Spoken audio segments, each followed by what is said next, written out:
Кнігі без літар. Беларускія аўдыёкнігі ад інтэрнэт-бібліятэкі «Камунікат».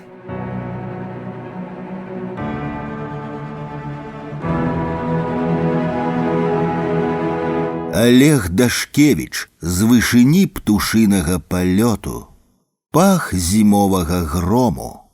Вясна, якая даўно мусіла наступіць, ніяк не прыходзіла. Ён стаяў на пагорку, на самым высокім пагорку гэтай зямлі, дзе толькі самая вяршыня, схопленая ранкавым прымаразкам, была вызваленая ад снегу. Сонца, ледзь паказаўшыся, зноў засцілася хмарамі. Вецер амаль да зямлі згінаў вершаліны дрэваў, шпурляў сухім снежным шротам, нібы спрабуючы прабіць доўгую, светлую, амаль срэбную ваўчыную поўсць. Ён стаяў нерухома. Здалёк здалося б, што гэта глыба белага мармуру. Воўк быў незвычайны, вялікі і белы. Ягоная галава была ўзнятая ўгору, працяглы і густы ваўчыны рык ляцеў у неба. Над голым лесам грымеў гром, гул ад яго здаваўся яшчэ больш моцным і гучным, бо лютавала зімовая навальніца. Рэдкія бліскавіцы ў нізкім свінцовым небе не асвятлялі, але асляплялі. Калі скрозь шэрыя хмары прабівалася сонца, здавалася, гэта яно кідае маланкі на зямлю.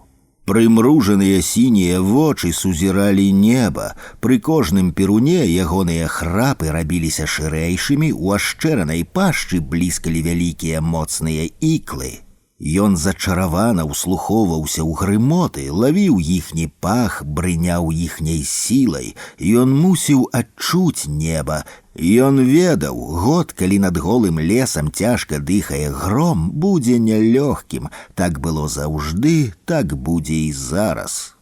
Ніхто дакладна не скажа, скуль узялася гэтая набрыць. Усё адбылося раптоўна. Аднойчы на ўскрайку свайго лесу яны ўбачылі вялізную жывую брудную пляму невядома каго. На пачатку тых прынялі за зграю бадзяжных сабак, але пры вонкавым падабенстве то былі зусім не сабакі. Можа быць, пацукі ці шакалы, невядома. Нешта нявызначанае, зброднае, што выдавала на пацукоў. Іхні збой, манера рухацца, колер і ўрэшце вочы. Няшчырыя сабачыя і несуворыя вочы ваўкоў. Быў у іхнім мітуслівым позірку адбітак хлусні і падступнасці. Пасля выпадковых сустрэчаў з імі заставалася трывалае пачуццё агіды, ад якога доўга няможна было пазбавіцца. Пазней, калі сустрэчы здараліся часцей, гэтае пачуццё ўжо не пакідала. Яно пазбаўляла спакою, несла няўлоўнае адчуванне трывогі і небяспекі, прадчуванне заразы. У іх не было мовы, яны карысталіся простым наборам словаў, якія нагадвалі каманды, падобныя на скавытанне. Іхнія словы былі зразумелыя, але ніхто з насельнікаў лесу не здолеў бы размаўляць так, як яны, нібы з косткаю ў горле. І яшчэ яны ніколі не спявалі.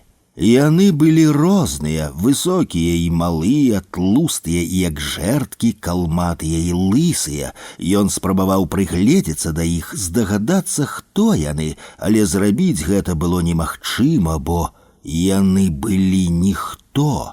Племя ніхто. Адно ён зразумеў для сябе дакладна — гэта ворагі. Яны жылі без закону. Кроў іхняя мяшалася без аніякага парадку, ім не дадзена было пачуццё сваёй крыві, свайго лесу. Трапляліся сярод іх і пародныя, але іх дзеці ўжо не ведалі сваіх бацькоў. Ім ставілі таўро бязроднасці. Гэтае таўро было іх сімвалам ад самае бруднае сукі да сіпатага важара. Іх нараджалася і памірала безліч. Сукі шчаніліся дзе заўгодна і калі заўгодна, не ведаючы, хто бацька іх дзяцей. Але бацька ва ўсёй гэтай хеўры быў адзін — высокі сіпаты кабель. Бывалі часы, калі ягонае скавытанне не спынялася днямі. Гэта служыла ім заміж песень. Вакол важары мітусіліся набліжаныя. Яны выконвалі любое ягонае пажаданне, наводзячы сваімі тупымі мордамі і бясколернымі вачыма жах на астатніх. Племя ніхто жыло без закону, племя ніхто жыло без надзеі. За час свайго бадзяжнага існавання яны звыклі да сметнікаў, падлы і знямоглых. Яны не гідзіліся есці нават здохлых жабаў, не шкадавалі яны і сваіх. Аднойчы ў шаленстве гэтае кубло раздзёрла на шматкі суку з адбіткам колішняе пароды. З віскатам, скавытаннем, брэхам, крывавымі пырскамі. Такое паляванне страшыла іх і адначасова рабіла яшчэ больш бязлітаснымі. Яны шалелі ад крыві, але страх, неўсвядомлены страх, працінаў іх цалкам да кончыка хваста. Яны жылі без закону. У лютыя маразы мінулай зімы падохла іх шмат, здохлыя служылі харчам для мацнейшых. Бывала, за дахадзягаў прымаліся, не дачакаўшы смерці. Ягоныя шэрыя браты, пабачыўшы такое, міжволі пачыналі выць суворую песню поўні. Ён не выў, ён ведаў, увесну прыйдзецца бараніць лес. Адно трывожыла яго мацней за ўсё, каб паспеў падняцца вывадак, каб шчанюкі паспелі наліцца сілай да таго, як сіпаты пачне сваё скавытанне, да таго, як гэтая падступная збродная зграя збярэцца ў напад. Ён ведаў ступень небяспекі. Хеўра, выцягнутая ў шырокую паласу, наплыве як лава, вынішчаючы ўсё на сваім шляху. Некалі, як быў шчанюком, ён бачыў нешта падобнае, пацучынае нашэсце. Тады ад перажытага яго агарнулі страх і агіда. Цяпер страху не было, адно агіда. Яны не былі ваярамі, нават тыя, з тупымі мордамі і бясколернымі вачыма. Пры рэдкіх сустрэчах сам-насам ён бачыў падціснутыя хвасты і заўсёднае жаданне ўпасці на спіну. Ад гідоты ён прыходзіў у шал, яму ненавісныя былі іх рабскія бясколерныя вочы, але адно ён ведаў дакладна, неўзабаве пачуўшы скавытанне сіпатага, іхняя брудная плынь хлыне ў лес. Ён мусіў пераняць скавытанні, ён усё ведаў і ад таго быў спакойны, ён не пакіне лесу.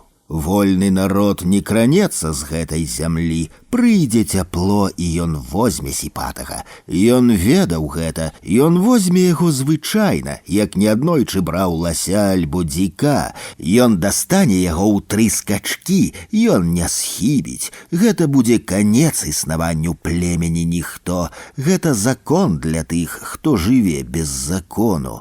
Але гэта будзе пасля, калі лес адзенецца ў лісце, калі рудое сонца кране сваім чырвоным промнем ягоную срэбную поўсць. А пакуль, абсыпаны снежным пылам, ён стаіць на ўзгорку свайго лесу і сузірае прымружанымі сінімі вачыма шэрае навальнічнае неба. Ён разумее яго, ён адчувае пах грому.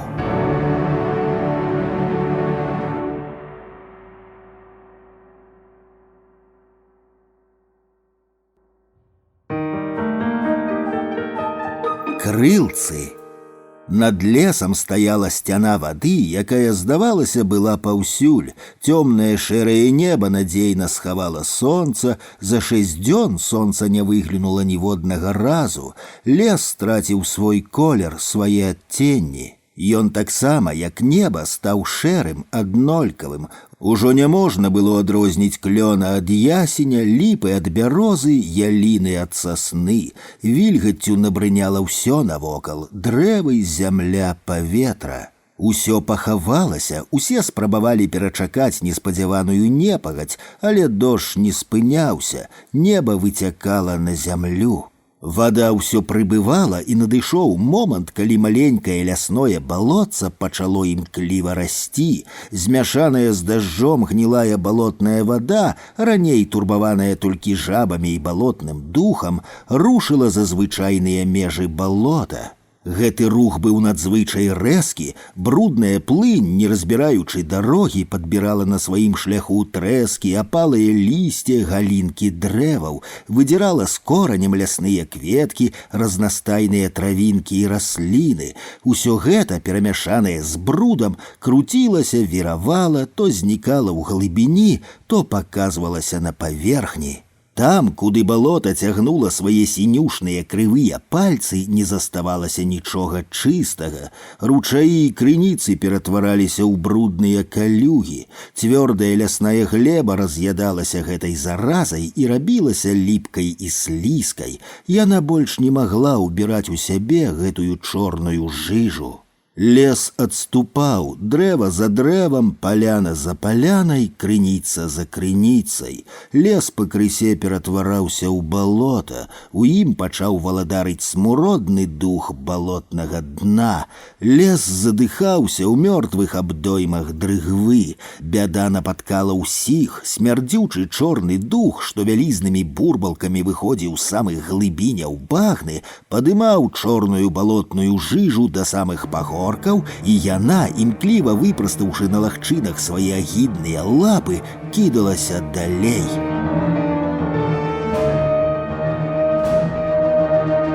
Мураш цягнуў трэску, ён мусіў ратаваць свой мурашнік. Трэска была вялізная і цяжкая, і ён высіліваўся так, што, здавалася, яшчэ крыху і разарвецца, але ён цягнуў сваю трэску далей.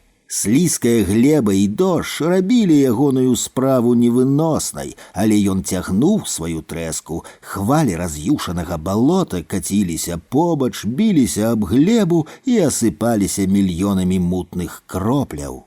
Мурашнік апынаўся ў варожай аблозе. Пагорак, на якім ён стаяў, усё мацней сціскалі вялізныя балотныя кіпці. З аднаго боку вада падступіла амаль у шчыльную і пачала падмываць сцяну мурашынага замка. Мурашы упарта змагаліся, на змену вымытаму кавалку сцяны клаліся новыя трэскі, хваёвыя голкі, галінкі, каменьчыкі, лісце. Умацаваўшы сваю трэску, мураш кінуўся па іншую. Побач зладжана сноўдалі ягоныя браты. Мурашы баранілі свой дом. Недзе там, у сутарэннях мурашынага замка, разам са сваёй вартай, ахоўваючы нашчадкаў, сядзеў мурашыны кароль. Кароль быў звычайны, з ганарлівай паставай, з каронай на галаве і крылцамі за спінай. Мурашы, як добрапрыстойныя падданыя, гатовыя былі памерці за свайго караля. Яны ратавалі мурашнік караля і нашчадкаў адчайна, зусім не шкадуючы сябе, але сілы былі няроўныя. Падняўся вецер і яшчэ злей пагнаў хвалі бруднай балотнай жыжы на сцены мурашніка. Шэрагі мурашоў меншалі, ужо не адзін з іх быў знесены вірлівым патокам невядома куды, і наспеў час, калі падмытая сцяна мурашынага замка пад чарговым ударам балота абрынулася долу. На імгненне ўсё сцішылася, адно было чуваць, як дрыжыць ад удару мурашыны дом. Раптам на самай вершаліне скалечанага мурашніка мурашы ўбачылі свайго караля. Мурашы глядзелі на яго неадрыўна, здолу было не разабраць ягоных вачэй, толькі постаць і цьмяны бляск кароны. Каралеўскія падданыя чакалі нейкага знаку свайго караля, яны ўглядаліся ў вышыню, яны прагнулі каралеўскага знаку. Кароль стаяў на вяршыні мурашніка, з гары яму было відаць, як сунецца на скалечаны мурашнік гнаная ветрам цяжкая чорная хваля. На доле мурашы не бачылі пачвары, што падбіралася да іх дома. Яны глядзелі на свайго караля і гатовыя былі за яго памерці, і яны чакалі каралеўскага знаку. Раптам кароль узмахнуў сваімі каралеўскімі крылцамі, адарваўся ад мурашніка і, не азіраючыся, паляцеў. Кароль ляцеў да суседняга мурашніка, дзе дрыгва не пагражала так востра і небяспечна, а з зямлі ў спіну яму роспачна глядзелі ягоныя падданыя. Кароль мусіць быць у бяспецы, думаў кароль. Яшчэ нейкі час па цьмянаму бляску кароны можна было бачыць каралеўскія абрысы, пакуль яны не зніклі пад дажджом у паўзмроку і шэрані. Але раптам імклівы парыў ветру штурхнуў караля, закружыў яго ў прасторы і сарваў каралеўскую карону з ягонай галавы. Карона паляцела долу, туды, дзе пад стенамі мурашніка засталіся ягоныя падданыя.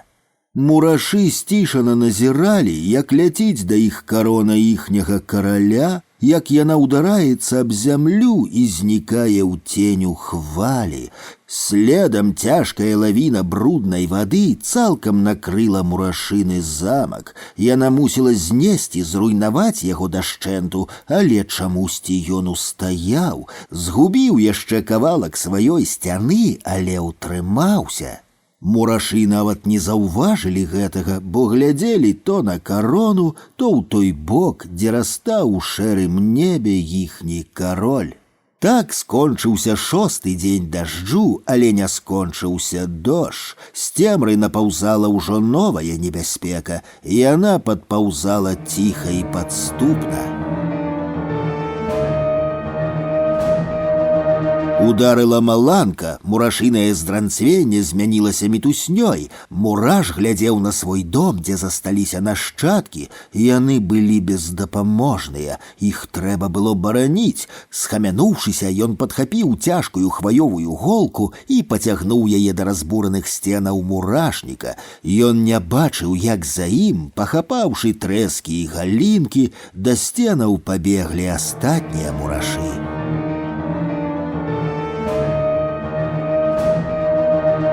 Маланка, раскалоўшы неба, ударыла ў стары клён, што жыў побач з мурашамі. Праз выбух і сполахі агню яны ўбачылі вялікую балотную пачвару, якая нібы змяя прагна цягнулася да іхняга дому. Яна была ўжо побач, так блізка, што мураш адчуў яе смуродны подых. Смешна, што маглі зрабіць маленькія мурашы супраць гэтай чорнай лавіны. Яны маглі толькі адно — не спалохацца. Счапіўшыся паміж сабой, яны чакалі яе пад разбуранымі сценамі мурашніка. Яны бачылі яе звыродлівы твар і мутныя вочы. Яны моўчкі глядзелі ў гэтыя вочы. Наўпрост, ва ўпор. У вялікіх сэрцах маленькіх мурашоў не было ані каліва страху. Дрыгва паднялася над імі, вантробна рыкаючы і хлюпаючы. Мурашы, ахопленыя нейкай светлай ярасцю, упарта глядзелі ў твар пачвары. Ніхто не адвёў позірку, не мірхнуў, не заплюшчыў вочы. Іх крохкія, счэпленыя паміж сабой цельцы ў гэты момант былі мацнейшыя за сцены іхняга мурашніка. Яны адчувалі гэта і... Пачвара не вытрымала, яе мутныя зрэнкі хіснуліся ў бок, пасля ў іншы. Калі ж, яшчэ больш надзьмуўшыся, яна пасунулася далей, зверху проста на яе звалілася палаючая галіна старога клёна. Чорная гадзіна зашипела ад злосці і болю, шукаючы выйсця, кінулася з боку ў бок і з віскам папаўзла назад.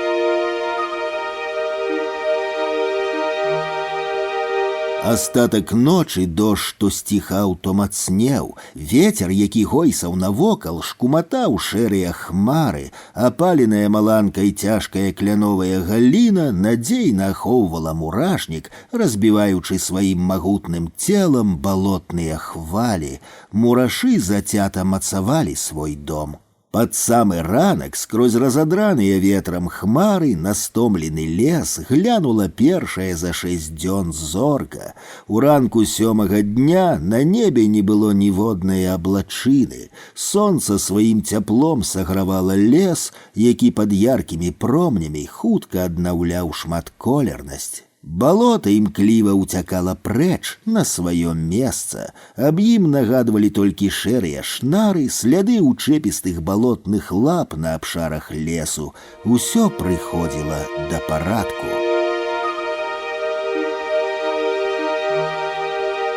Мурашыны кароль без кароны лётаў па іншых мурашніках, але нідзе яго не прымалі за сапраўднага караля. Па-першае, паўсюль былі свае каралі, па-другое, паўсюль яны былі з каронай. Каму патрэбныя не свае каралі, ды яшчэ без кароны.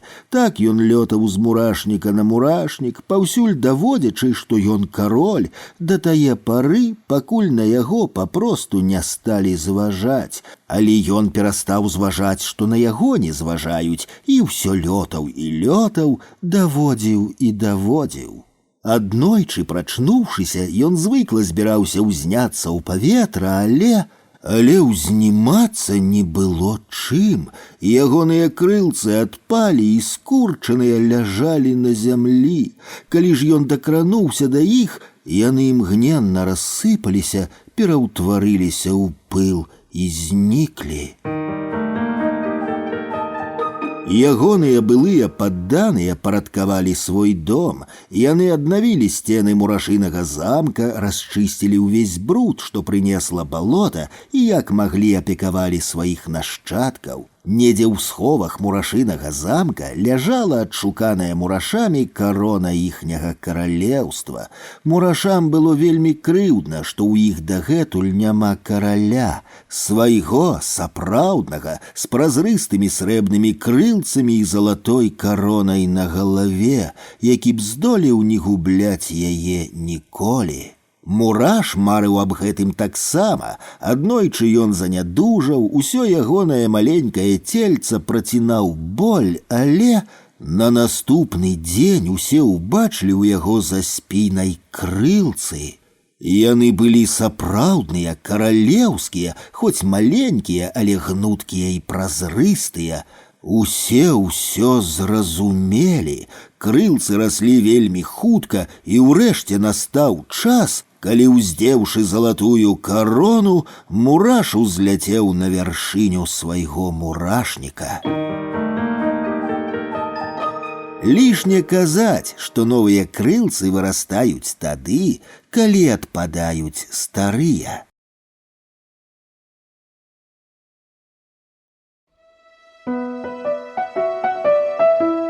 НН. Раздзел 1. Кожную кулю ў цэль.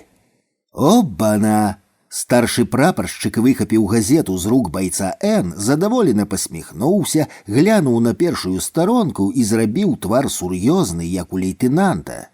«Таварыш баец, прапаную вам слухаць мяне і слухаць уважліва. Салдат увогуле, пагатоў салдат спецназа збройных сілаў, мусіць думаць выключна пра пастаўленую камандзірам задачу. Вы дзе ёсць?» Слушна, не чакаючы адказу, працягваў прапаршчык. «Вы на палігоне, але не ў хаце чытальні. А гэта што, зноў газеткі няправільныя?» Прапаршчык пераможна, як доказ, трымаў у сваіх шахцёрскіх лапах чарговы нумар тыднёвіка «Наша Ніва». Баец Н пахмурна пазіраў на свайго камандзіра і маўчаў. У байца элітнага вайсковага злучэння мусіць быць адна газета, вайсковы статут, а вы тут невядома чым мазгі размягчаеце. «На агнявую крокам руш!» — скамандаваў прапаршчык. Баец Н павярнуўся і, плюнуўшы, пацягнуўся на агнявую пазіцыю. «Адкусяра, бля!» — цадзіў скрозь зубы баец. «Сочыць ён за мной ці што, ужо трэці нумар пачытаць не дае. Крадзецца бытхор, мазгі размякчаеце, бацінак!» Перакрывіў баец Н свайго прапаршчыка. «Трэба ж так лапухнуцца, як не заўважыў!» Злаваў баец на самога сябе. Нават першую старонку разгледзець, як мае быць, не паспеў. Прапаршчык дачакаў, калі баец Н дойдзе да агнявой пазіцыі, ухмыльнуўся і пачаў гартаць старонкі, разглядаючы фотаздымкі і малюнкі. Ён запаў на гэтую газету выпадкова, аднойчы адабраўшы ў байца Н нумар першай беларускай газеты з рысункамі, з апавяданнем пра беларускую мову з фатаграфіяй настаўніцы, што яе выкладала. Ад няма чаго рабіць пачаў чытаць, пакуль калыхаўся ў кабіне свайго газіка ў часе маршу на вучэнні. Настаўніца гэтая кранула самым радыкальным чынам ягоныя, здавалася, назаўсёды ўзведзеныя жыццёвыя бастыёны. Ён не раз згадываў яе вобраз падчас вучэнняў, праз гэта ён і з беларускай мовы перастаў кпіць. А яшчэ яму дужа былі даспадобы зацемкі сабакі і гражданы нейкага паэта Шніпа. Вось і цяпер прапаршчык пачаў з апошняй старонкі. Дамовіліся граждан з сабакам ісці глядзець аскараносныя фільмы. Што чытаем, прапаршчык? За колькі метраў ад яго шпаркім крокам, злёгку нахіліўшыся наперад супраць ветру, у кірунку каманднага пункта ішоў палкоўнік, камандзір брыгады армейскага спецназа. Не чытаю, так вось забраў у байца Н апазіцыйную прэсу. Прапаршчык збянтэжана працягнуў НН палкоўніку. Той на хаду ўзяў газету, кінуў вокам на першую старонку і рушыў далей. «Вызвольны паход генерала Булак-Балаховіча», прачытаў палкоўнік загаловак. Камбрыг дачытаў тэкст і яшчэ раз глянуў на фотаздымак. На яго разам са сваімі паплечнікамі глядзеў хударлявы вусаты афіцэр вершкі на кані, рука якога ляжала на эфесе шаблі, укладзенай у похвы. «Час быў не пазайздросціш», падумаў палкоўнік. Круціла людзей, ламала, але скончыў генерал як мае быць, годна скончыў. Камбрыг глянуў на агнявую пазіцыю, дзе адзіночнымі і кароткімі чэргамі гучалі стрэлы, падалі і зноў уздымаліся мішэні. Трасеры ярка крэслілі свае кароткія шляхі ў прасторы шарай гадзіны. «Наўрад ці мне так пашанцуе», падумаў ветэран спецназа. Афганістан гэта не мазыр з Пінскам. Для Ахмад-шаха ягоны панчэр быў, што для Балаховіча палесе. Жураўлі над палессем ляцяць. Нечакана прыйшлі яму на памяць некалі чутыя радкі. Камбрыг паглядзеў у шарае неба і згадаў свой Афганістан, пасля Таджыкістан, Карабах ды іншыя камандзіроўкі на вайну. Прыляцелі ўжо, дзякуй Богу, ці не запозна толькі, падумаў палкоўнік.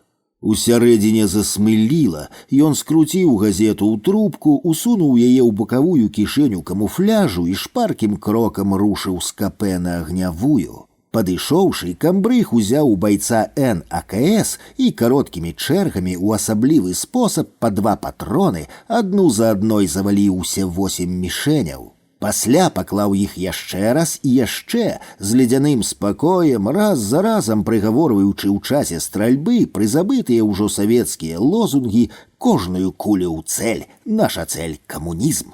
За ім напружана, здзіўлена, з захопленасцю сачылі ягоныя байцы. Спустошыўшы магазин, палкоўнік адчапіў яго ад аўтамата, перакінуў затвор і націснуў на спуск. Ціўкнуў баёк, ад распаленай аўтаматнай рулі падымаўся шызы дымок. Адшукаўшы вачыма байца Н, Камбрыг перадаў яму АКС, выняў з кішэні і працягнуў скручаную газету. Затым, гледзячы, як у паўзмроку ціха ажываюць і паўстаюць мішэні на стрэльбішчы, змрочна паўтарыў «Кожную кулю ў цэль, наша цэль – камунізм». Раздзел 2. Менск з птушынае вышыні. Хуткасны ліфт спыніўся на лічбе 21. Дырэктар увайшоў у кабінет і адразу рушыў да панарамнага акна. З нядаўняе пары так ён пачынаў свой працоўны дзень. Гэта, можна сказаць, быў ягоны традыцыйны сакральны абрад. Што можа быць больш хвалюючым, чым азіраць места, дзе марыў і здолеў укараніцца з птушынае вышыні? На доле па магістралі мурашамі сноўдалі аўтамабілі, постаці людзей, чалавечкаў амёбамі рухаліся па шэрых тратуарах. Ён узяў гэты горад, узяў яго не прыступам, але аблогай, не сілай, але хітрасцю, і цяпер, як пераможца, азірае гэты горад з вышыні 21-га паверха гатэля «Беларусь». Нават кіраўнік гэтага краю сядзіць не так высока, як ён, падумаў дырэктар. Але чагосьці не хапала, каб адчуць поўную унутраную раўнавагу і спакой, нейкага апошняга штрыха, каб створаная ім карціна быцця набыла закончанасць. Дырэктар адчайна спрабаваў адшукаць гэты неабходны яму апошні штрых. Яшчэ з хвіліну дырэктар глядзеў на панараму Менска, пасля занурыўся ў справы. «Што з мазамі?» – запытаў ён свайго супрацоўніка па тэлефоне. 3 Масква забрала, 3 Кіеў, 1 Вільнюс, на падыходзе казахі. Бадзёра рапартавала слухаўка. Сакратарка прынесла каву, ён сербануў, апёкся, адсунуў філіжанку ў бок і ўзяўся быў за прэсу, дзе сёння было на адно выданне больш, чым звычайна. Тыднёвік ён набыў, выйшаўшы з кавярні па дарозе да офіса. Дырэктар, адсунуўшы 100 з газет, узяў НН, спыніўся на тытульнай, пасля адну за адной перагарнуў колькі старонак нованабытага тыднёвіка і зноў адкрыў тытульную, машынальна выкапіўшы вокам радок пад назовам «Першая беларуская газета з рысункамі». Ён палез у кішэню, дастаў і расправіў складзеную блакітную сурвэтку, на якой ягонай рукой было напісана «НН Менск з птушынае вышыні». Словы гэтыя былі назвай артыкула на старонцы тыднёвіка, які ён заўважыў у руках дамы, што акурат сённяшнім ранкам хавалася ад ліпеньскай спёкі пад парасонам суседняга з ім століка ў кавярні «Блюз». Ён часта перад тым, як падняцца на свой 21 паверх, заходзіў у кавярню «Блюз» і бачыў гэтую даму не ўпершыню, відаць, яна таксама была сталай наведніцай. Пагодны ранак, прыемная жанчына, выпадкова заўважаны тэкст. «Менск з птушынае вышыні» навязліва круцілася ў галаве. Так, апроч уласна жанчыны, увагу прыцягнуў назоў артыкула, што яна чытала. «Чаму?» – падумаў дырэктар і зараз жа сам сабе патлумачыў, бо назоў надта пасаваў ягонаму цяперашняму становішчу, пасадзе ды ўвогуле настрою, і, безумоўна, назоў нарыса пасаваў новаму офісу на 21 паверсе гатэля «Беларусь». Ён падышоў да свайго панарамнага акна, глянуў долу і падумаў, што добра было б зірнуць на гэтую даму з птушынае вышыні. Цікава, ці угледзеў бы ён яе сярод чалавечкаў на доле. Дырэктар стаў дырэктарам толькі з месяц таму і ўсё не мог набрыняць важкасцю новай пасады, атмасферай законнага краявіду. Адчуць новую вышыню, ахапіць аглядную перспектыву. Хіба не палову працоўнага дня ён праводзіў каля панарамнага акна, гледзячы на маленькія фігуркі ўнізе. Ён зноў згадаў даму з тыднёвікам у кавярні «Блюз», як заўважыў яе, як ацэньваючы прабег вачыма па яе фігуры, па руках, што трымалі газету, і як нарэшце ўпёрся вачыма ў назоў артыкула, што яна чытала «Менск з птушынае вышыні». Дырэктар яшчэ раз кратком зірнуў на даму, яна відавочна была не надта падобная да жанчын ягонага асяродку. Можа быць, менавіта гэты аспект ды назва чытанага ёй артыкула і падштурхнулі дырэктара да дзеяння. «Ну і якая ж птушка даляціць да сярэдзіны Менска?» – паспрабаваў ён пачаць знаёмства жартам. Жанчына адарвалася ад газеты і, упэўніўшыся, што звярнуліся да яе, лёгка па-жаноцку падняла вышэй з вачэй на лоб сонечныя акуляры, адкрыўшы дапытлівыя вочы. Вытрымаўшы паўзу, яна трошкі павольна адказала: «Не міга, ні Дняпро, тут лётаюць не да сярэдзіны, але ўглыб. Гэта Менск, калі вы не заўважылі». Ён збянтэжана змоўк, на суседні столік прыляцеў нахабны голуб і пачаў звонка дзюбаючы падбіраць крошкі. Ацаніўшы сітуацыю, дама вярнулася да чытання. Веку трошкі за 30, прыемны, злёгку загарэлы твар, вялікія блакітныя вочы, зграбная пастава. Было зразумела, што дама не з тых дурніц, што днямі таўкуцца ў модных крамах, скачуць у фітнес-цэнтрах ды гойсаюць на падораных джипах. Тых ён ведаў наскрозь. Усе іх магчымыя стрэмкі і паролі, іх сістэму каардынат, бо зрэшты гэта была сістэма, у якой ён існаваў, у якой ён быў дока, і таму лёгка валіў іх на лапаткі ў простым і няпростым сэнсах. Гэтая ж была з катэгорыі дам, якія не рабілі выгляд, але проста жылі нейкім сваім, не надта яму зразумелым жыццём. Не тое, каб дырэктар баяўся такіх, не, але заўжды адчуваў іх, як бы гэта сказаць, вышэйшасць, перавагу ці што. З-за гэтага часам здаваў, рабіўся нахабным, просталінейна нападаў і ад таго прайграваў яшчэ болей. Яны нязмушана адбівалі ягоныя наскокі альбо папросту не звярталі на іх увагу. Такая акалічнасць раздражняла, і ён нават прысвоіў ім кваліфікацыю «мянчанкі пародныя». Яны здаваліся яму нейкай вышэйшай кастай сталіцы і, калі казаць шчыра, былі аб'ектам ягонай асаблівай увагі. Мець такую даму ў сябрах. Ён падазраваў, што менавіта гэта і быў той апошні штрых да завяршэння ягонай карціны канчатковай і безумоўнай заваёвы Менску. Жанчына тым часам пачала складаць газету, збіраючыся сыходзіць. Набраны тлустым шрыфтам загаловак, што прыцягнуў ягоную ўвагу, махнуў папяровым крылом і схаваўся ў нетры тыднёвіка. Дырэктар хутенька, каб не забыць, запісаў на сурвэтцы «НН Менск з птушынае вышыні». Пра што артыкул? Зрабіў ён другую, няўклюдную спробу завязаць размову. «Пра Менск», — адказала яна, выдыхнуўшы, пасля глянула наўпрост на дырэктара, а далей, прымружыўшы вочы, паверх яго ў неба. «У часе і прасторы?» — з іроніяй спытаў дырэктар. «Пра каханы горад». Нібыта не пачуўшы ягонага наступнага пытання і інтанацыі, з якой тое пытанне было зададзена, адказала яна і паўтарыла «пра каханы горад». Ён адчуў, што зноў схібіў. «Давайце дружыць». Паспрабаваў ён неяк адцягнуць яе сыход, прыбраўшы іронію ў голасе, але ягоная фраза не прымусіла яе спыніцца. «Давайце, але іншым разам», — адказала яна, працягваючы збірацца. Цяпер ужо іронія гучала ў яе словах. Яе дамская сумачка была на плячы, сонечныя акуляры зноў баранілі вочы ад нахабных позіркаў. «Мне тэрмінова трэба ляцець у нетры Нямігі», — усміхнулася дама і, выйшаўшы з-за століка, рушыла ў бок аднайменнай станцыі метро. Дырэктар паглядзеў, як яна выйшла з-пад парасона на сонечнае святло, як перайшла вуліцу і, падняўшыся па прыступках, растала ў скверы верхняга горада.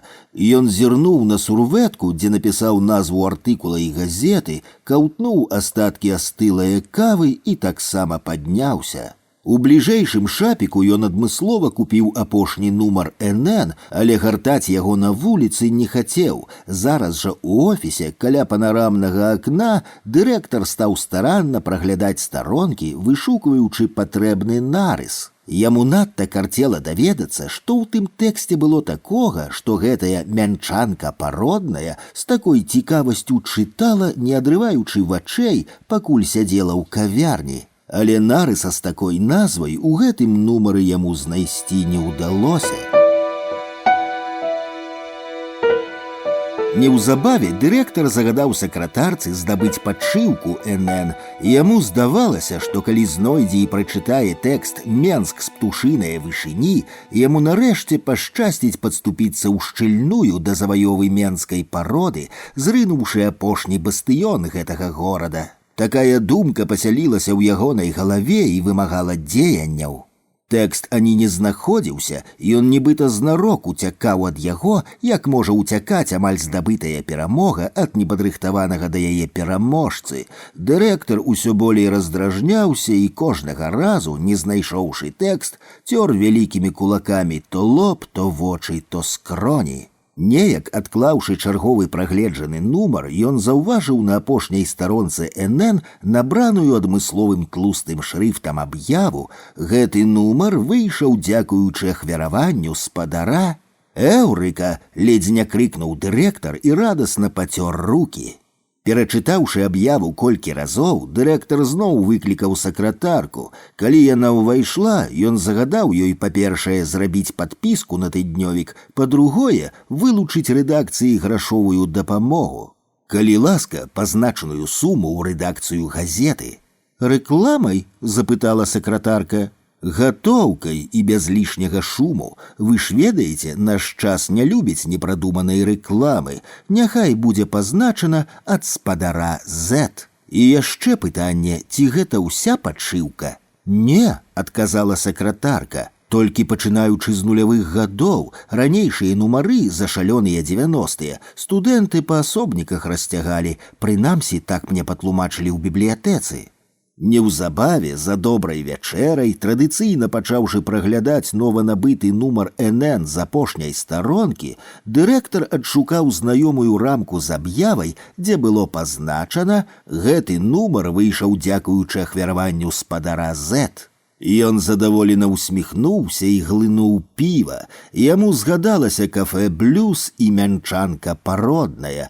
Ён падумаў, што наступным разам дырэктар не сумняваўся на сустрэчу ў «Блюзе». Яму будзе з чаго пачаць размову і, адпаведна, шлях да сваёй перамогі. Ён нават уявіў, як гэта будзе адбывацца. НН у ягоных руках будзе паролем. Ён, як бы мімаходзь, пакажа ёй гэтую рамку з аб'явай на апошняй старонцы і намякне, хто хаваецца за літарамі на аб'яве, убачыць яе непрыхаванае здзіўленне. Далей справа тэхнікі. Дырэктар задаволена пацёр рукі. Ён ажно адчуў, як на твары разгладзіліся зморшчыны і ўнутры заіграла мелодыя перамогі. Зноў глынуўшы піва, дырэктар канчаткова расслабіўся і, не стрымаўшыся, пазяхнуў. Хутка ягоныя думкі паляцелі звычайным маршрутам. Выгараў добры кантракт на продаж мазаўскіх лясных цягачоў у Карэлію. Дырэктар прыкінуў, колькі на гэтым можна зарабіць, якім чынам і куды пасля ўкласці грошы ад прыбытку, на якое мора выправіцца ў адпачынак. Сонца, пальмы, белы пляжны пясок, гавайская кашуля застракацелі ў яго перад вачыма яркія карцінкі, і ён прымружыў вочы. Менск з птушынае вышыні, першая беларуская газета з рысункамі, незаўважна, як воблака ў небе, расставалі ў ягонай памяці.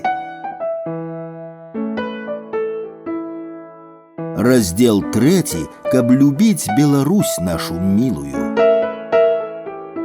Асцярожна, дзверы зачыняюцца. Шыплівы голас дынаміка ледзь можна было разабраць. Дзверы з грукатам сышліся, і цягнік рушыў далей. Ат халера! Сваім краем шклянка балюча дзюбнула па юзікавых зубах, і гарэлка, пераліўшыся, пацякла па ўшчаціненым падбароддзі мужычка ў зашмальцаваным пінжачку. «Хе-хе, сцеражыся цягніка, юзік!» Ягоныя спадарожнікі гучна засмяяліся, зморшчыўшы такія ж няголеныя, як у юзіка, твары. Адзін, што сядзеў ля акна, схіліўся над разасланай на сядзенні газетай, сцізорыкам адкроіў ад шматка салы невялічкі скрылік і паклаў яго на кавалачак хлеба, туды ж дапасаваў кружок агурка і працягнуў юзіку. «Прыкусі во лепей!» Пасля ён зноў схіліўся над салам. Газета ёрзала па сядзенні ў такт руцэ са сцізорыкам, што кроіла чарговы скрылік. З-пад заламанага вугла было відаць частку газетнага імя «Шаніва». Мужычкі моўчкі жавалі, зрэдку бліскаючы дзірамі шчарбатых ратоў і металёвымі каронкамі.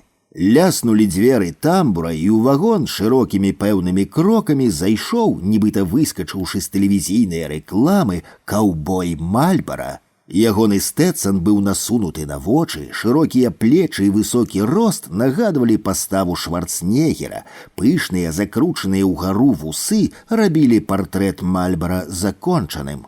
Гайдаючыся ў вагоне, як на палубе, Мальбара параўнаўся з кампаніяй і усеўся насупраць. Мужыкі разлілі па астатняй і, хрумкаючы гуркамі, пасунулі пустую пляшку да стенкі вагона. Салёны агурковы рассол яшчэ цёк па мазольных пальцах і крапаў на газету. Ягоная дарожка няўхільна набліжалася да сальныя плямы на газетнай старонцы. Мужчыны ляніва абмяркоўвалі вынікі бітвы за ўраджай, адсутнасць заробкаў, брак дэталяў і паліва для сваіх камбайнаў. «З такой раздаткай мой тыднёвік можа загнуцца ў любы момант». Сумна зазначыў юзік, ягоныя прыяцелі згодна заківалі галовамі.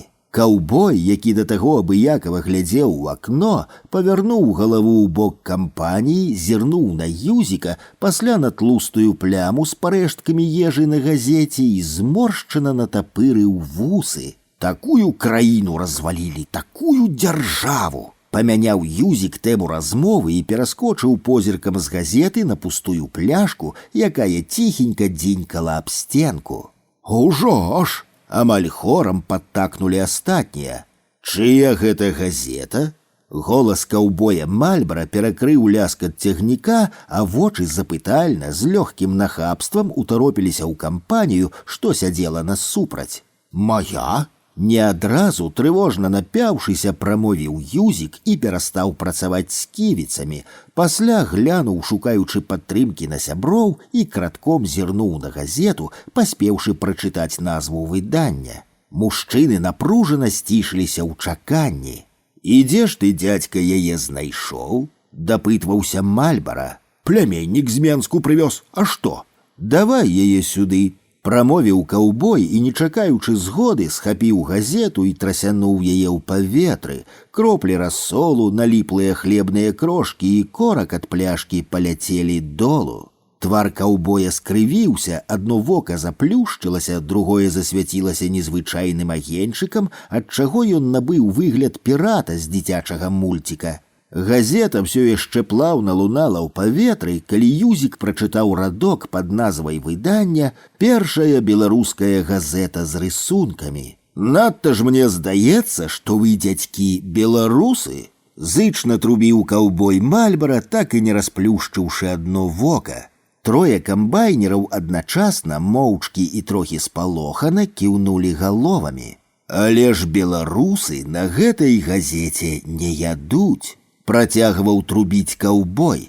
«Першая беларуская газета з рысункамі. Беларусы яе чытаюць». Паставіў гучную кропку Мальбара, ягонае заплюшчанае вока нарэшце расплюшчылася і зірнула на свет. Каўбой усміхнуўся і перастаў быць піратам. Газета яшчэ раз матлянулася ў паветры, вызваляючыся ад крошак, і знікла ў кайстры каўбоя з надпісам «Адідас». Наўзамен з кайстры выскачыла пляшка белавежскай з ужо скручаным коркам. Каўбой, дзінькнуўшы рыльцам на стойкі горкай, добра кульнуў з яе ў бліжэйшую шклянку. «Але, дзядзькі, за нашу і вашу ніву!» Мальбара адным глытком каўтнуў налітае, хукнуў, падкруціў свае вусы і паставіў пляшку са шклянкай на сядзенне каля кампаніі. Пасля заззяў вачыма, насунуў на лоб свой стэцан і, не развітваючыся пад трывожныя позіркі работнікаў палёў і агародаў, выйшаў у тамбур. «Каб любіць Беларусь нашу мілую!» Пачулася з тамбура, пакуль гугнявы голас дынаміка не наплыў сваім шапялявым голасам на знаёмы матыў. «Станцыя Сечча! Асцярожна, дзверы зачыняюцца!»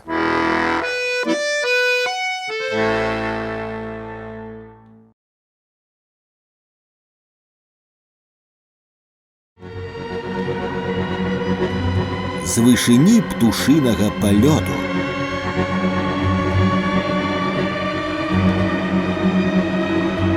Машына паслухмяна легла на крыло і, зрабіўшы віраж, зайшла на цэль. Яшчэ некалькі секундаў, і штурмавік харкнуў залпам са свайго нутра. Пілот не паспеў заўважыць, ці пацэліў, бо зноў заклаў віраж, заходзячы на другую спробу. Зрэшты, ён ведаў, што ракеты накрылі цэль. За апошнія амаль 20 гадоў ён не памятаў, каб схібіў. Апярэджваючы гук, машына другі раз зайшла на атаку. Унізе яшчэ ляталі ў паветры кавалкі таго, што называлася цэллю. Зямля сыходзіла клубамі дыму, то там, то тут бліскалі языкі агню. Ён прымусіў штурмавік знізіцца яшчэ болей і націснуў кнопку бамбалюкаў. Машыну, як на арэлях, ад страты вагі панесла ўгору. Ад пачуцця дасканала выкананага манеўра ён аж засмяяўся. Цэлі болей не існавала. Гэта называлася кропкавае бамбаванне. Яны ад самага пачатку карысталіся падобнай тактыкай, каб накрываць толькі аб'екты спецпрызначэння, бо гэта была іх зямля. На вышыні птушынага палёту ён развярнуў машыну і рушыў у кірунку базы. З-пад крылаў ягонага хар'ера імкліва ўцякалі вершаліны дрэваў, палі, рэчкі, узлескі, вёскі. Ужо 20 гадоў ён бачыў сваю зямлю толькі з вышыні птушынага палёту. Яна хоць і мянялася, але для яго заставалася той самай. На заданні яны ляталі часцей па адным, радзей парамі альбо звёнамі і амаль заўжды накрывалі цэлі, якія вызначала кіраўніцтва. Варожыя зеніткі раней іх крыху турбавалі, але апошнім часам было ціха. Чаму? Яны не задумваліся. Іхняя задача палягала ў дапамозе аддзелам унутранага супраціву, якія змагаліся там, унізе, на зямлі. Дзеля гэтага і была створаная база. Раней сувязь з унутраным супрацівам была больш шчыльная. Рэгулярна праводзіліся нарады, пасяджэнні, ствараліся камітэты, прыязджалі разумныя галовы з іншых замежных базаў, вывяраліся планы, вызначаліся аб'екты атак. Ён не ўдзельнічаў у гэтых сходах, ён лётчык штурмавой авіяцыі. Калі разумныя галовы рыхтавалі стратэгічныя планы, ён у прыгожай форме ваенна-паветраных сілаў з адчуваннем прыемнай стомы сядзеў у адным з невялічкіх мясцовых рэстаранчыкаў і павольна цягнуў віскі, напой пілотаў штурмавой авіяцыі.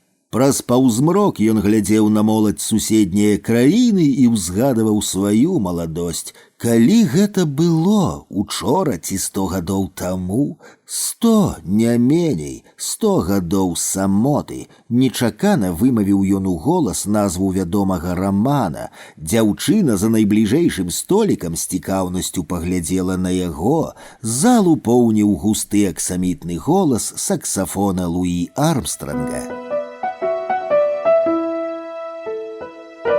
Дзень быў пагодны, база паказалася здалёк. З вышыні птушынага палёту ён бачыў тых, хто чакаў ягонага вяртання. Ён даў газу, пацягнуў штурвал на сябе і на фарсажы, нібы свечка, панёсся вертыкальна ў неба.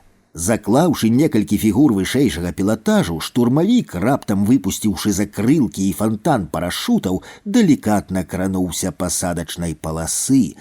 Публіка была ў экстазе. Здаецца, скрозь гул матораў ён чуў ейны віскат, свіст, воплескі. Яму былі даспадобы такія штукі. На мове пілотаў штурмавой авіяцыі гэта называлася «хвост Паўліна». Расшпіліўшы рамяні і пацягнуўшыся, ён думаў, як хутчэй прайсці праз узбуджаны натоўп, зрабіць даклад і, прыняўшы душ, прапусціць чарку другую віскі. Віскі пасля выкананага задання – гэта ўжо была традыцыя. Зацемненая зала лацінскага рэстаранчыка, як заўжды ўдзень, была пустая. Толькі ля стойкі аб нечым буркаталі дзве прыгожыя нетутэйшыя цёмнавалосыя дзяўчыны, відаць, студэнткі. Цёмнавалосыя былі яму даспадобы, было ў іх нешта, што злёгку хвалявала яго, нейкая дзіцячая нястрыманасць. Тут было цікава назіраць за наведнікамі, паралельна разважаючы над сваімі праблемамі, альбо проста сядзець, ні аб чым не думаючы, прымасціўшыся ў кутку. За акном манатонна цюкаў дождж, пачатак восені. Ён глядзеў, як праз туман ледзь праяўляюцца абрысы старога места. Ён мог распавядаць пра яго гадзінамі. Яму быў вядомы кожны ягоны закутак. Тут усё было роднае, але нішто не было сваім. Можа, апроч іхняе базы. Увогуле база была адметнасцю горада. Абсталяваная па найвышэйшым разрадзе, яна выконвала не толькі ўласцівыя любой такой базе стратэгічныя функцыі, але служыла яшчэ фарпостам дэмакратыі. Мясцовыя ўлады прыводзілі сюды, як на экскурсію, ледзь не кожную высокую замежную дэлегацыю. Асабовы склад базы лічыўся элітай. Яны мелі ступень павагі, якой мог ганарыцца не кожны мясцовы вайсковец, але толькі ў межах вызначаных стратэгічнымі задачамі, якія яна выконвала. У астатнім ім карэктна, але цвёрда было акрэслена іхняе месца. Зрэшты, такое становішча яго цалкам задавальняла. Ён ведаў, што тое самае і на іншых замежных базах, што былі раскіданыя ўздоўж межаў ягонай краіны. Іх задача – паражаць цэлі і пашыраць тэрыторыю дэмакратыі. Дзеля гэтага тут песціць вока эскадра навюткіх ваенна-марскіх хар'ераў. Усё астатняе пасля. Ён не заўважыў, як запоўнілася зала. Народ паводзіў сябе разняволена, але прыстойна. Разглядаючы са свайго кутка жанчын, ён з нейкай пякучай для сябе асалодай зазначыў, што там, на бацькаўшчыне, жанчыны прыгажэйшыя. Прынамсі, былі 20 гадоў таму. У тэлевізары пачаўся выпуск навінаў. У анонсе сярод іншага паказалі ягоны хвост Паўліна. Яны былі амаль тэлезоркамі, не толькі пілоты, але ўсе службоўцы іхняе базы, асабліва, калі ўзрастала напружанне. Розныя каналы і праграмы літаральна палявалі на іх. Як жартавалі пілоты, гэта было часткай іхняе працы. З экрана на яго глядзеў паважны, са стомленымі вачыма чалавек у строгай бела-сіняй форме ваенных лётчыкаў з 4 нашыўкамі за кожную 100 баявых вылетаў. Скрозь тлум, які панаваў у зале, цяжка было разабраць словы, але яму гэта было няважна. Гледзячы на сябе ў экране тэлевізара, ён з усмешкай зноў падумаў пра тое, што яму не хапае невялікага шнара дзесьці на скуле. Вядома, кожны лётчык мусіць быць са шнарам, так яму здавалася, калі зусім зялёным ён быў залічаны ў асабовы склад базы, але за мінулы час заміж шнараў на твары з'явіліся толькі глыбокія зморшчыны. Стоячы ля акна на КП базы, ён сёрбаў каву і назіраў, як вакол ягонага Хар'ера, фаршыруючы таго боекамплектам, мітусіцца абслуга. На падаконні, скруціўшыся ў клубок, драмаў кот. Ён не любіў катоў. Зрабіўшы апошні каўток, незаўважна для астатніх, ён скінуў ката з падаконня і выйшаў. Яго чакаў Хары, як ласкава называў ён свой самалёт. Не набіраючы вышыні, штурмавік праскочыў мяжу. На вышыні птушынага палёту радары не бралі. Маршрут быў вызначаны, цэль вядомая, перадатчык настроены на хвалю базы. Унізе мільгацелі ўсё тыя ж лясы і вёскі. Ён падлятаў, ці дакладней падпаўзаў да свайго аб'екта. Імкліва набраўшы неабходную для атакі вышыню і зафіксаваўшы ў прыцэле аб'ект, машына з ровам звалілася ў піке. Недзе на зямлі рвалася, стагнала і раўло. Прыборы паказвалі трапнасць атакі. Ён на ўласныя вочы бачыў пратуберанцы полымя, што шугала на зямлі непадалёк ад шэрай палоскі дарогі. Раптам база загадала тэрмінова мяняць курс. Наўпрост на яго ішлі варожыя бамбардзіроўшчыкі. Яны базаваліся там, на ўсходзе, і накрывалі не нейкія аб'екты, а цэлыя квадраты ягонай краіны. Праз хвіліну ён іх убачыў, колькасцю не меней за 50 машынаў, зрэшты ў меншай колькасці яны не ляталі, бамбавозы прасунуліся яшчэ з кіламетр і пачалі пікіраваць на лес. Каго яны бамбілі, было невядома, ён ужо забыў, калі нешта чуў пра больш-менш значныя злучэнні ўнутранага супраціву, але лесу пасля іхняга шчыравання не засталося. Пра тых, хто, магчыма, быў у лесе, варта было забыць. Пазбавіўшыся свайго начыння, значна хутчэй, не збіваючы парадку, бамбавозы накіраваліся назад. Іхнія маторы гулі ўжо роўна, без надрыву. Ён кінуўся наўздагон, схаваўшыся ў аблоках над бамбардзіроўшчыкамі. Лёгка злавіў прыцэл аднаго з іх, палец быў на тумблеры пуску, штурмавік напружана чакаў каманды. Але што рабіць аднаму супраць 50? Яшчэ нейкі час яны ішлі паралельнымі курсамі, палец не адпускаў тумблера пуску, ды рашэнне было прынятае. Хары пачаў разварот. Ён амаль развярнуўся, калі ўбачыў аднаго адсталага. Адсталы так хутка набліжаўся да бамбавозаў, што можна было падумаць, нібыта ён атакуе. Хары зрабіў манеўр і, зайшоўшы з боку сонца, паласнуў адсталага з буйнакалібернага. Было відаць, як трасёры імкліва памкнуліся да сваёй ахвяры. Адсталы таргануўся, задыміў і пачаў страчваць вышыню. Ён адчуваў захапленне, такое самае, калі хлопчыкам глядзеў хроніку другой сусветнай. Стужка круцілася далей, але ён быў ужо па іншы бок экрана. Падабраўшыся бліжэй, ён нечакана заўважыў на борце падбітага знаёмыя колеры, фігуру лётчыка ў кабіне. На імгненне яму падалося, што яны сустрэліся вачыма. У першую секунду ён разгубіўся, пасля на нейкі момант яму зрабілася нават вусцішна. Правёўшы падбітага да вышыні птушынага палёту, ён згубіў яго з выгляду, перашкаджалі нізкія аблокі, прабівацца ніжэй было небяспечна. Пакружыўшы яшчэ з хвіліну і не пачуўшы выбуху, штурмавік лёг на зваротны курс. «Халера, гэта вайна!» – заспакойваў ён сябе. «На вайне, як на вайне!» – раздражнёна амаль выкрыкнуў ён крыху пазней. На гэтай вайне збіццё сваіх здаралася неаднойчы і ўспрымалася без лішніх эмоцыяў. Да такіх акалічнасцяў іхняй вайны прывыклі. «А la guerre comme à la guerre», паўтарыў ён па-французску ўжо спакайней. Праз некалькі хвілінаў мусіла паказацца мяжа, за ёй база, далей хвост Паўліна і як там файна.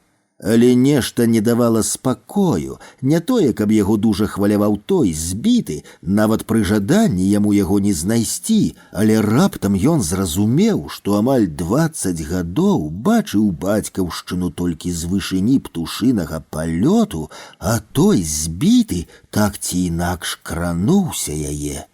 Пачало выпагоджвацца, і штурмавік павольна развярнуўся ў напрамку знішчанага аб'екта.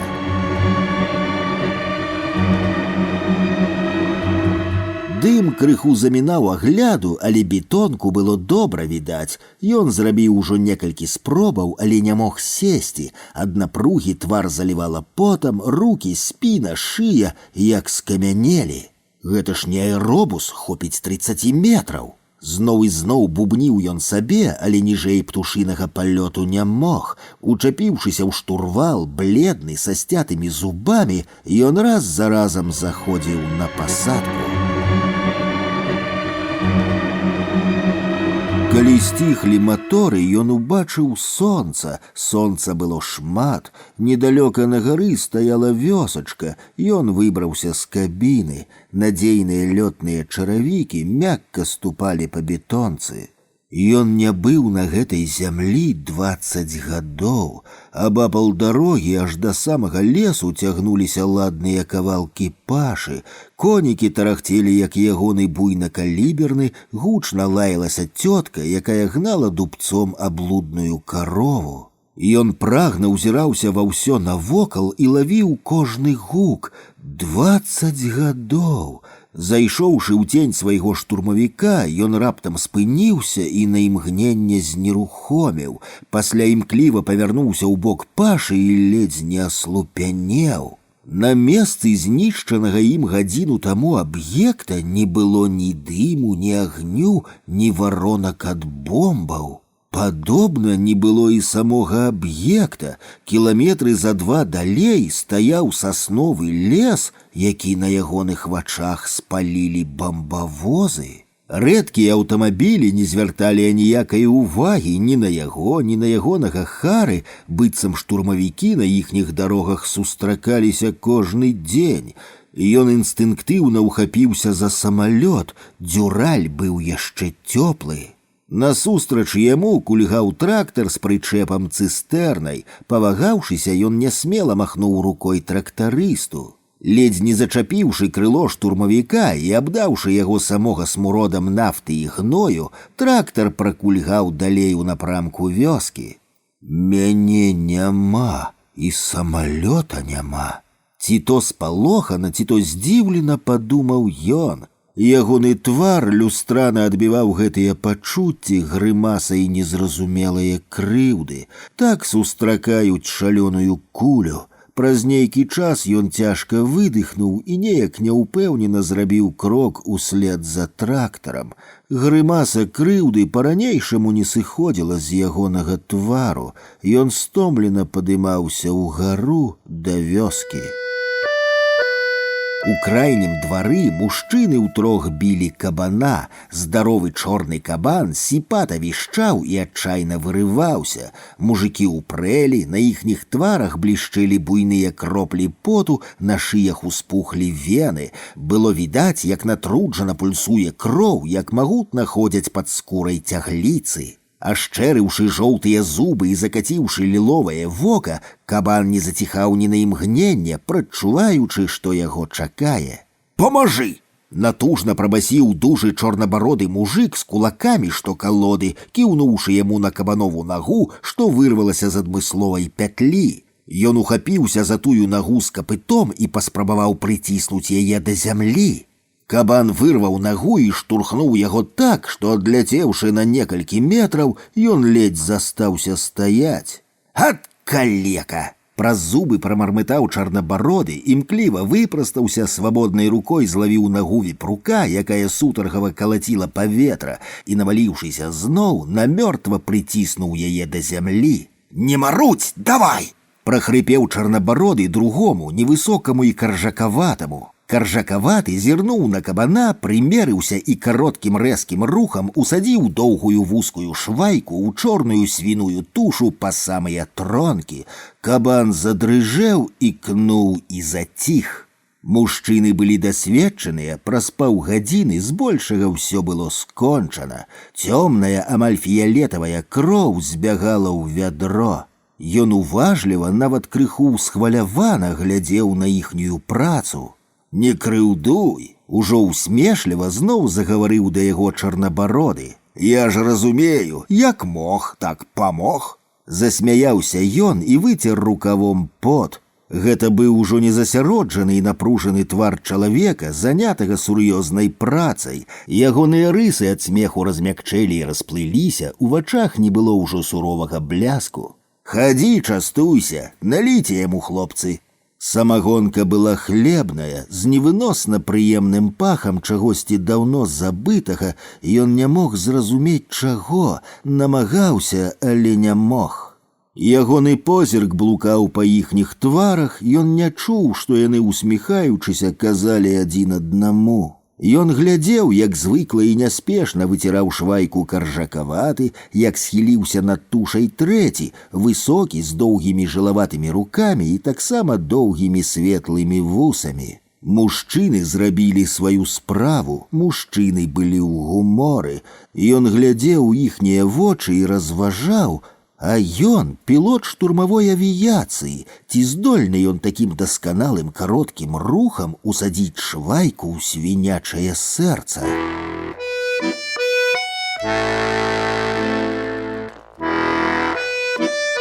На патэльні ўжо скварчэла свежына, з'явілася бульба, цыбуля, хлеб, яшчэ слоік самагонкі. Ягоныя думкі завіхурыліся і расталі недзе ў вышыні.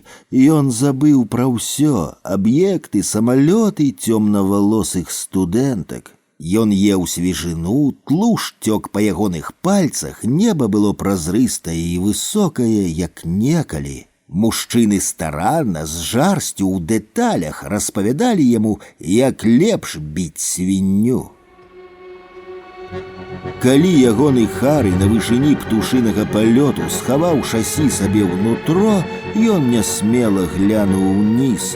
Там на зямлі зноў дагараў разбураны ім аб'ект, крыху далей палаў знішчаны лес. Вёска засталася ў баку, яе ўжо не было відаць, больш ён уніз не глядзеў. Без звычайнага дакладу, схапіўшы ў бары пляшку шатландскага, ён засеў у сябе. Перад вачыма без аніякага парадку плылі карцінкі таго, што адбылося за гэты дзень. Вылет на заданне, збіты, мужыкі, швайка, кульгавы трактар, чорная нага віпрука, разбураны аб'ект, зноў мужыкі, свежына, зноў разбураны аб'ект. Корак шатландскага не паддаваўся. Ён узяў шырокі вайсковы нож, падчапіў корак лязом, але зноў не даў рады. Мая справа лятаць, лятаць і бамбіць, бамбіць і лятаць. Быццам пераконваў ён кагосьці. Лязо ўгрызалася ў корак і аж дрыжэла ад напругі, пальцы пад пазногцямі збялелі. Лятаць і бомбіць, бомбіць, бомбіць. Корак падаўся, і рука, не ўтрымаўшыся, паласнула ножом па твары. Болю ён не адчуў, толькі цяпло, якое хваляй кінулася ў твар. У цішы было чуваць, як забарабаніла па паркеце кроў, ягоная кроў, яе набягала ўсё болей. Як з кабана, нявесела падумаў ён. Глынуўшы праз нейкі час з пляшкі, ён скрывіўся. Гэта была не хлебная гарэлка. Ён сядзеў з прыплюшчанымі вачыма, за акном пачынала віднець. Ён сядзеў моўчкі, кроў ужо не цякла. Час мерна адбіваў секунды на старым спадчыным настенным гадзінніку.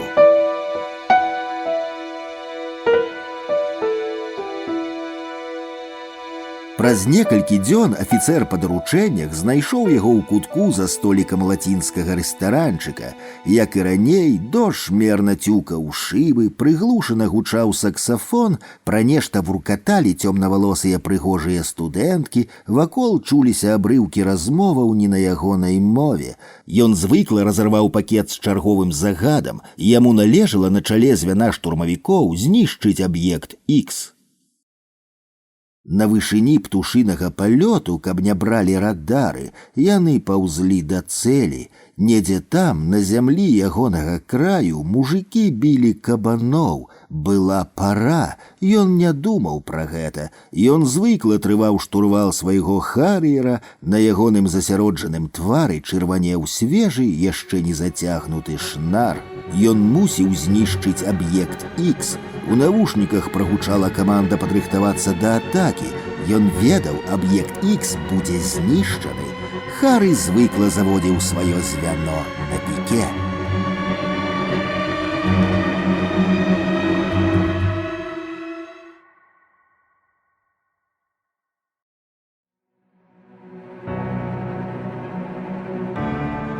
Карфаген. Капітан яхты з назвай «Хмарачос» голасам добрага дабрадзея запрашаў да выхаду на прагулку ў адкрытае мора. Яхта стаяла на прыколе крыху далей, маленькая, лёгкая, зграбная, з 3 гнуткімі мачтамі. На самым версе найбольшай сярэдняй мачты сядзела вялікая сіняя птушка. Капітан мружыўся на яркае сонца ды прыкрываўся даланёй, нібыта ці напраўду усміхаючыся. «Шаноўнае спадарства, запрашаем на фантастычную яхту «Хмарачос». Час ад часу ляцела са старога мегафона, напаўняючы паветра пералівамі, патрэскваннем ды вібрацыяй разнастайных гукаў. Было раным рана, калі неба яшчэ абсалютна чыстае, мора зусім спакойнае, а сонныя гандляры драбязой, што ўсталёўвалі свой скарб у складных каляровых шапіках, яшчэ не надакучлівыя. «Мама, хадзем на яхту, мы ж хутка з'язджаем, ну хадзем». Дзяўчынка упарта цягнула маці за руку ў бок «Хмарачоса», і тая не надта ахвотна, але мусіла падпарадкавацца. Да яхты паціху падыходзілі пасажыры, якія ў такі ранні час апынуліся ля прыстані. Белая фуражка капітана мела залатое сонца ды высунуты з-за яго акрайчык маладзіка, заміж звыклага краба на кукардзе. Не было ў капітана неадпаведнай шкіперскай люлькі, ні суворых вачэй, хіба што сівелая барада ды стары мегафон, што разносіў па наваколлі запрашэнне ў падарожжа. З-за мора падымаўся велізарны аранжавы шар.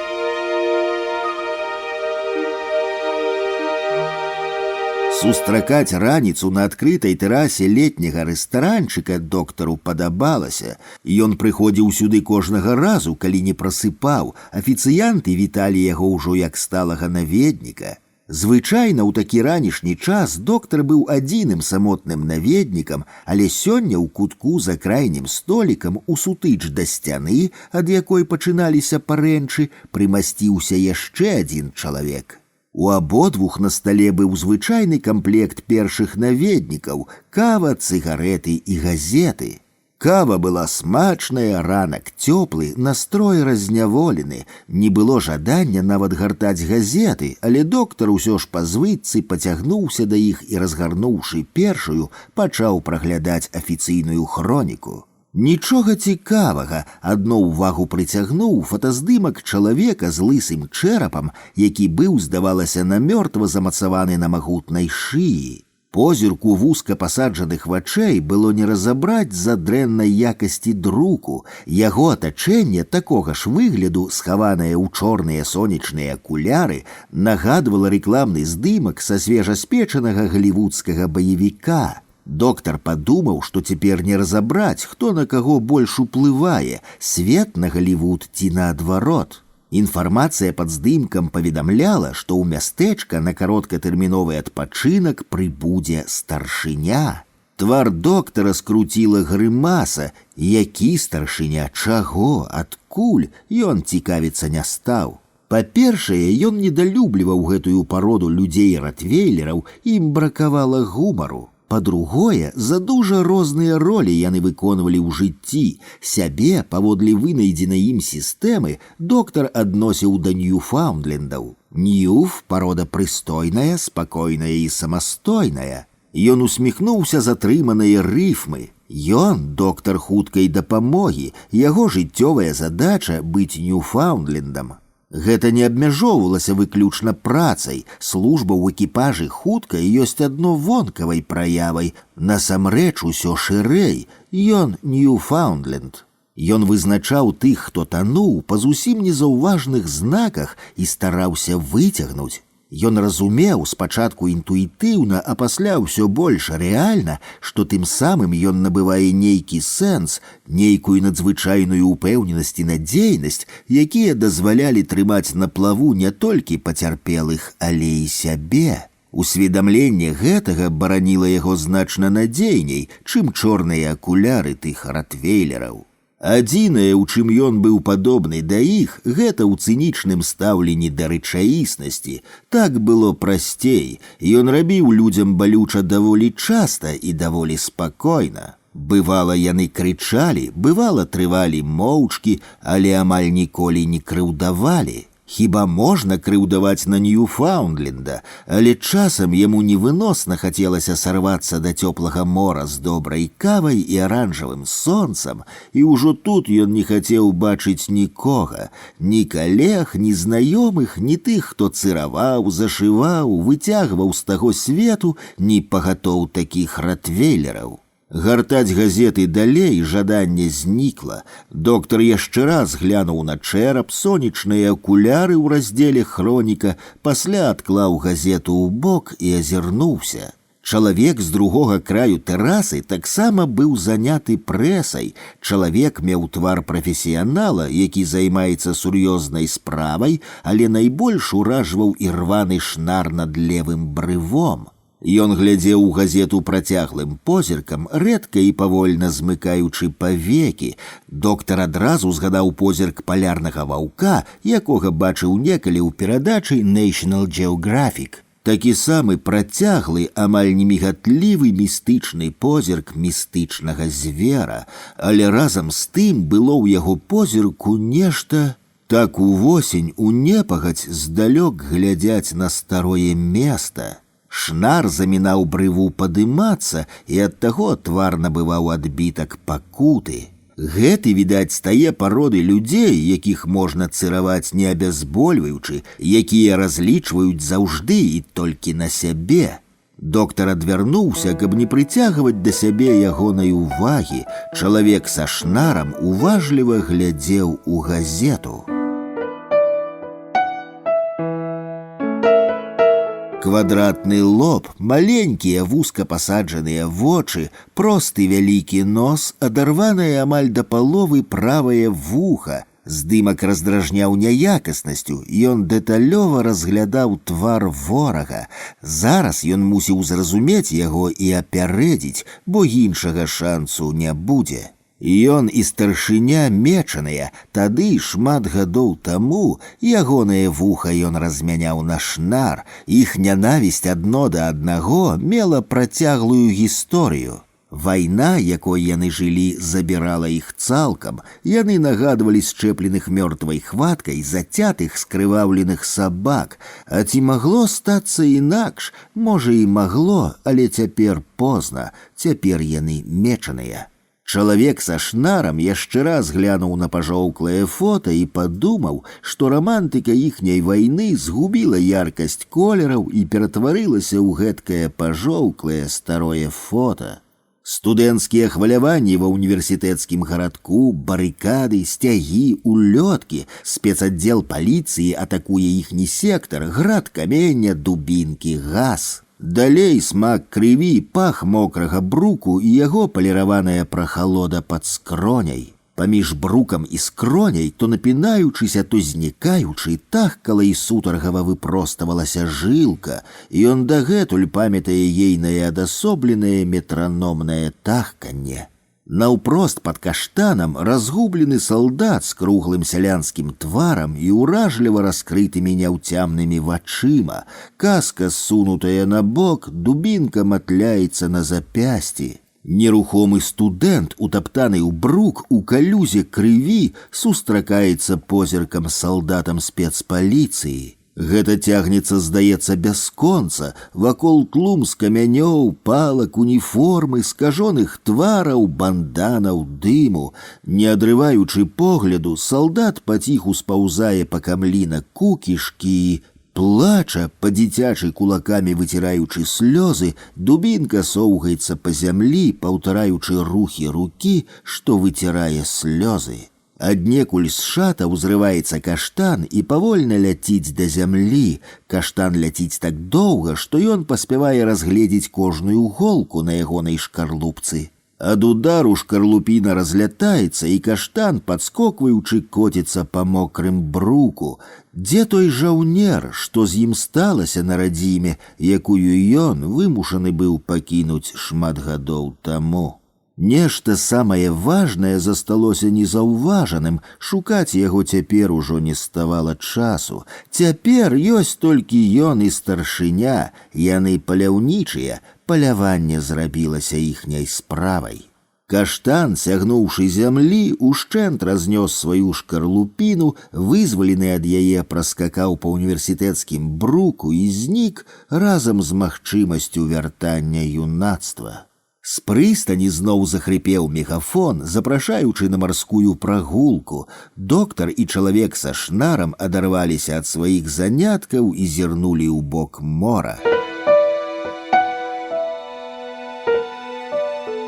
Дама з дзяўчынкай збочылі на прыстань, за імі туды ж скіраваўся круглы на кароткіх ножках чалавечак з нявыспаным тварам, які спрабаваў завязаць з імі размову, забягаючы то з аднаго, то з другога боку.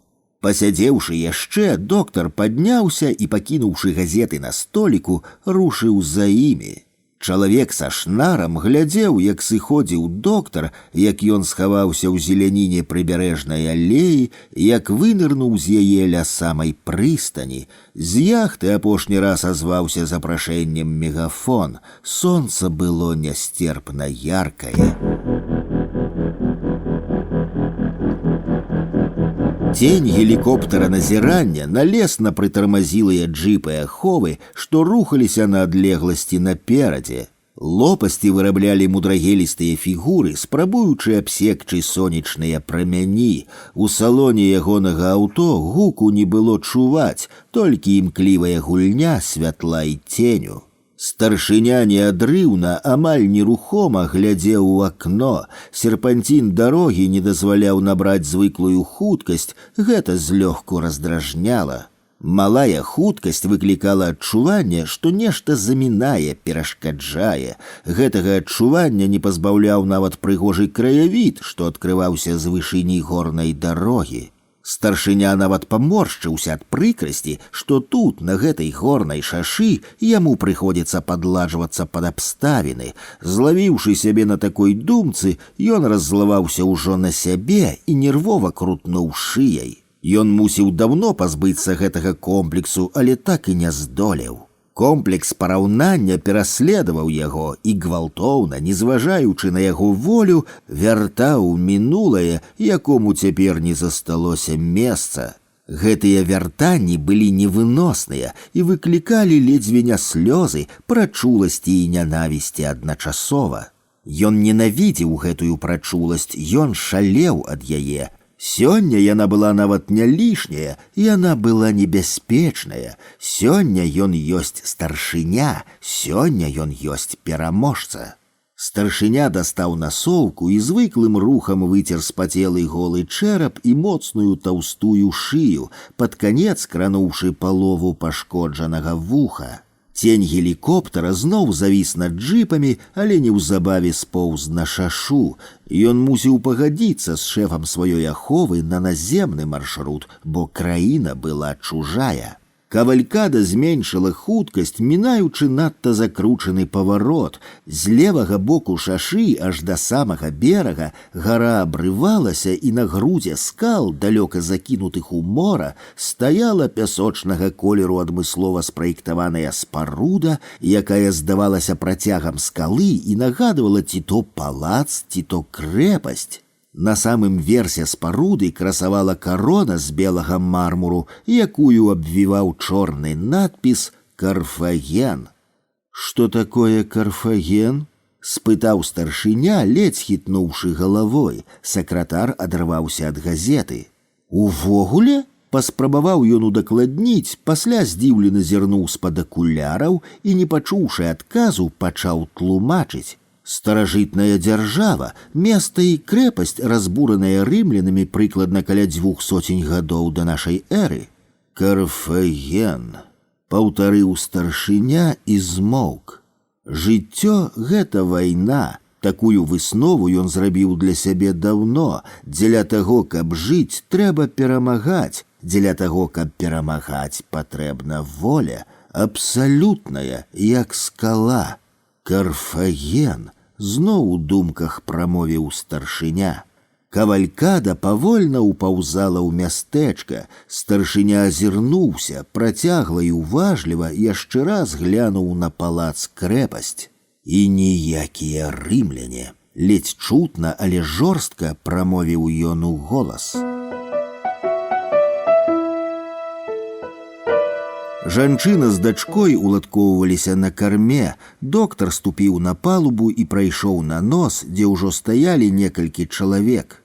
Яхта упэўнена аддалялася ад берага, мачты паціху парыпвалі, пырскі з-пад кіля іскрыліся ў сонечным святле, а таямнічая сіняя птушка выпрасталася насустрач ветру, час ад часу распраўляючы крылы. У гэтыя моманты яна набывала незвычайную веліч і прыгажосць, маленькая яхта здавалася яе працягам, вакол панавала ціша, змоўклі нават пасажыры. «Дядзечка капітан, а чаму вашая яхта мае такую дзіўную назву «Хмарачос»?» Па складах прагаварыла дзяўчынка, нарэшце перарваўшы цішыню. «Бачыш, у маёй яхты 3 мачты. Калі падымаюцца хвалі, яна гэтымі мачтамі-грабеньчыкамі дастае да воблачкаў і хмарак, і здалёк можна ўбачыць, як яна іх прычэсвае». «Гэта значыць, робіць хмаркам фрызуркі?» «Так, робіць фрызуркі». «А якія?» «Добрыя, прыгожыя. Зараз хмаркі яшчэ спяць, але калі ты ўбачыш акуратна прычасаныя хмаркі, дык ведай, што гэта пастаралася моя маленькая яхта». «Дык вы капітан-цырульнік?» «Падобна на тое», — усміхнуўшыся, прамовіў ён. Мора пералівалася блікамі, люструючы сонца і неба. Яшчэ крыху, і ўжо немагчыма было б разабраць, дзе насамрэч мора, дзе неба. Ад захаплення спакоем і прасторай доктар аж прымружыў вочы. У ягонай краіне мора не было. «Мама, мама, глядзі, дэльфіны!» Дзяўчынка, прыціснуўшы далонькі да тварыка, шырока расплюшчыўшы вочы, захоплена глядзела за борт. Праз секунду непадалёк ад яхты з марской глыбіні выскачылі дэльфіны. Можна было падумаць, што яны пра нешта крычалі паміж сабой. Іх палёт быў вясёлы і лёгкі, як у птушак, а дасканалыя целы, зноў кранаючыся вады, раставалі ў выбухах пырскаў да наступнага палёту. Усе паўскоквалі са сваіх месцаў і стараліся разгледзець дэльфінаў, міжволі прасякаючыся іхняй незвычайнай прыгажосцю. «Добры знак», — заўважыў капітан. «Мама, хіба дэльфіны могуць лётаць? А хто яны тады, рыбы ці птушкі?» Ад дзіцячага пытання маці сумелася.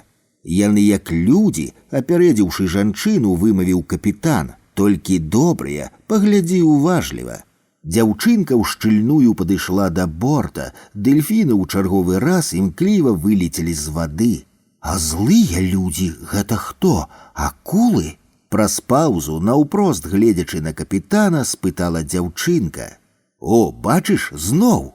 Капітан хітнуў у бок дэльфінаў, якія, здаецца, ў сваім незвычайным палёце даляталі і краналіся сонца. Глядзі пакуль на добрых і вясёлых. А яны могуць даляцець да сонца? Захопленая відовішчам спытала дзяўчо. А хіба ты не бачыш? Адказаў капітан. Мама, а ў нашай краіне мора ёсць? Няма. Значыць, і дэльфінаў няма? Няма. Расчаравана працягнула жанчына. Значыць, і добрых людзей няма. Сумна зазначыла дзяўчынка і крыху пазней дадала. Як кепска, калі краіна не мае мора. Кепска, моўчкі пагадзіўся з ёю доктар. Не журыся, сонейка. Капітан усміхнуўся і сунуў сваю капітанскую фуражку з незвычайнай кукардай на патыліцу. Дэльфіны існуюць і без мора, і я табе па сакрэце скажу, кожны можа стаць дэльфінам, калі не будзе часта злавацца, і тады можна навучыцца, як яны, далятаць да сонца.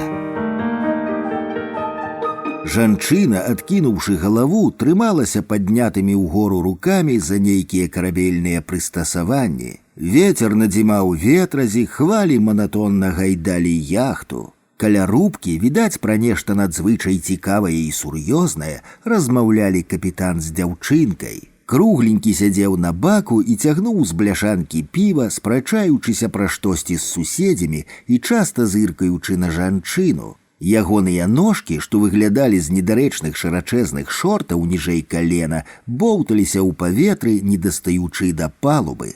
Дама была напраўду цікавая, але ў чым выяўлялася гэтая цікавасць для яго, доктар ніяк не мог зразумець. Ён ажно заёрзаў, пачаўшы губляць цярпенне. Разглядаць яе далей было няёмка, але кратком ён працягваў гэта рабіць. Натуральны, без макіяжу, твар жанчыны выдаваў за дужа заспакойным, крыху заўважныя прыпалыя кругі вакол вачэй падкрэслівалі гэтую празмерную заспакоенасць. Радзімка між куточкам вока і скронню, светлыя валасы, бровы, што разляталіся па высокім ілбе. Жанчына спахмурнела, паміж бровамі над пераноссем з'явілася невялічкая зморшчынка. Доктар хацеў адвесці позірк, але... Зморшчынка, невялічкая складка над пераноссем, дзяўчынка лета, лета. Ён забыўся на тое далёкае лета, ці рабіў выгляд, што забыўся, і ён выпусціў яго, як дзіцячы балонік, а калі і згадваў, то згадваў адасоблена, быццам гэтае лета здарылася не з ім, а з кімсьці іншым. Ён даўно перастаў яе сніць, але ж дастаткова было белай яхты і жанчыны з пранізліва знаёмай зморшчынкай між броваў. Лета! Можа, у таго лета такая ж дачка. Панцыр, што нарос на ім з таго часу, прымушаў глядзець на рэчы пад крыху іншым вуглом, чым глядзелі астатнія. Праца ў экіпажы хуткай толькі спрыяла таму, яму нават падабаўся такі стан рэчаў. Ён сачыў за пачуццямі іншых, а таемна спадзяваўся, што і за сваімі таксама, нібыта з-за сцяны, нібыта за гульнёй у шахматы, калі назіраеш збоку, як перасоўваюць фігуры шахматысты. Белыя ваявалі з чорнымі, спраўджваючы і правальваючы разумныя і не вельмі разумныя камбінацыі, рабіліся шахі, ставіліся маты. Але настаў момант, калі ён зразумеў, што гэта ніякія не шахматы, што гэта вайна. Ён не заўважыў, як апынуўся на гэтай вайне, як яна зацягнула яго ў сваё вераванне. Ён згубіў нешта самае-самае, вясёлку, наўзамен атрымаўшы панцыр, абарончую сцяну, за якой ён нібыта схаваўся, пакуль вакол ішла вайна. Праўда, на гэтай вайне выглядала ярка, але яшчэ ярчэй выглядалі кроў і цынізм. Кроў была розных адценняў: бурая, брунатная, ружовая, чорная, блакітная, нават зялёная, але заўжды невыносна яркая. Цынізм быў шэры як браня, але таксама яркі настолькі, што нават яму трэба было прывыкаць, каб не рэзала вочы, калі ён раптам гэта зразумеў. Адкрыццё, якое ён зрабіў, спачатку выклікала ў яго шок, пасля паніку, затым глыбокі і працяглы сум. Ён, стомлены Ньюфаундленд, мусіў ратаваць сябе. Гэта было нязвыкла, але трэба было сыходзіць з вайны. Яго сыход быў цяжкі, доўгі і упарты. Ён цягнуў на сабе свой панцыр і адбіваўся ад вайны, якая пераследавала і даставала яго штораз, але ён упарта, не спыняючыся, ад яе ўцякаў. Так ён апынуўся тут, у ціхім мястэчку, на маленькай яхце, побач з нечакана ўзніклым, забытым летам, тым летам, дзе не было вайны. Ягоны панцыр побач з летам выглядаў недарэчнасцю, але скінуць, вызваліцца ад яго было страшна. Столькі часу гэта была такая надзейная абарона. Схамянуўшыся, доктар зноў зірнуў на жанчыну, і яна не мяняла паставы. Скрозь вейкі прабіралася сонца, ёй было спакойна, халаднаватым спакоем перахварэлага. Тады гэты спакой быў такі неабходны. Ветер чарговы раз шпурнуў валасы, адпусціўшы адну руку, яна паправіла іх даланёй. Тады, здавалася, ўсё было знішчана, душыла крыўда. Яна вырвалася, яна старалася ўцячы ад болю і крыўды. Яна не ведала, што рабіць, яна была падобная да выкінутага ў шторм пасажыра камфартабельнага лайнера, дзе ўсё было наладжана, цёпла і спакойна. Яна нагадвала чалавека, які ў хвалях хапаецца за першае, што дазваляе хоць як утрымацца на паверхні, і, узяўшы дачку, яна рушыла на гэты бераг і схапілася за першае, што трымала на паверхні. Яна не памятала яго твару ўжо праз пару дзён, толькі тату мудрагелістага ўзору на плячы, ды быццам бы смяшлівыя забаўкі, якія ён няспынна выстрэліваў увесь вечар і з якіх яна спрабавала смяяцца. Наступнай раніцы зрабілася яшчэ горш. Забаўкі былі такія ж банальныя, каб не сказаць пошлыя, як кава, якую ён прынёс ёй у ложак. Ён казаў нейкія словы, гучна смяяўся, пра нешта недарэчна разважаў. Ёй хацелася ў душ. Душа не было. Седзячы на канапе, захутаная ў прасціну, яна піла каву і моўчкі глядзела праз яго, зрэдку хітаючы галавой.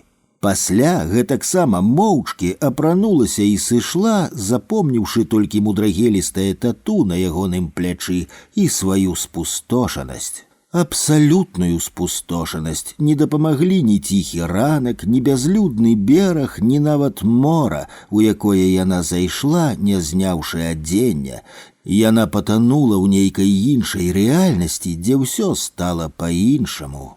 Вярнуўшыся дамоў, яна пачала будаваць мур, пакуль не схавалася ў ім цалкам, быццам скамянеўшы сама. З таго часу ў яе былі толькі дачка, праца і высокі магутны мур, за які не пранікаў нават хірург, з якім яна час ад часу сустракалася. Хірург меў жорсткія рукі, сур'ёзныя сталёвыя вочы і жонку ў другім канцы мегаполіса.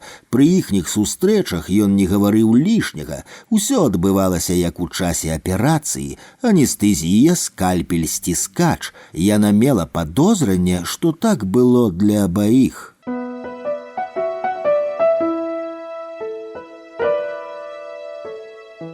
Зморшчынка разгладзілася, жанчына павярнулася і ўбачыла перад сабой доктара. «Хто вы?» – ад нечаканасці запытала жанчына.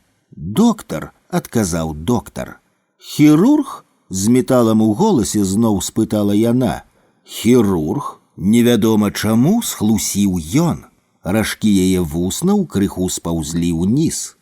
Вашым хірургічным вачам не стае сталі. Сапраўдны хірург мусіць мець у вачах сталь. Спачатку падумала, а пасля і сказала яна. Хірург мусіць быць зроблены са сталі, уключна з вачыма. Чаму? Таму што хірург з катэгорыі тых прафесій, што валадараць над чалавечым жыццём, як прыкладам генералы, палітыкі, пракуроры ды суддзі. Яны не маюць права на сумненні, інакш у іх нічога не атрымаецца. Для іх сумненні як апендыцыт, які падлягае выдаленню. Таму вы няўдалы хірург. Прызнайцеся, колькі чалавек вы зарэзалі? Аднаго? Збянтэжана вымавіў доктар. Ды і таго, па шчырасці, не дарэзаў, калі за няўдалую аперацыю прыняць харакіры. Ён паспрабаваў весела усміхнуцца. Яна глядзела на яго і ўсё чакала, калі гэтая штучная усмешка, якая кацілася па ягоным твары, дастане вачэй. Ляцелі імгненні, яна напружана чакала, але так і не дачакалася. Паступова усмешка выветрылася, ёй стала утульней. Але ўсё ж засталася боязь пачуць ад яго вясёлую забаўку ці показку. Ёй здавалася, што тады тая выветраная усмешка вернецца і напаўзе на ягоныя вочы. Ведаеце, у вас прыгожая зморшчынка, вось там, над пераноссем. Вы пачынаеце размову з няўклюдных кампліментаў. Відаць, я не толькі дрэнны хірург. Так, вы яшчэ і дрэнны самурай. Ён паціснуў плячыма. «Не праганяйце мяне», – папрасіў доктар. «Мы можам пагаварыць». Самурай, які вярнуўся з холаду, перайначыла яна сама сабе назву вядомага рамана «Ле Карэ», уголас спытаўшы: «Пра што?» «Ну, напрыклад, пра дэльфінаў». «Вы спецыяліст па марской фауне?» «Я спецыяліст па зморшчынках між броваў». «І пра што яны гавораць?» По-рознаму, але часцей за ўсё пра страчаныя магчымасці. У вас, відаць, вялікі досвед? Досвед, на жаль, вялікі амаль ва ўсіх. Тады, шаноўны хірург-самурай, давайце лепш пра дэльфінаў, яны не робяць няўдалых харакіры. Згодны, ім няма ў тым ніякае патрэбы, яны ж дэльфіны. Хлопалі ветразі, свяціла сонца, дзьмуў вецер, кругленькі чалавечак у шортах злосна пазіраў на доктара. Дэльфіны, застаўшыся ў баку, працягвалі свае палёты, а доктар і жанчына размаўлялі пра дэльфінаў.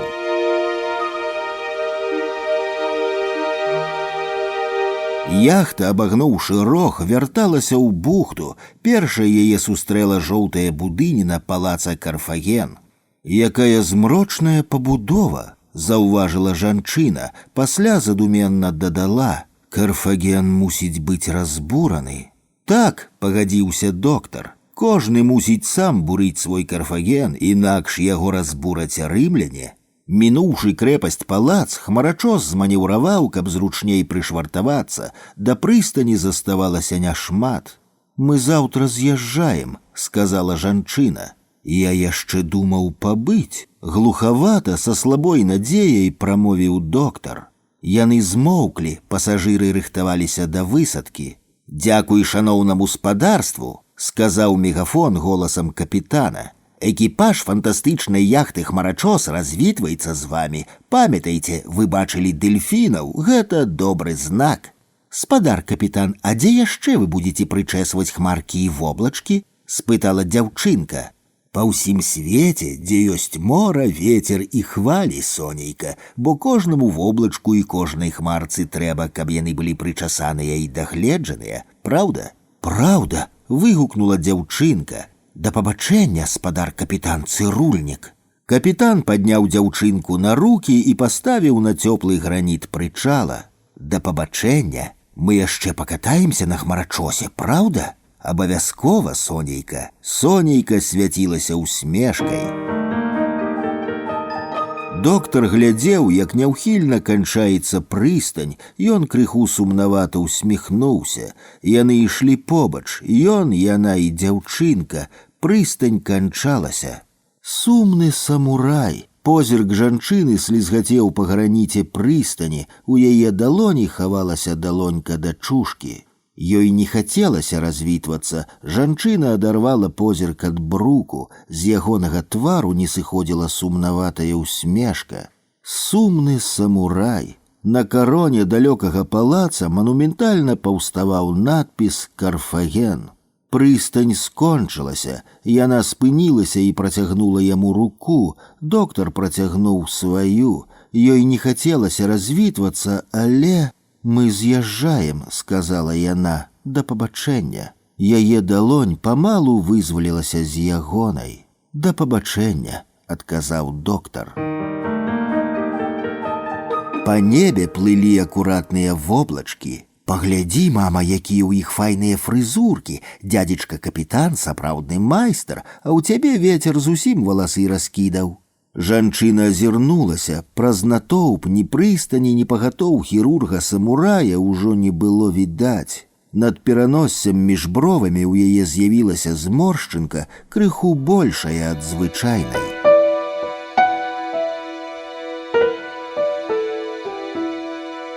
«Мы мусім мець абсалютную гарантыю. Снайпер такой гарантыі даць не можа. Ад старшыні не павінна застацца нічога, нават другой паловы вуха. Ён стваральнік і носьбіт ідэалогіі сістэмы. Гэта з аднаго боку выводзіць праблему задушкі, з другога замыкае яе на ім. Сістэма і яе натхніцель падлягаюць радыкальнаму вынішчэнню. Будуць выпадковыя ахвяры. Мы не можам ставіць пад сумненне спланаваную аперацыю, якую рыхтавалі шмат гадоў. Дыялог з самім сабой праходзіў велавата, усё было вызначана даўно. Чалавек са шнарам за свайго століка на тэрасе глядзеў, як швартаваўся хмарачос, як узнялася з мачты і пачала кружляць над белай яхтай прыгожая сіняя птушка. Зрабіўшы некалькі кругоў, птушка на нейкі час нерухома завісла ў паветры, а пасля павольна пачала планіраваць у адваротны ад берага бок, расстаўшы недзе паміж морам і небам. Ён мусіў мець абсалютную гарантыю, занадта вялікі кошт. Зараз, як і тады, у яго няма выбару. Але тады гэта адбылося ўпершыню, і ён схібіў, забраўшы з сабой толькі палову вуха старшыні. Але была яшчэ стрэмка, якая з таго дня пакутліва пасялілася ў ягонай галаве, робячы ягонае жыццё чым далей, тым больш пакутлівым. У яе былі вялікія, крыху спалоханыя іхнім нечаканым уварваннем вочы. Ён бачыў іх зблізку, вакол грымела страляніна няўдалага захопу, але ёсць закон. Светка не мае шансаў, нават калі ў яе вялікія, разумныя і прыгожыя вочы. У яго не было ні часу, ні выбару. Ён пачуў ад яе толькі адно дзіўнае, спалоханае, зусім неадпаведнае гармідару, што адбываўся вакол пытанне, ці кахаў ён калі-небудзь. На вайне як на вайне, але тады гэта было ўпершыню. Ён не адказаў ёй, яна засталася крыху нахіленай у фатэлі з маленькай ранкай акурат між броваў. Ці кахаў ён калі-небудзь? З таго дня ён насіў гэтае пытанне як таўро, як шнар над брывом, які зарабіў у часе таго няўдалага нападу на старшыню. Галоўная справа, страчана столькі сяброў, ён павінен адпомсціць за ўсіх і за яе таксама. Помста адзіны ягоны матыў. Ён быў упэўнены, што дастане старшыню. У іх няма шансаў не сустрэцца, як і няма выбару, і ён быў рады, што выбару няма. А пасля ён паспрабуе адказаць і сабе, і ёй на яе дзіўнае пытанне. Недапалак паляцеў у сметніцу, чарговая хваля прыбою разбілася аб скалы, якія адкідалі цені, падобныя да пачвараў. Ён глядзеў, як марская пена злізвала самотныя чалавечыя сляды з пляжнага пяску.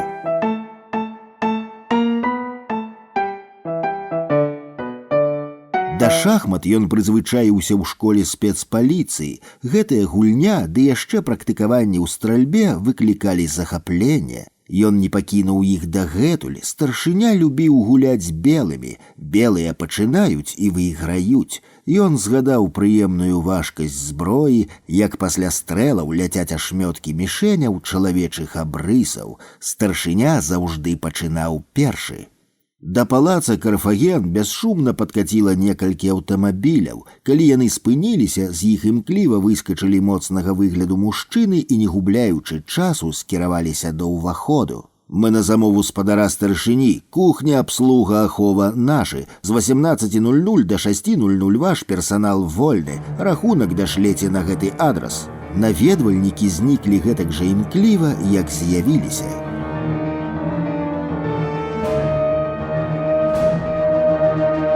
Калі за акном пачалі мільгаць вакзальныя пабудовы, яна нарэшце села і схавала твар у далонях. Ёй нікога не хацелася бачыць. Яна ледзь дачакалася, калі сышоў праваднік з ягонымі бясконцамі «Шаноўная спадарня». Добра, што ў купе нікога не было. Яна старалася быць спакойнай увесь астатак дня, але наколькі пераканаўча яна даводзіла сабе, дома ўсё будзе па-ранейшаму, настолькі ж разумела, што па-ранейшаму не будзе. Зморшчынкі між броваў, адбітак страчаных магчымасцяў, згадала яна. Ейны мур, у якім яна, здавалася, схавалася назаўжды ад жыццёвых прыкрасцяў, які здаваўся такім магутным і непрыступным, трэснуў і разбураўся. Удары кавалкаў ягоных сценаў, што абрыналіся долу, сатрасалі ўсё ўсярэдзіне.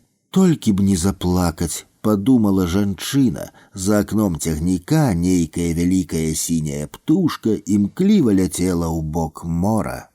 «Мама, я хочу сёння быць дельфінам». Дзяўчынка абняла маці, пасля ўзяла грабеньчык і асцярожна пачала расчэсваць яе доўгія валасы. «Мама, праўда, мы яшчэ пакатаемся на хмарачосе і пагуляем з дельфінамі?» «Праўда», – адказала жанчына, – «абавязкова».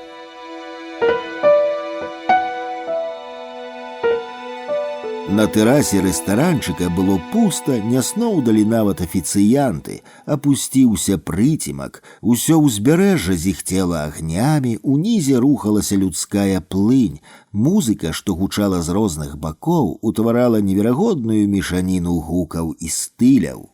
Ці змянілася б штосьці, калі б ён прамовіў нейкія словы, думаў доктар. Словы пустое, нешта замінала.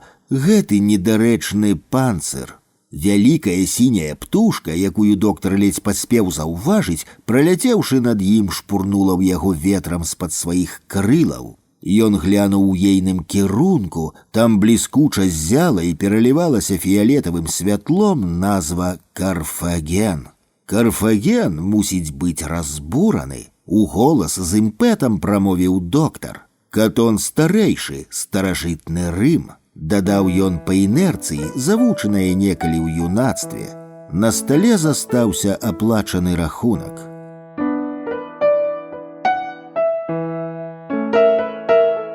У каміннай зале палаца на невялікай сцэне замоўленыя акцёры з імпэтам адпрацоўвалі высокія ганарары. У дзвярах стаяла ахова, вышкаленая абслуга стрыгла вачыма. Старшыня падняўся са свайго месца і заўважыў, як напружыліся целы і вочы астатніх, але адасоблены, заняты сваімі думкамі, скіраваў на невялікі утульны гаўбец. Па моры бегла месяцовая дарожка, нібыта мост, другі канец якога губляўся ў цемры. Ён любіў глядзець на мора, а што ён яшчэ любіў, ці каго? Нейкі смутны вобраз ледзь паказаўся з памяці і адразу ж знік, згубіўся, растаў. Толькі гэты месяцовы мост. Раней ён жарсна любіў уладу і прагна ненавідзеў тых, хто перашкаджаў яму яе мець. Пасля улада проста стала ягоным жыццём, як паветра, а нянавісць ператварылася ў механічную працу. Ён спакойна і халодна нішчыў тых, хто яму перашкаджаў. Нянавісць ужо не турбавала яго, і ён пакінуў яе тым, хто не здольны стаць пераможцам, каго то тут, то там выкалупвала і знішчала ягоная служба аховы. Але ці любіў хто-небудзь яго? Старшыня павярнуўся і паглядзеў у залу, пераводзячы позірк захоўнікаў на артыстаў, са сваіх падначаленых на іх дзяўчатак, адмыслова падабраных для такіх вось вечароў. Ён глядзеў і бачыў іх твары, вочы, рукі. Для яго яны былі штучныя і нейкія нежывыя.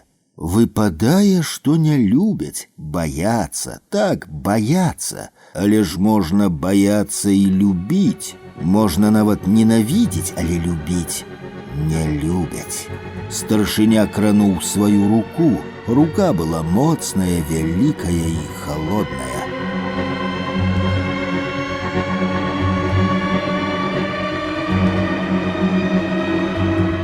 Вентыляцыйная шахта аказалася вельмі непрыдатнай. Прасоўвацца наперад было нязручна. Галоўнае пралезці праз лопасці вентылятара, каб не быць пасечаным на кавалкі. Для гэтага ён меў 5 хвілінаў. Краты падаліся лёгка, але далей пачаліся праблемы. Праходзячы вентылятар, ён падраў вопратку, вымушаны быў пакінуць на тым баку ад газ, які не засталося часу адчапіць, і ледзь-ледзь паспеў прадрацца між лопасцямі да таго, як тыя зноў пачалі секчы паветра. Зараз да каміннай трубы замацаваць міну, скіраваць выбух, уставіць узрывальнік і назад. Без адгазу было цяжка, дым, чад, пыл. Ён хутка ўпрэў, пот заліваў вочы, не было чым дыхаць. Каб паўсці цішэй, спатрэбілася часцей спыняцца, нястача паветра рабілася ўсё болей заўважнай. Чым бліжэй была мэта, тым больш было дыму, задухі і спёкі. Адсюль ужо можна было разабраць музыку. Кроў пульсавала так, што, здавалася, зараз хлыне вонкі, перад вачыма пачало плысці. Ён адарваў кавалак вопраткі, змачыў яго вадой з флягі і завязаў як бандану. Зрабілася крыху лягчэй, як у юнацтве, падумаў ён, згадаўшы студэнцкія барыкады. Найшла нейкая апантанасць. Карфаген мусіць быць разбураны, заведзена паўтараў ён. Сёння гэтая пачвара адкажа за ўсё, разам са сваімі шакаламі. Ён прасунуўся яшчэ крыху, не было чым дыхаць. Нарэшце! Далей усё адбылося механічна. Ён намацаў нішу, адшпіліў міну, уставіў узрывальнік і ўключыў таймер. Цяпер назад! Падумаў ён і ледзь стрымаўся, каб не закашляцца. Сілы пакідалі. Неабходна было паспець да наступнага спынення вентылятара. Ён уключыў ліхтарык і глянуў на гадзіннік. Лічбы разбегліся і пачалі губляць акрэсленасць. Галоўнае не спыняцца. Ён упарта аўтаматычна рухаўся наперад, не разбіраючы ўжо амаль нічога перад сабой. Забіваў кашаль, які больш не было магчымасці стрымліваць. Рэальнасць пачала блытацца з уяўнасцю. Вентылятар то набліжаўся, то аддаляўся, то ператвараўся ў твар салдата спецпаліцыі з супрацьсонечнымі акулярамі заміж вачэй. Ён намагаўся здзерці гэтыя акуляры, каб глянуць у схаваныя за імі вочы. Ён поўз скрозь гэтыя наплываючыя вобразы. Маці, стары дом, універсітэцкія сябры, рэвалюцыя, змаганне, дзяўчына з ранкай між броваў. Яму хацелася, каб яна ўбачыла яго, але ён не мог наблізіцца да яе. Ён хацеў крыкнуць і не здолеў. Хлопец з уражлівымі вачыма і круглым сялянскім тварам у форме салдата спецпаліцыі плакаў, седзячы на кукішках пад каштанам. Дубінка коўзала па бруку ў такт руцэ, што выцірала кулаком слёзы. Апошняе, што праплыло перад вачыма, вялікая сіняя птушка, яе ўжо ледзь было відаць. Раптам нешта падняло яго ў паветра, і ён памкнуў за ёй. Было неверагоднае адчуванне палёгкі, унізе дыхала мора, вакол віравала неба, сіняя птушка была побач, да яе можна было дакрануцца, і ён працягнуў да яе руку.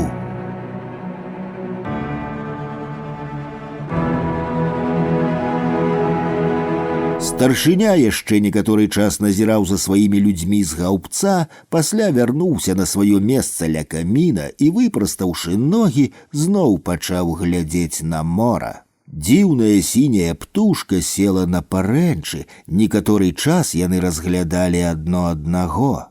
«Яна замінае мне». Старшыня зрабіў знак ахоўніку. Птушка нахіліла галаву, нібыта выслухала, што было сказана, пасля, не чакаючы, махнула крыламі і знікла ўначы. Старшыня глядзеў на месяцовы мост, другі канец якога губляўся ў цемры. Ужо нішто не замінала.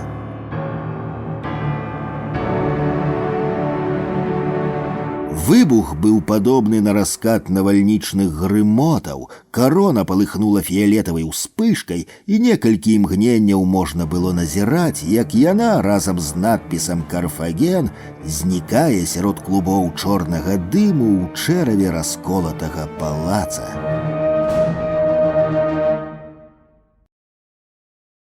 Неба паласавалі сляды знічак, доктар лёгка крочыў цёплай вулкай начнога мястэчка. У ліхтаровым святле матылькі танчылі мінуэты, калі пачуў грымоты навальніцы з боку мора.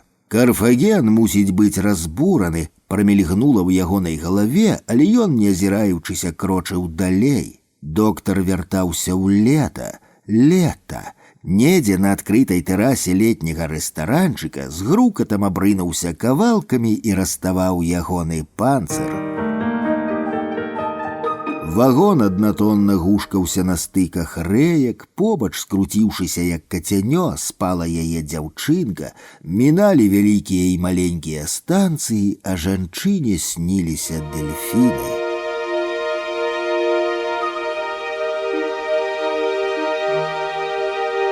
Оранжевое сонца выходзіла з-за небакраю. Быў цёплы сонечны ранак. Ля прычала стаяла і гайдалася на хвалях невялікая белая яхта з вялікай сіняй птушкай на галоўнай мачце. Праз шум і трэск эфірных перашкод з дынамікаў прабівалася музыка з фільма «Гісторыя кахання».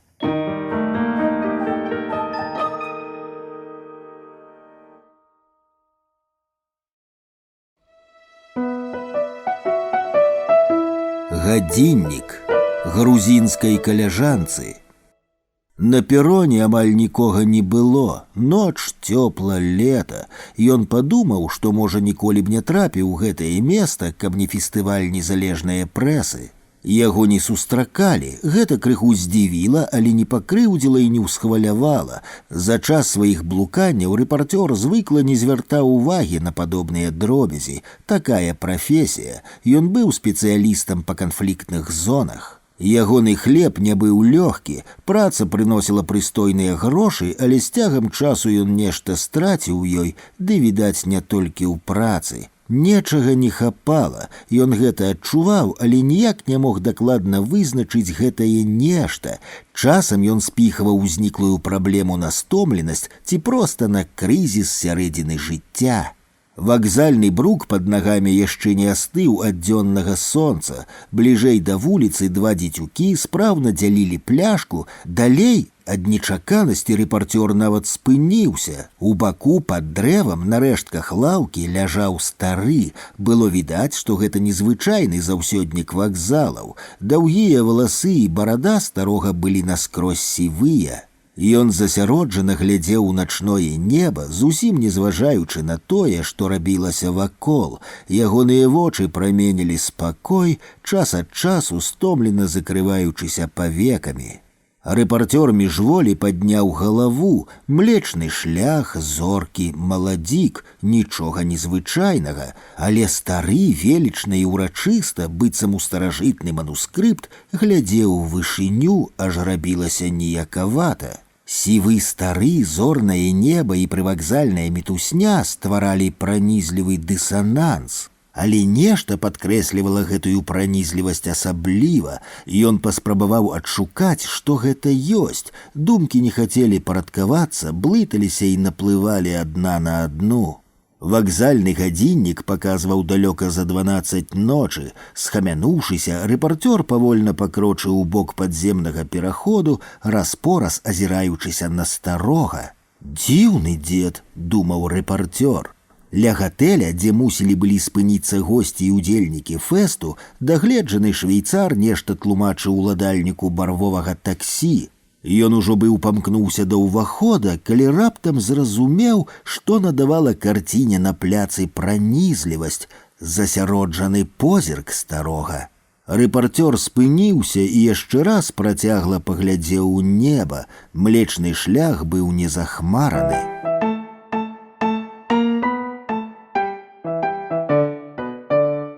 Фестываль пачаўся бадзёра, аглядаліся прывезеныя рэпартажы, пасля прагляду пра нешта спрачаліся, штосьці бурчэлі, хвалілі ці маўчалі. У перапынках знаёміліся, дзяліліся ўражаннямі і цыгарэтамі і, не спыняючыся, пілі каву, як заўжды.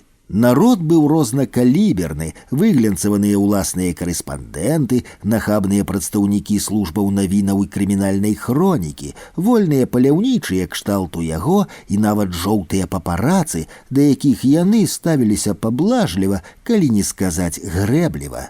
Рэпартёр не спадзяваўся на нешта цікавае, ён адпачываў і час ад часу гадаў над геаграфіяй наступнага палявання. Як любога паляўнічага, яго займала выключна здабыча. Згодна з законам сваёй працы, ён мусіў быць у самай гушчы, зблізку. Ён мусіў даць дакумент падзеяў. Лозунг «Незалежная прэса ёсць вартавым псом дэмакратыі» не падлягаў сумненням. Гэта здымала пытанні, якія бывала ўзнікалі, і рабіла ягонае існаванне непазбаўленым сэнсу, прынамсі для яго. І яшчэ гэты наркатычны шал ад блізкасці небяспекі. Спачатку, пакуль быў маладзейшы, ён уяўляў сябе героем, які змагаецца з цмокам. Яму падабалася такая роля, але нашыя веды памнажаюць наш смутак. Ён хутчэй адчуў, чым здагадаўся, што гэта проста гульня. Гульня як адзіная рэальнасць ці адзіная хімера, што стварае сабе кожны ў якасці глебы пад нагамі. Ён быў гульцом, азартным, як шмат хто з людзей ягонае прафесіі, але толькі азарт перастаў задавальняць. Усё ж нечага не хапала, ён блукаў у пошуках гэтага нечага. Заставаліся пытанні, і чым сталейшы ён рабіўся, тым больш прагнуў адказаў. Адно ён ведаў дакладна, нешта не так. На што яны палявалі, за чым ганяліся, за праўдай, шчырасцю, справядлівасцю, што гэта была за гульня. Раней ён лёгка адказаў бы на такое пытанне, цяпер гэта зрабіць, давесці і абгрунтаваць, перадусім для сябе, было больш складана. Нейкі галоўны адказ стала ўнікаў ягонага пераследу, і ён шмат бачыў такіх, як сам, паляўнічых, якія прагнулі гэтага адказу. У сваіх пошуках яны бадзяліся па свеце, дзе толькі не ўзнікала магчымасць, як ім здавалася, адкрыць запаветны пароль. Хто з відэакамерай, хто з аўтаматам, хто проста так. Перавароты, рэвалюцыі, войны – гэта была іх дзялка. Менавіта там, сярод сапраўднай небяспекі, калі над кожным кружляла смерць, чалавечай шчырасці было болей, чым дзе. Катарсіс, разрэджаная прастора канфлікту, схіляла думаць менавіта так. Шмат гадоў рэпартёр лавіў у аб'ектыў сваёй камеры кавалкі вайны, фрагменты чалавечых драмаў і трагедыяў. Шмат разоў ён мог не вярнуцца, спрабуючы дабрацца да таго, што не давала яму спакою, працэджваючы як старацель перажытыя прыгоды і выпрабаванні, здзіраючы скуру са сваіх эмоцыяў. Цяжка здабыты досвед не цешыў яго. Ён бачыў кроў, пот, слёзы, але яго не пакідала адчуванне сумневу, паўтору, заезджанай кружэлкі. З гэтага шэрагу не выбівалася нават смерць. Усё было сапраўднае, але над усім панавала халодная задаволеная усмешка. Іншым разам яму здавалася, што ён вось-вось адчуе, дакранецца, дасягне таго таемнага і няўлоўнага. Але праходзіў час, і ён з жалем разумеў, што зноў памыліўся. Ён неаднойчы назіраў, як адначасова пакрыўджаныя і раз'юшаныя няўдачай ягоныя спадарожнікі, не шкадуючы, спальвалі сябе да дробнага вуголля. Агонь гэтага полымя адбіваўся ў іхніх вачах. Было жудасна назіраць, як згарае чалавеку, як курчыцца і асыпаецца попелам, нібыта высахлая трава. Але рэдка каму з іх можна было дапамагчы. Хто ўсё ж даставаў свайго, не мог падзяліцца сваёй знаходкай з астатнімі. Для кожнага яна была свая і належала толькі яму. Яны не хваліліся і не шалелі ад радасці, яны проста супакойваліся, для іх усё станавілася на свае месцы, усё набывала сваю зададзенасць і акрэсленасць, але такіх было непараўнальна менш, астатнія былі асуджаныя на пакуты. Сярод фестывальнага тлуму рэпартёр сустрэў прыяцеля, з якім давялося трапіць у гісторыю ў баснійскіх гарах. Яны ўдвох сачылі за групай збройных людзей у камуфляжы. Гэта было сапраўды дзікае, не раўнуючы звярынае паляванне, прадчуванне крыві, пах здабычы. Яны забыліся на ўсё, яны ўзялі след. Расстрэл, яны ледзь не знялі расстрэл. Хто каго збіраўся расстрэльваць у тым гармідары, цяжка было зразумець. Усе ваявалі супраць усіх. Калі гатова была прагучаць апошняя каманда, а яны, схаваўшыся ў хмызах ля скалы, прыніклі да сваіх відэакамераў, іх выдаў брэхам невядома скуль узніклы сабака. Рэпартёр вяртаўся да гэтага эпізоду неаднойчы. Часам яму рабілася млосна ад сваіх высноў. Чаканне расстрэлу. Ці ёсць на іх віна ў тым, што яны ў гэтым невыносным чаканні зацята прыліплі да вочка відэашукальнікаў у прагнай здабычы шакуючых кадраў, але што яны маглі зрабіць? Яны былі гатовыя загрызці гэтага сабаку і не адно таму, што маглі застацца ў тых хмызах назаўжды, але і таму, што сышла здабыча. Яны ледзь уцяклі, калі іхняе аўто з рэшткамі задняга шкла даляцеў да бяспечнага месца, у ім было пад 20 адтулін ад куляў ды асколкаў. Увесь час гэтага вар'яцтва, пакуль калега ціснуў на газ, ён, не спыняючыся, здымаў пагоню, аж пакуль у самую сярэдзіну ягонага бэтакама не загналі кавалак распаленага жалеза. Ужо ў мястэчку каля гатэля, дзе месціліся чырвоны крыж і прадстаўніцтва ААН, яны вылезлі з пасечанага «Опеля». Як пасля наркозу ён глядзеў на параненую камеру, з якой адна за адной выпадалі вантробы.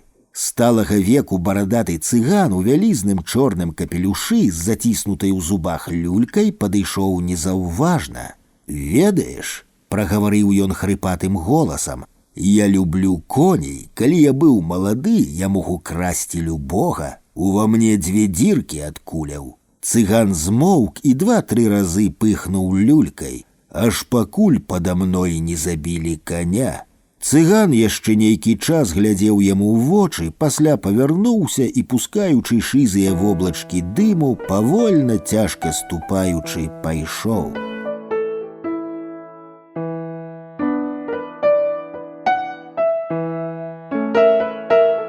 Тое, што ён бачыў на фестывалі, не выклікала ў ім прафесійнай цікавасці, адно пацешыў рэпартаж з Беларусі, дзе паліцыя пасля палітычнай дэманстрацыі арыштавала глуханямых. Паліцэйскія пратаколы сведчылі, што глуханямыя парушалі парадак, выкриквалі антыўрадавыя лозунгі і брудна лаяліся на паліцыю. Паліцэйскі чын, які адказваў за арышт, з надзьмутым ад злосці і сораму чырвоным тварам, нервова і смешна выціраў насоўкай тлусты карак. «Чырванаскурая паліцыя?» – пасміхнуўся рэпартёр.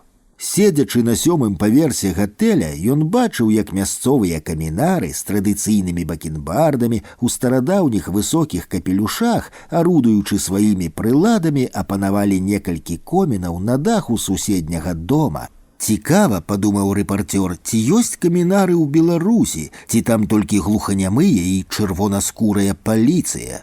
Клікалі ў залу, ён бы ўзняўся, але глядзець нічога не хацелася, лепш цікаваць за камінарамі, разважыў рэпартёр.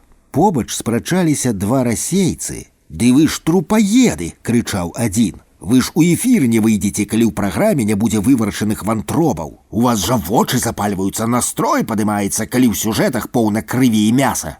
Другі з цынічнай усмешкай нягучна даводзіў, што людзям падабаецца глядзець, як пакутаюць іншыя людзі, калі самі ў небяспецы. Такая ўжо людская прырода, і мы мусім на гэта зважаць. «Мы мусім на гэта зважаць», – падумаў рэпартёр. У ягоных рэпартажах мяса было шмат. Ён не цікавіўся лёсам сваіх сюжэтаў, што выходзіла ў эфір, што не, але праца ў яго была заўжды, значыць, гэтае мяса было патрэбна, прынамсі тым, хто плаціў яму грошы, а яму самому. Ён узгадаў Ірак, буру ў пустыні. Быццам да крыла кожнага штурмавіка прыладзілі відэакамеру, пераможная вайна ў кожны дом, тады яны добра зарабілі.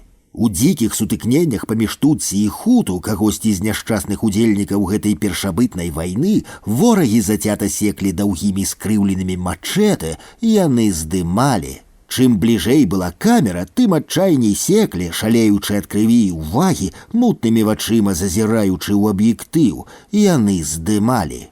Аж пакуль чорны шалёны натоўп, танчачы, не затаптаў чырвоныя чалавечыя кавалкі ў буры афрыканскі пыл. Нехта з недастаткова замацярэлых удзельнікаў гэтае вар'яцкае здымкі ванітаваў у той самы пыл, стоячы на каленях і прыціскаючы да сябе сваю камеру, якая працягвала здымаць яшчэ не аселую пылаверць. Ён дакладна памятаў пакутлівыя вочы небаракі, у якіх перамяшаліся жах, агіда, роспач, бездапаможнасць. У смярдзючым брудным гатэлі яны адмывалі свае камеры ад крывавых пырскаў, а пасля набраліся да чмурэласці мясцовай трысняговай атруты. Рэпартажы былі перададзеныя своечасова. Калі ён вярнуўся да прагляду, была чарга сюжэта з Грузіі. Невялікая, з даўгімі светлымі валасамі аўтарка, зусім не падобная да грузінкі, стаяла ля сцяны. Экран поўніўся начным горадам, праз цемру несліся трасёры, гучалі выбухі, успышкі выхоплівалі кавалкі вуліц і дамоў. Ішла вайна. Далей былі брудны снег на разбітым праспекце, людскія чэргі па хлеб і аўтаматныя па жыццё. Грузіны стралялі ў грузінаў. Ён паспеў падумаць, што па сутнасці так тады і не дабраўся да Грузіі. Бліснула сонца, высветіўшы гадзіннік на старой вежы. Прыгожыя адмысловай працы стрэлкі паказвалі 7 раніцы. У шызы ранак глядзелі выпаленыя вачніцы вокнаў, пні пад корань спілаваных дрэваў на праспекце Руставелі. Самотны брудны сабака, што стаяў, падціснуўшы параненую лапу. Хіснуліся правады, з якіх спудлавана зляцела варона, і аднекуль нібыта карабель выплыў тралейбус. То было як дзіва, рэпарцёр нават падумаў, што памяняўся сюжэт, але русавалосая аўтарка стаяла на сваім аўтарскім месцы. Тралейбус яшчэ не паспеў знікнуць з кадра, як на пляцы паказаўся чалавек. Чалавек нетаропка ішоў па шэрым выстуджаным бруку. Ён быў зусім маленькі ў параўнанні са, здавалася, неабсяжным пляцам. Праз рэха выбухаў і гугненне кулямётаў, якое адбівалася ад сценаў мёртвых будынкаў, кульгаючы, але ўпэўнена, чалавек ішоў да вежы, дзе, як у гняздзе, сядзеў галоўны гадзіннік места. Чалавек быў стары, ён з цяжкасцю адчыніў чыгунныя дзверы і стаў узыходзіць па каменных вежавых сходах. Было відаць, як яму нялёгка. Узышоўшы наверх, дзе хаваўся вялізны механізм, стары спыніўся і аддыхаўся, а пасля пачаў над ім варажыць. Ягоныя рухі былі няспешныя, поўныя дасканаласці, магіі, нейкага патаемнага сакральнага сэнсу і любові. У вузкія шчыліны вежы зазірала хмарнае неба. Рэпарцёр бачыў перад сабой вочы старога майстра, ён углядаўся і пазнаваў іх. Гэта былі тыя ж вочы, што ў старога, які чытаў зорнае неба, тыя ж, што ў цыгана ў баснійскім мястэчку. Гадзіннік не павінен спыняцца. Ніколі. Рэхам гучалі з экрана словы старога майстра. У бары, дзе сканчаўся апошні дзень фестывалю, было не прадыхнуць ад людзей, дыму і смеху. Ён вышукаваў позіркам светла-русую аўтарку. Рэпарцёр быў упэўнены, яна ведала тое, што было яму так патрэбна. Яна ведала, але яе не было.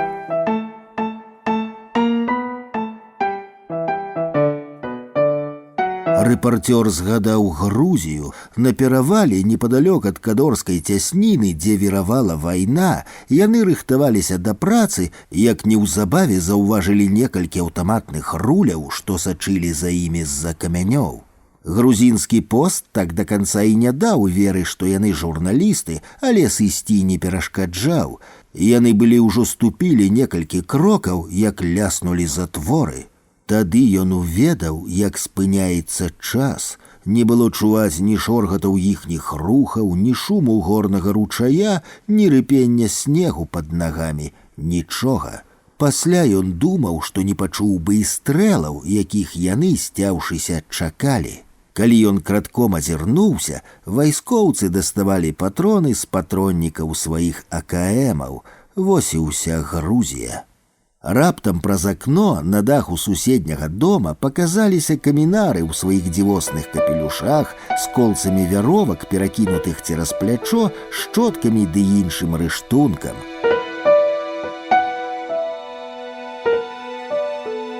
Як і тады ў глядзельнай зале, яна стаяла, прытуліўшыся да сцяны, і моўчкі глядзела ў акно, міма шаргацеў чамаданамі адцвітаючы фестываль. Не павітаўшыся, стрымліваючы ўзрушанасць, рэпартёр адразу чамусьці спытаў, як імя старога грузіна з яе сюжэта. Яна паглядзела на яго і, счакаўшы, адказала, што гэта зусім не грузін. Гэта... Яна зноў запынілася, як бы падумаўшы, ці зразумее ён тое, што яна скажа. Гэта наглядчык галоўнага гадзінніка. Як вам удалося? Рэпартёр ад хвалявання ледзь не перайшоў на шэпт. Проста я шукала, кожны знаходзіць тое, чаго прагне, праўда. Праўда? Проста вы знаходзілі тое, што хацелі, і вашыя, як сказаць, тыя са зброяй таксама. Проста і вы, і яны расчараваныя сваімі знаходкамі. Проста спыніўся гадзіннік. Рэпартёр машынальна глянуў на свой швейцарскі. Стрэлка лёгка бегла па секундных рысках. Рэпартёр глянуў ёй у вочы, як ён гэтага не заўважыў. Не, ён заўважыў, ён проста не мог зразумець. Проста іншая мова, вядома, іншая. Ён шукаў, ён бачыў тых, хто не заўважаў. Ён шукаў і знайшоў. Кола замкнулася, і ён раптам зразумеў, што казаў яму цыган у баснійскіх гарах, пра што маўчаў дзіўны стары на пляцы, што нягучна тлумачыў з экрана наглядчык вежавага гадзінніка. Цяпер ён ведаў дакладна. Гадзіннік не павінен спыняцца. Ніколі. За акном, абняўшы свае коміны, камінары звыкла спявалі чароўную мелодыю часу.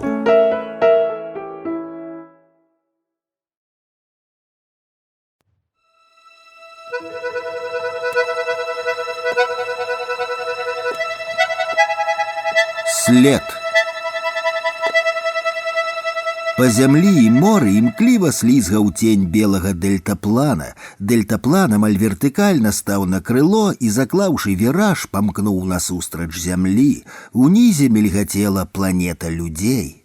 Толькі ў небе першы раз за час знаходжання на гэтай пыльнай выспе чалавек дастаў таго, да чаго імкнуўся, спакою абсалютнага. Палёт ратаваў, у паветры не была заўважнай спёка, не хрусцеў на зубах пыл, толькі адна акалічнасць прымушала яго не выпасці са звыклай рэальнасці. Палёт быў абмежаваны часам. Недзе там, на беразе, на зямлі, сярод барханаў хаваліся яго сляды. Чалавек прагнуў адшукаць, убачыць іх з вышыні.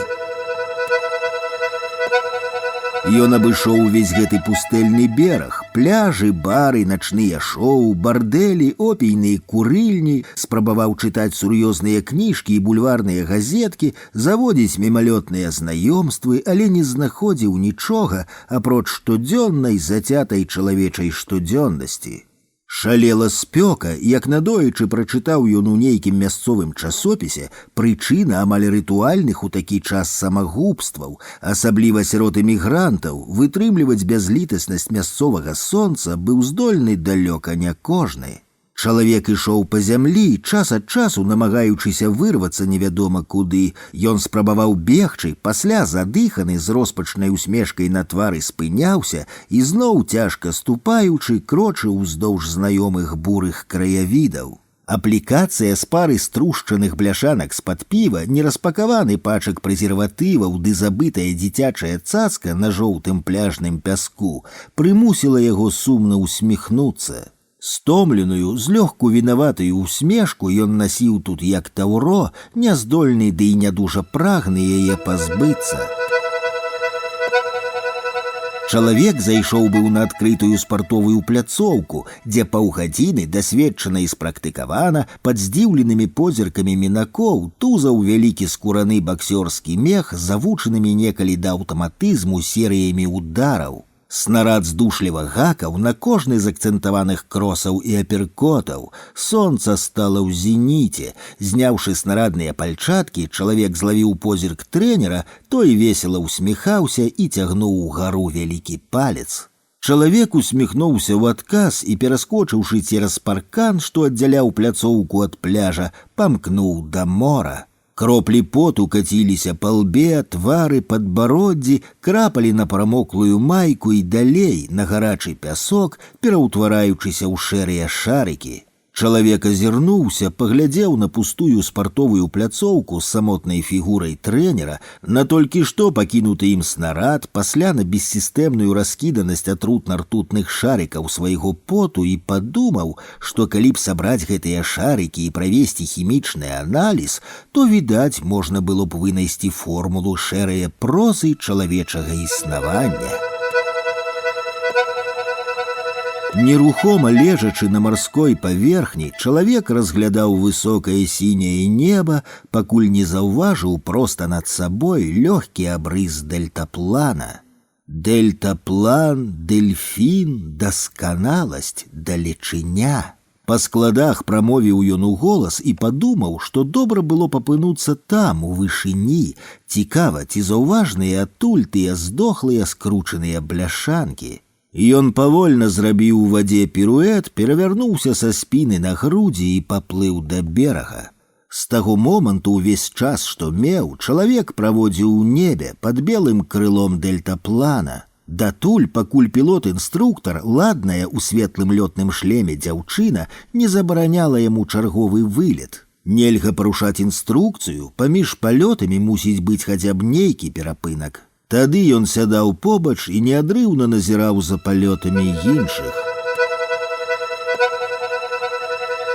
Цягнік схаваўся за паваротам з 5 хвілін таму, а ён усё стаяў на пероне, ледзь заўважна гайдаючыся з пяткі на насок і назад. Кайстра з рэчамі не вытрывала і павольна завалілася на бок. Вакол праміналі рэдкія пасажыры і абслуга вакзала.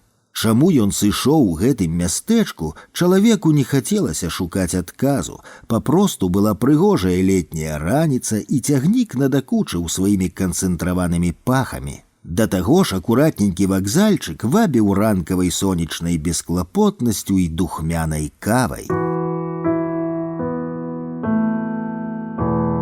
Чалавек нахіліўся і падхапіў рэчы, ногі ступалі па выкладзеным адмысловай кафляй пероне, выклікаючы спецыфічныя аб'ёмныя гукі. Перон, перон, перон. Слова рэхам адбівалася ў свядомасці ў такт крокам і правакавала на незвычайныя дзіўныя вобразы. Карлас Перон, Эвіта Перон, дыктатура, экзальтацыя, аргентинскае танга, танец вонкавых жарсцяў, мелодыя падману. Так, мелодыя падману амаль заўжды вабная, салодкая і яскравая. Чалавек спыніўся, перад ім, замінаючы шлях, крыху нахіліўшы на бок лабатую галаву, шчэрыў пашчу вялікі срэбны сабака. Чалавек і сабака сустрэліся позіркамі, нельга было разабраць, усміхаецца пёс ці наадварот злуе. Ты на варце ці чакаеш каго? Роспачна прамармытаў чалавек і азірнуўся навокал, шукаючы гаспадара сабакі. Гаспадара не было відаць.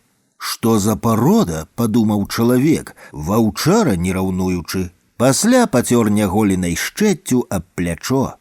Срэбны пёс, нязвыкла для сабакі, не адводзіў вачэй, не віляў хвастом, не пераступаў з нагі на нагу, але было ў ім штосьці больш адметнае, неўласцівае сабаку, чым тое, на што ён звярнуў увагу раней. Чалавек зрабіў намаганне знайсці гэта нешта, але адразу не здолеўшы, не стаў сябе мучыць працягам і, збочыўшы, ступіў пад брылёк вакзальнага шынка. Хацелася крыху пасядзець, проста пасядзець, забыўшыся на ўсё. Праз нейкі час, запіваючы бутар кавай з малаком, чалавек зноўку сустрэўся позіркам з сабакам. Другі бутар з вяндлінай паляцеў у бок пса. Сабака па ваўчынаму не варухнуўся.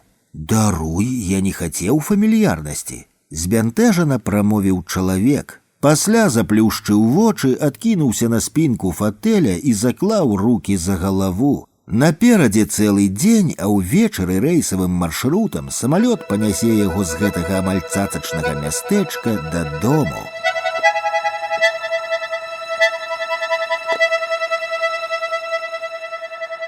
Ён зразумеў, чаму выйшаў з цягніка. Яму хацелася яшчэ раз падняцца ў неба. Ён не паспеў, не здолеў знайсці сваіх слядоў на тым бурым беразе. Гэты аспект не тое, каб надта назаляў яму, але усё ж пакідаў пытанне. Яму дужа заманулася зноў адчуць удары ветру, рыпенне дельтапланаўскага рыштунку і маўкліва сачыць за слізганнем свайго ценю па зямлі.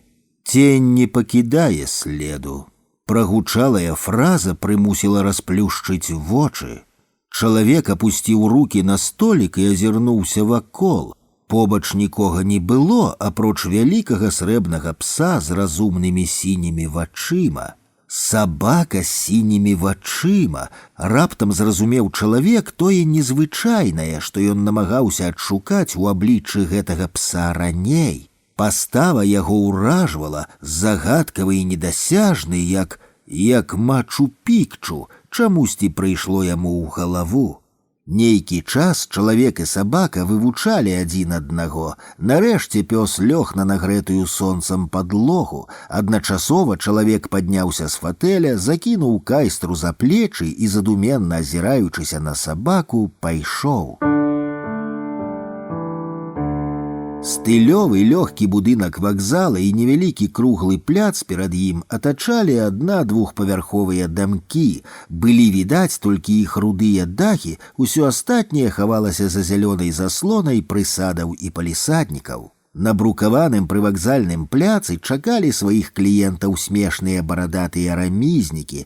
Чалавек памкнуўся быў да іх, калі зноў заўважыў срэбнага сабаку. Той, трасянуўшы грывай, узвіўся дыба і пабег па адной з 5 вулак, што промнямі сыходзіліся да пляца. «Куды, пане браце, загадае?» Рамізнік узяўся за лейцы. «За тым срэбным ваўкалакам?» Няўпэўнена усміхнуўшыся, адказаў чалавек і паціснуў плячыма. Рамізніка ніяк не выявіў здзіўлення і рушыў з месца. Спачатку ён спрабаваў глядзець па баках, сачыць за бягучым наперадзе псом, колы каляскі метадычна бубнелі па бруку, час пачынаў блытацца ў жоўта-зялёных тунэлях святла, і чалавек паляцеў па гэтых тунэлях, раскінуўшы рукі, як на дельтаплане.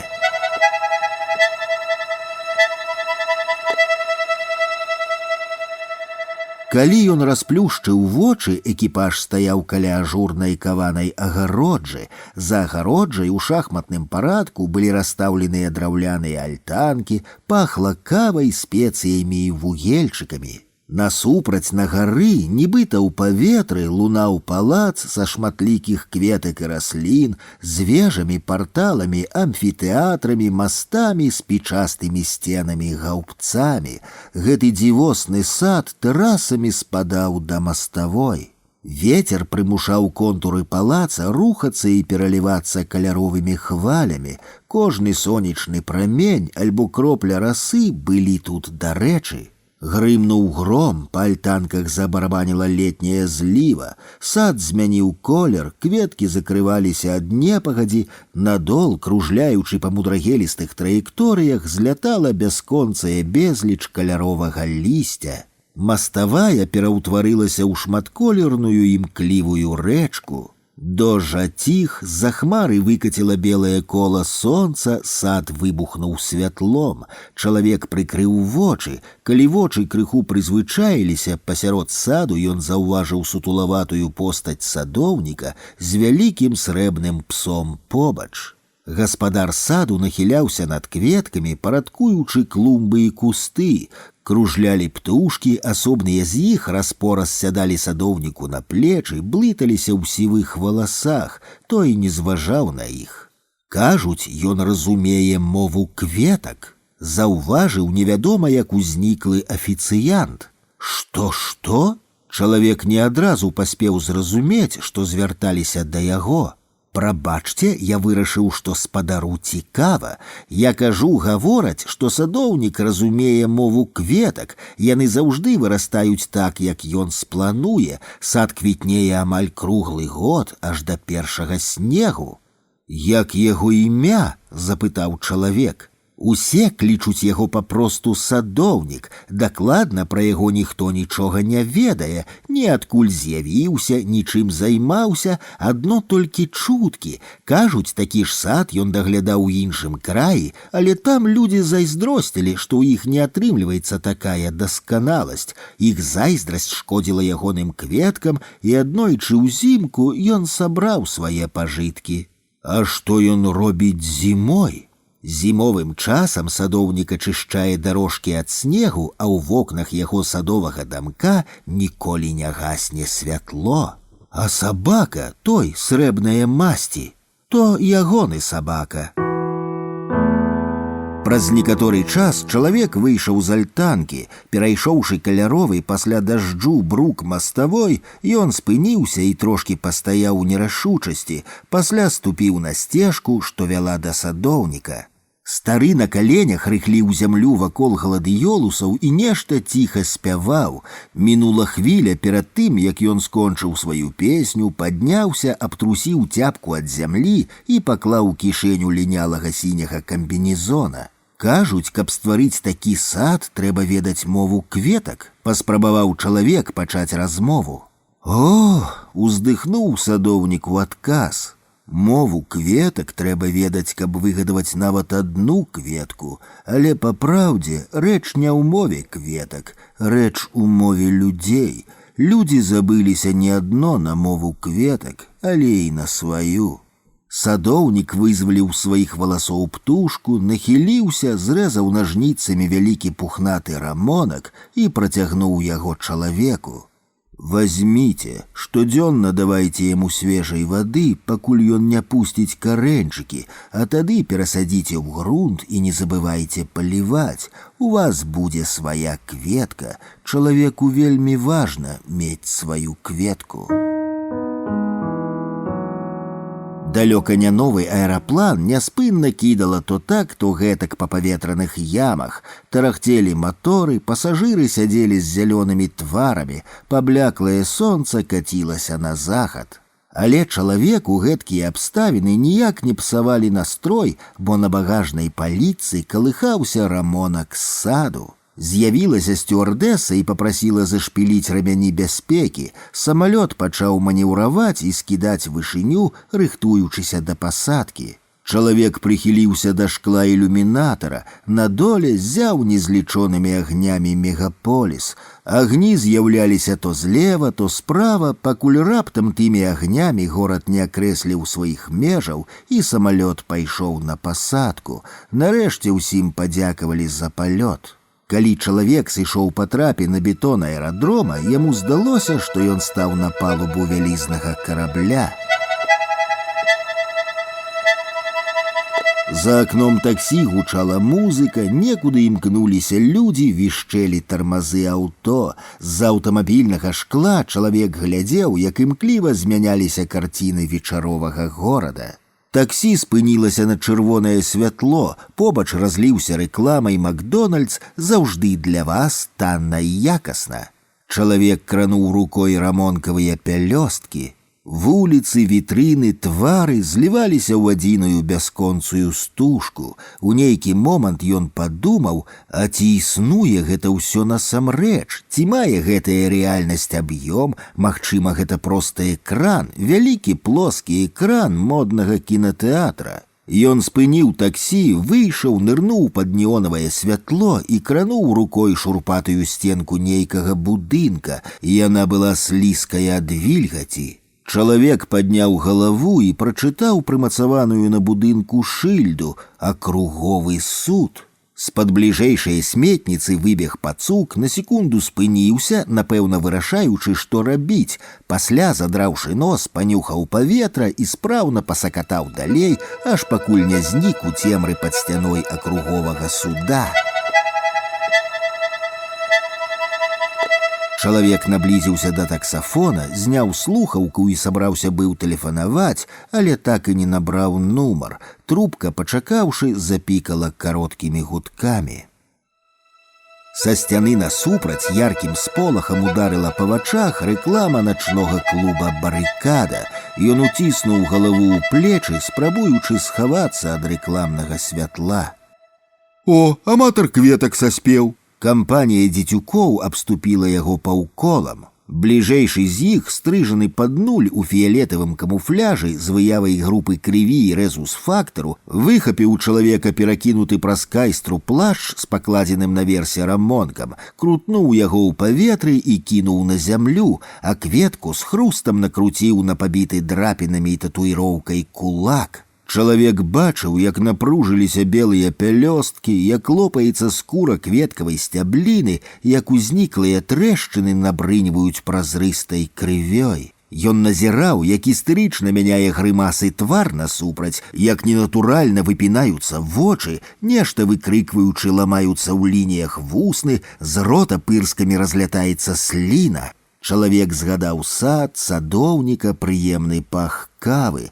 Далей чалавек назіраў усё нібыта збоку. Ягонае цела дзеяла асобна ад яго, па калісьці зададзенай і дасканала засвоенай праграме, уразіўшы яго самога абсалютнай дакладнасцю і своеасаблівай прыгажосцю рухаў. Чалавек ухіліўся ад кінутага яму ў твар кулака, у адказ пачаргова, коратка і суха торкнуў у жывот і падбароддзе камуфляжа. Камуфляж склаўся напалам, на імгненне застыў, упаў на азадак і, скруціўшыся ў клубок, задрыгаў нагамі. Пасля марудна, трымаючыся за глебу, стаў на калені, упёршыся лбом у глебу. Астатнія камуфляжы ўражана знерухомілі. Скручаны рамонак ляжаў непадалёк на асфальце. Па маставой праплыў хлебны фургон. Чалавек нават паспеў заўважыць літары на нумары, бел і малюнак прыгожага барвовага бохана на белым кодабе машыны. Ён падняў скамечаную кветку, свой забруджаны плашч і, не азіраючыся, пайшоў. Ён ішоў і глядзеў на сваю параненую кветку. Усярэдзіне шыпела халодная хваля скрухі, раз'юшанасці, агіды. Калі чалавек выйшаў з-пад аркі, што вяла ў двор яго дома, наўпрост перад ім сядзеў сабака, вялікі срэбны мача-пікчу. Ад нечаканае сустрэчы чалавек спыніўся і зрабіў крок назад. Пёс трасянуў срэбнай поўсцю і бліснуў сінімі вачыма, так, што чалавеку прыйшлося прыкрыць свае даланёй, згадаўшы сад, садоўніка і ягоныя словы. Кожнаму важна мець сваю кветку. Чалавек падняўся на свой паверх, выйшаў на гаўбец і з вышыні глянуў на начныя агні. Да самага ранку ён лекаваў сваю кветку, паліваў вадой, перавязваў раны, на зломы накладаў шынкі з запалак. Калі пачало ўзыходзіць сонца, ён паглядзеў у акно на новы дзень, паставіў сваю кветку ў гліняную вазу са свежай вадой, разабраў пасцель, усміхнуўся і лёгка заснуў.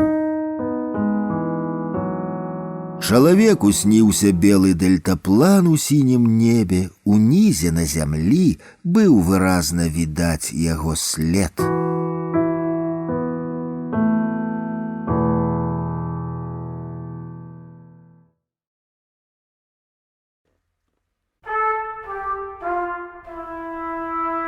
Дзяўчынка па імені Лена. У дзень 19 жніўня 1991 года о 12 я меўся вылятаць у Крым да маіх прыяцеляў па інстытуце фізкультуры, што працавалі фізрукамі і важатымі ў лагеры «Чайка», які месціўся пад Фаросам у цудоўнай бухце на самым беразе Чорнага мора. Я любіў Крым, Чорнае мора і лета, але адна важная акалічнасць гнала мяне туды як найхутчэй з яшчэ большым імпэтам. Там я спадзяваўся ўбачыць дзяўчынку па імені Лена. Гэтая дзяўчынка Лена была асаблівая дзяўчынка. У яе было незвычайнае спалучэнне блакітнага і жоўтага ў вясёлкавай абалонцы адной са зрэнак. Яшчэ яна была майстрам спорту па мастацкай гімнастыцы, і наогул Лена мне вельмі падабалася. Мне здавалася, што я Лене быў таксама неабыякавы. Сустрэча, якая мела адбыцца, моцна натхняла і магла стацца, як я адчуваў, для нас вызначальнай. Ранкам я забег на беларускае тэлебачанне, дзе працаваў у спартовай рэдакцыі, каб падпісаць нейкую патрэбную паперу. На ўваходзе каля турнікета стаяў звычайна вясёлы, але сёння нахохлены міліцыянт Сцяпан, чамусьці ў касцы і з аўтаматам Калашнікава на плячы. «Добрый дзень!» — усміхнуўся я, гледзячы на ягоны нязграбны выгляд з каскай, насунутай на лоб, і разважаючы, якога ражна ён такі ўзброены. Сцяпан хітнуў галавой, ад чаго ягоная каска ледзь не закрыла яму вочы, але нічога не адказаў. Заміж яго спартовы каментатар Сергей Новікаў, які таксама стаяў каля турнікета, пахмурна заўважыў: «Добры, калі вядома лічыць, што гэты дзень добры». Я пакруціў вачыма, адчуўшы нейкую недагаворанасць і трывогу ў атмасферы, але так нічога і не зразумеў. Папярэднія вечар і ноч выдаліся для мяне насычанымі. Я святкаваў пачатак адпачынку ў вясёлай кампаніі і таму зранку не ўключаў тэлевізара, не слухаў радыё і нават не паспеў купіць ніякае газеты. Лебядзінае возера я заўважыў толькі, калі зірнуў на экран тэлевізара ў фае БТ. Пра путч я даведаўся ўжо ў аэрапорце, калі стаяў у чарзе на рэгістрацыю сярод пасажыраў рэйса Менск-Сімферополь. Твары пасажыраў мелі выгляд незвычайна ўзрушаны і трывожны. Трывога гэтая адбівалася ў абліччах, адчувалася ў фразах і рухах людзей і ў часе палёту. Па прылёце пачаліся прыгоды. Мне прыйшлося, як дыверсанту, прабірацца ў летнік праз ядлаўцовы гай уздоўж берага, бо на шашы, што вяла да яго, стаяў міліцэйскі пост і нікога не прапускаў, таму што па гэтай дарозе можна было дабрацца не толькі да Чайкі, але і да рэзідэнцыі заблакаванага Гарбачова. Я цягнуўся потны і абадраны праз калючкі і скалы да пункта свайго прызначэння, кожнага разу чакаючы вокрыку людзей у камуфляжы. Нарэшце, спусціўшыся з гаю на бераг летніка, першым са знаёмцаў я ўбачыў воўку Цяжа. Ён веславаў да берага ў шлюпе, але выгляд меў спалоханы і напружаны. Пасля інстытута воўка паспеў уладкавацца ў АМАП, ці то трэнерам, ці то звычайным байцом, але ўлетку па завядзёнцы прыехаў адпачыць ад службы, на месяц-другі ператварыўшыся ў фізрука. «Па бычкі хадзіў?» — спытаў я.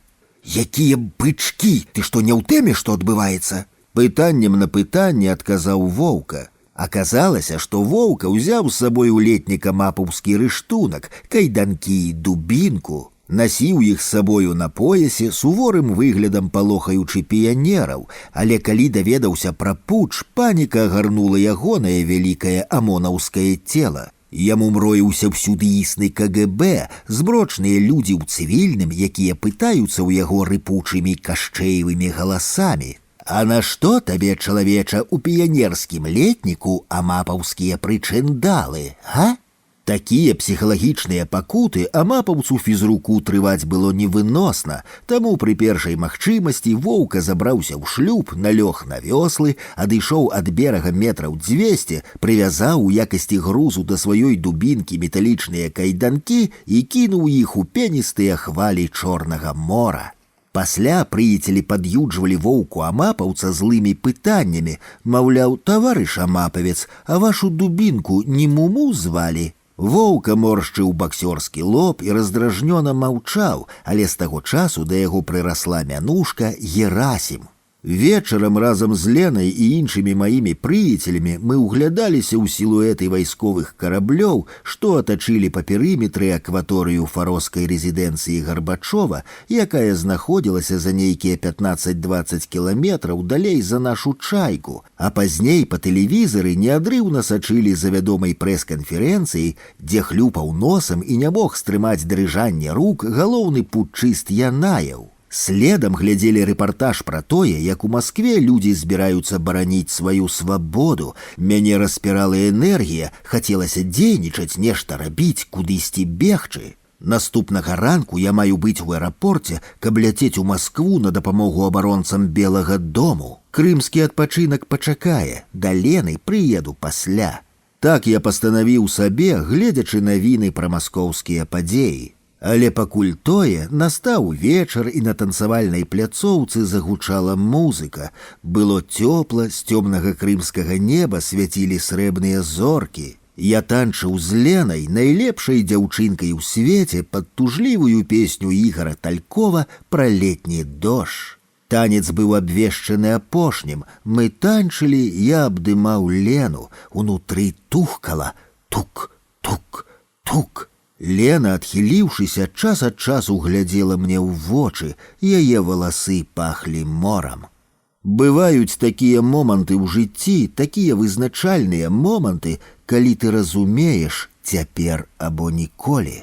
Але ж я заўтра з'язджаю, няправільна неяк прызнацца і ўцячы. Напружана вагаўся я ў сваіх думках. Мы танчылі, я ніяк не мог наважыцца выбраць паміж каханнем і змаганнем, як раптам музыка скончылася. Несвоевременность — вечная драма, где есть он и она. Прогучалі заключныя словы песні. Так скончыўся для мяне дзень 19 жніўня 1991 года. Ранкам 20 жніўня ў аэрапорце Сімферополя квіткоў да Масквы не было і не мелася быць. З гарадоў на літару М квіткі былі толькі на рэйс да Магадана. У Магадан пакуль рана, падумалася мне. У Магадан за казённы кошт возяць. Нібыта падслухаўшы мае думкі, пасміхнуўся нейкі барадаты джигіт. Ва ўсялякі спосаб, спрабуючы дастаць квіток да Масквы, я некалькі гадзін нервова і бясплённа соўгаўся туды-сюды па аэрапорце, але паўсюль мяне гнала няўдача. Ні прызнання ў чайцы, ні змагання ў Маскве. Злаваў я сам сабе. Зусім змрочны выйшаўшы з будынка аэрапорта, я дастаў цыгарету і паспрабаваў яе прыкурыць. Чамусьці пастаянна гасла запалка. Урэшце рэшт, з так і непрыкуренай цыгаретай я вярнуўся на вакзальны прыпынак. Да адпраўлення аўтобуса Сімферополь-Фарос заставалася некалькі хвілін. Неўзабаве пад'ехаў рэйсавы бусік, чарга рванула да адчыненых дзвярэй, людзі спрытна займалі месцы, падалі нейкія сумкі, з іх высыпаліся рэчы, дзесьці заплакала дзіця. Я стаяў, мяў у руцэ тую непрыкураную цыгарету, глядзеў на мітуслівых пасажыраў, на тое, як з выхлапной трубы адно за адным выскокваюць кольцы шызай смугі, як вецер падбірае і круціць у паветры таполевы пух. І раптам ясна зразумеў, што ўчора ўвечары на той танцавальнай пляцоўцы канчаткова спазніўся на гэты зваротны рэйс. Бусік зачыніў дзверы і, натужна захрыпеўшы, павольна рушыў у напрамку Фароса без мяне. Усярэдзіне нешта перасмыкнула і адарвалася, як адрывае вецер нітку паветранага шарыка, накручаную на пальцы. Роспачны я сеў на лаўку пад высокай сімферопольскай таполей і ўрэшце здолеў прыкурыць цыгарету. Спачатку адну, пасля другую, за ёй трэцюю. Бязлітасна паліла крымскае сонца. Што сумуем?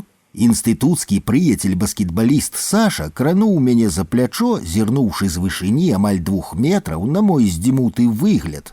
Я пачаў нешта блытана і няўцямна прыдумляць, хутчэй адчуўшы, чым зразумеўшы мой стан, ён амаль скамандаваў падымацца і ехаць разам з ім у Артэк, дзе Саша атабарыўся таксама ў якасці фізрука. «Давай, стары, тут нічога не высидзіш», — прыспешваў Саша. Я выдыхнуў, падняўся і, падхапіўшы пляцак, пасунуўся следам за ім. Месяц у артэку стаўся імклівым, незразумелым, шалёным палётам, іншай рэальнасцю, ніякіх навінаў, ніякіх путчаў, ніякіх змаганняў. Крымскае віно, нягледзячы ні на якія сухія законы таго часу, група маладых грэцкіх камуністаў, з якімі мы шторанку, не астыўшы ад учора з вячора, танчылі сертакі на даху нашага жылога корпуса. Дэлегацыя фінскіх прафсаюзаў на чале з былым чэмпіёнам Еўропы ў плаванні Юсі, якога цвярозым я бачыў толькі ў дзень ад'езду. Ягоная каляжанка Тулікі, прыязная фінская пані, якая зняла скальпы з усіх беларускіх фізрукоў дружыны марская і ўсіх беларускіх прыяцеляў тых фізрукоў. Начальнік летніка Валерый Іванович, далікатны чалавек, які вельмі шанаваў беларускую нардычнасць, вытрыманасць і абавязковасць, часам закрываючы вочы на невялікія парушэнні рэжыму. Незнарок пакрыўджаная мной важатая Ліда, моцна скроеная тамбоўская настаўніца са сваім недарэчным і зусім нечаканым пытаннем просьбай «Олег, можна я вас пацалую?» якая, не чакаючы адказу, навалілася і ледзь не прыдушыла мяне, распешчанага крымскім сонцам і віном, уціснуўшы сваім аб'ёмным чыгунным бюстам у цёплую пляжную гальку. Я ўсё ж выжыў пасля таго зверскага пацалунку і зарагатаў як вар'ят. І надалей з усё большай хуткасцю нейкія несупынныя дні народзінаў, гітары, пляжы, танцы, любошчы, футболы, баскетболы, горы і мора. Я ляцеў у гэтым шалёным артэкаўскім палёце, у тым фантасмагарычным куражы і ўнутрана разумеў, што гэты шалёны палёт ёсць нейкай кампенсацыяй, забыццём, адхланнем за маю парваную струну, за мой незваротна страчаны вечар 19 жніўня 1991 года. Я вярнуўся ў Менск 19 верасня, роўна праз месяц пасля спробы путчу. Я вярнуўся зусім спустошаны, прыціхлы, раскіданы. Я вярнуўся ў зусім іншую краіну, дзе вакол падзеі віравалі і мяняліся, як у калейдаскопе, дзе было неверагодна цікава жыць, дзе бруіла такая энергія, адкрываліся такія далягляды, што займала дух. Але ні ў адным з гэтых новых даляглядаў, як я не ўзіраўся, я не знаходзіў дзяўчынкі па імені Лена, найлепшай дзяўчынкі ў свеце з незвычайным спалучэннем колераў вачэй.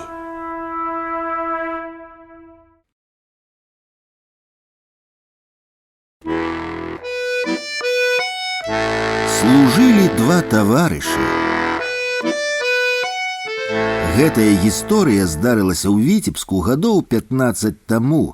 Я стаяў на мосце цераз Двіну каля Коласаўскага тэатра і глядзеў, як пад ім, са скрыгатам наязджаючы адна на адну, магутным поступам рушаць крыгі. Свяціла сонца, быў пачатак красавіка. Неўзабаве побач спыніўся чалавек. Пацанамі мы каталіся на крыгах толькі не па Двіне, а па Дняпры. Я аршанскі, саскоквалі на бліжэйшую да берага вялікую крыгу і ішлі на ёй да нейкага зручнага месца, каб там зноў саскочыць на бераг. Лічылася вялікім шыкам так праехаць. Небяспечна, прамовіў я. Бывала, пажарныя здымалі, бывала і танулі, адказаў чалавек. Дурная забава, але ж пацаны, кроў гуляе, кайф, адрэналін, аўтарытэт. Такая моц не тое, што чалавека, бывае масты трушчыць, як кардонкі, заўважыў я. Чалавек, бывае, таксама масты трушчыць, я, прынамсі, ў сваім жыцці натрушчыў. Выдыхнуў ён. Вайсковец? Але пэўным чынам. Віцебская мабільная брыгада? Не, усміхнуўся чалавек. Высветлілася, што імя яго Віктар, што ён прыехаў з Оршы да вайсковага сябра, з якім служыў у 80-х пад Астраханю, не бачыліся шмат гадоў. Цяпер кіруецца, як і я, да вакзала. Едзем мы на адным цягніку, і ў нас ёсць жаданне і трошкі часу, каб па дарозе завітаць у краму ды набыць неабходнае для няспешнай размовы двух выпадковых спадарожнікаў, аднаму з якіх неабходна выгаварыцца, а іншы гатовы слухаць. У цягніку Віктар папрасіў у правадніцы 2 шклянкі, зачыніў дзверы купэ і адкаркаваў пляшку. 1993 год, Ростов. Я яго не адразу пазнаў у тым кафе пры аэрапорце. Вясна, як зараз, цёпла толькі, віно чырвонае. Сядзіць у камуфляжы, на мяне глядзіць і усміхаецца. Пасля дзембеля гадоў 7-8 мінула. Ён быў снайперам, снайперы збольшага флегмы. Я да яго першым кінуўся абдымацца. Саныч, крычу, ты? А ён мне: пяцёрачка, трэба ж дзе перасякліся. У яго мянушка Саныч была, бо Александр Александрович Александрович. У мяне пяцёрачка, бо 5-я ДРГ, дыверсійна-разведвальная група, 5-й нумар разліку. І калі падрыў добра выходзіў на вучэннях, я любіў казаць: на пяцёрачку атрымалася. Наш дывізіён глыбіннай разведкі сярод стэпу стаяў, толькі стэп і бахча побач. Ганялі нас няшчадна, калі не было вучэнняў, на варту ў каравул. Я падрыўніком, ён снайпер, але ў іншай ДРГ. Трымаліся мы разам, бо землякі былі. Паўзгадвалі ў той кавярні войска, як ад дзядоў адбіваліся спіна да спіны, як прыкрывалі адзін аднаго, калі хто трапляў у сітуацыю, як спірт тырылі медыцынскі і ў кавунах хавалі на бахчы. Выразалі сярэдзіну ў кавуне і залівалі туды. Так да дзембеля нас і не злавілі ні разу. Калі высветлілася, што я на рэйс да Ерэвана, а ён да Баку, мы зразумелі ўсё без слоў. Пасля войска неяк згубіліся, разышліся, але падобнымі шляхамі крочылі. І ў яго, і ў мяне няўдалы шлюб, дзеці, беспрацоўе, распад саюза і наш прапар Тарчкоў, па мянушцы Тарчок, інструктор па баявой, менеджер, блядь, па розныя бакі нас падпісаў, мяне за армян, яго за азераў. Ён страляў, я ўзрываў.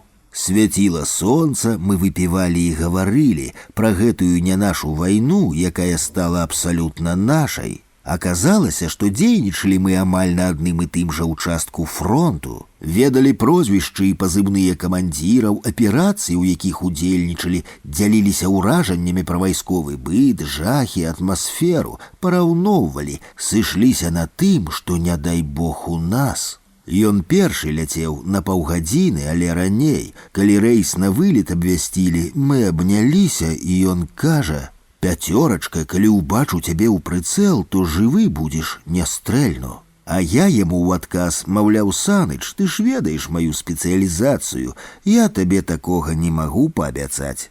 Паціснулі рукі і разышліся, пайшлі, як тыя крыгі, кожны да свайго берага. Я ваяваў яшчэ прыкладна з паўгода, мініраваў і узрываў і мініраваў. Перавалы, скалы, бліндажы, масты. Аднаго разу паведамілі, што на мосце, дзе я працаваў, ледзь не рота правалілася іхняя, і я адразу Саныча згадаў, каб толькі не ён там праваліўся.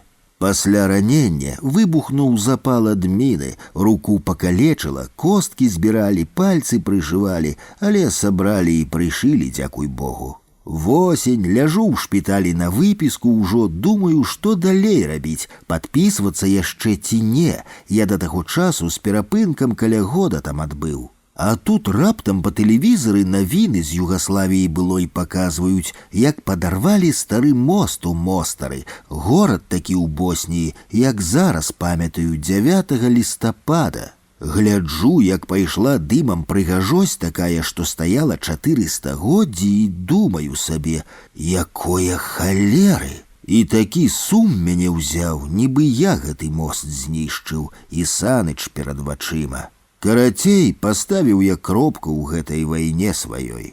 Дадому прыехаў, пакуль тое-сёе аклямаўся трошкі, на будоўлю ў Маскву пару-тройку разоў з'ездзіў, грошай падзарабіў, але аднойчы неяк не спіцца ўначы, выйшаў у двор, гляджу на неба, то хмары, то зоркі, і раптам зноў пра Саныча. Цягне мяне гэта, няяснасць, невядомасць. З таго часу шукаю. У Віцебск прыехаў, бо адрас далі, дзе нібыта ён мог бы быць. Але не знайшоў пакуль, не знайшоў.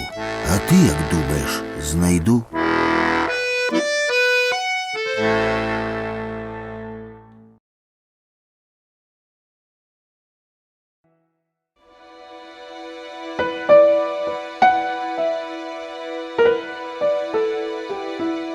Катарына Джаз. Не памятаю, калі першы раз яе ўбачыў, ці то на джаз-фэсце, ці то ў нейкай багемнай кампаніі, ці то падчас запісу на тэлевізіі, дзе тады працаваў. Але дакладна памятаю сваё надзвычайнае ўражанне. Яна спявала свой джаз зусім не падобна да іншых, пачынаючы ад голасу і сканчаючы манерай, ды знешне яна была зусім не джазавая дзіва. Стаяла каля микрофона такая тоненькая, светлая, и коса за спиной доўгая, тоўстая, тугая коса, дзе вы бачылі джазовую спявачку с косой. Мы не знаёміліся, так неяк само склалася, да яе музыкі папросту магнітам цягнула. Тэксты найлепшых паэтаў, файная аранжыроўка, адметнае выкананне і харызма. Яна выйгравала ўсе айчынныя джазавыя конкурсы, якія на той час праводзіліся, таму ў дадатак свайго ўласнага імя Катарына у асяродку аматараў джаза заслужыла адпаведнае музычнае дапасаванне Катарына Джаз альбо Джаз Катарына. Гэты дадатак ёй пасаваў, народ, даючы камусьці свае імёны, звычайна не памыляецца. Былі вясёлыя часы, край жыў абсалютнай імправізацыяй, джаз гучаў з усіх бакоў, з дзяржаўных устаноў, канцэртных пляцовак, тэлевізійных экранаў, дваровых альтанак, падземных пераходаў. І Катарына была яго неад'емнай часткай, яго каралевай. Карацей, як той казаў, быў дзень, быў джаз, была эпоха. Але аднойчы раптам усё памянялася, край наш захапілі змрочныя годы. Як гэта здарылася, ніхто толкам не даў рады зразумець, але амаль у адначасе атмасферу джаза, дзе панавала свабода, творчасць і весялосць, змяніла атмасфера змрочнае готыкі. У змрочных готаў была свая музыка, свае густы, свае выканаўцы. Імправізацыя была абвешчана амаль злачынствам, джазавых канцэртаў усё менела. Пасля з'явіліся чорныя спісы джазменаў, якіх няможна было запрашаць на канцэрты, святочныя імпрэзы, музычныя пляцоўкі. Нават слова «джаз» трапіла амаль пад забарону. Музыкі пачалі хто з'язджаць з краіны, хто мяняць прафесію, хто сыходзіць у глыбокі творчы андэграунд. Неяк на адным з апошніх джазавых вечароў Катарыны ў клубе «Каза» нейкі год ахоўнік схапіў дзвюх дзяўчатак, што падняліся былі патанчыць пад лёгкую ўзнёслую джазавую кампазіцыю, і павалок пацягнуў іх прэч з залы. Катарына так рыкнула ў мікрафон, што год ахоўнік зніякавеў, выпусціў дзяўчат са сваіх клешняў і выскачыў з залы сам. Той канцэрт скончыўся фантастычнай, шматслойнай, драйвовай імправізацыяй. Зала поўнілася энергіяй высокай творчасці, і напрыканцы заўзятары музыкі вольных вынеслі Катарыну Джаз са сцэны ледзь не на руках, але яна, як мудры творца, зразумела час наперад і неўзабаве распусціла свой бэнд. Іншыя джазмены спрабавалі неяк існаваць, але плёну было мала. Канцэрты то дазваляліся, то не. Калі дазваляліся, то асобным пунктам у дамове стаяла адмова ад імправізацыі. Але што за джаз без імправізацыі? Катарыны гэта не тычылася, яе канцэртаў не дазвалялі зусім. Так цягнулася доўгі час. Пакуль у змрочных готаў не надарыўся крызіс, іхнюю музыку перасталі слухаць. Што яны не рабілі, плёну не было. Ні прымус, ні ласкавыя запрашэнні з рознымі дывідэндамі і прынадамі не здольныя былі напоўніць залы гледачамі. І тады яны нібыта абвясцілі джазу амністыю і паклікалі джазмена ў высокія кабінеты на перамовы. Джазмены схапілі свае кантрабасы, флейты, саксафоны і, сабраўшыся, напружана вырашалі, ісці або не. Урэшце пастанавілі ісці. Шмат хто з іх пасля вельмі шкадаваў пра такі крок, бо нічога добрага з гэтага не выйшла і выйсці не магло, апрача расчаравання і прыкрасці. Сапраўды, як могуць існаваць побач джаз і змрочныя готы, воля і няволя? Лішне казаць, што джаз Катарыне змрочныя готы нават не прапаноўвалі тых перамоў, бо ведалі каралеўскі адказ наперад. Ішлі гады, на джаз сталі забывацца, знікалі мелодыі вольнай прасторы і ў маёй галаве, толькі рэдка, калі з якога аўто пачуўшы: «Не, гэта не смерць, вочы твае за шклом, у залатой смузе, я ў іх тану», я тужліва згадваў час вясёлых імправізацый. Але ўсё цячэ, ўсё змяняецца. Відаць, чуць музыку волі звычайная людская патрэба. Каля сталічнай ратушы спачатку цішком, але далей усё смялей пачалі абвяшчацца і ладзіцца джазавыя вечары. Патроху вяртаецца атмасфера. Навучаны не лепшым досведам, я не дужа верыў у гэтыя спробы вярнуць вольную музыку ў нашу прастору, пакуль не ўбачыў на рэкламнай тумбе шматколерны плакат, дзе паведамлялася пра яе канцэрт. Я аж замружыў вочы, але адкрыўшы іх, зноў убачыў перад сабой густоўна зробленую афішу. Так, Катарына Джаз, заўтра у верхнім горадзе. Ажно не верыцца, каля сталічнай ратушы будзе гучаць той самы вольны джаз, тыя самыя хіты. Я хацела парушыць звычайны парадак, мне на сэрцы золатам вышывалі краты «Мая краіна пад белым сцягам».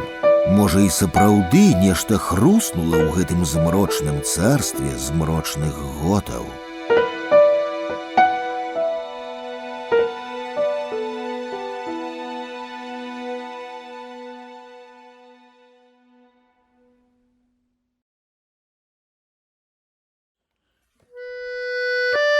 Бледная месяцовая здань. Як зазвычай склалася ў апошнія гады, 3 ліпеня мы ехалі на хутар майго сябра пад Браслаў. Цішыня, прырода, вогнішча. 3 ліпеня ягоны дзень нараджэння, які прыпадаў на новастворанае дзяржаўнае свята Дзень незалежнасці. Вечарам альбо ўначы пасля паходу на возера, лежачы ў гамаках на двары, мы пілі віно, глядзелі ў зорнае неба і разважалі пра жыццё. Мы глядзелі ў неба і разважалі пра тое, што ў нас сапраўдны дзень вызвалення, бо мы вызваляліся ад мітусні тэлевізійныя карцінкі, бразгату танкавых тракаў на пацешных парадах з аперэтачнымі фуражкамі на галовах, дурнаватых канцэртаў, п'яных грамадзянаў і невыноснага паху мачы ля кожнай сметніцы ў цэнтры. Мы пілі чырвонае віно і пакеплівалі з гэтага новаабвешчанага незразумелага свята без аніякай жывой энергіі, без уцямнага абгрунтавання і радаснага настрою. Так, нам было радасна, што мы мелі ў гэты дзень сваё невялікае, але сапраўднае свята. Мы падымалі тосты за здароўе майго сябра, за гэты фантастычны край, за хутар на беразе возера, за зорнае неба і шмат яшчэ за што. Так было. Але аднойчы, прыехаўшы на хутар і выправіўшыся на возера, мы перастрэліся з мясцовымі рыбакамі, якія паміж тым, што цягнулі невад са свайго баркаса, распавялі нам легенду гэтых мясцін пра нейкую белую жанчыну. Нібыта не жанчына гэта, а бледная месяцовая здань, што выходзіць пасля заходу сонца і выцягвае ўсю жыццятворную, жыццядайную энергію з тых, да каго прабярэцца на падворак пагатоў у хату. Сустрэць яе лічылася нядобрым знакам, а пусціць у хату знакам бяды. «Глядзіце, хлопцы, будьце пільнымі», папярэдзілі нас рыбакі перад расстаннем.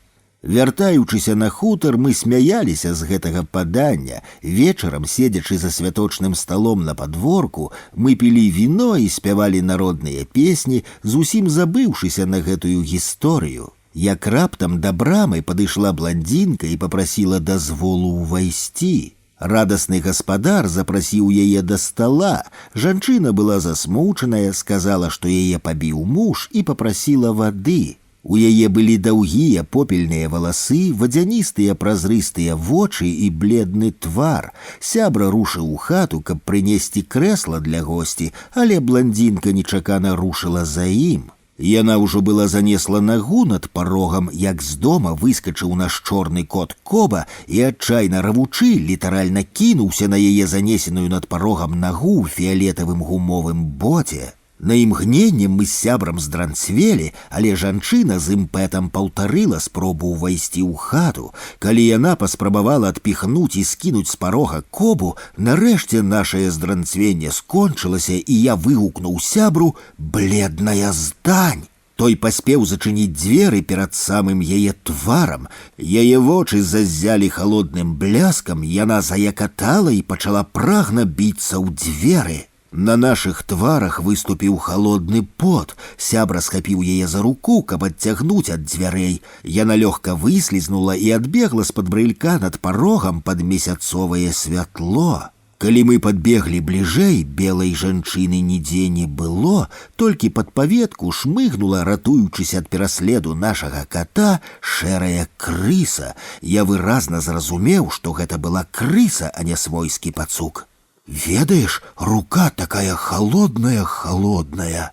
Ледзьве здолеў прамовіць сябра.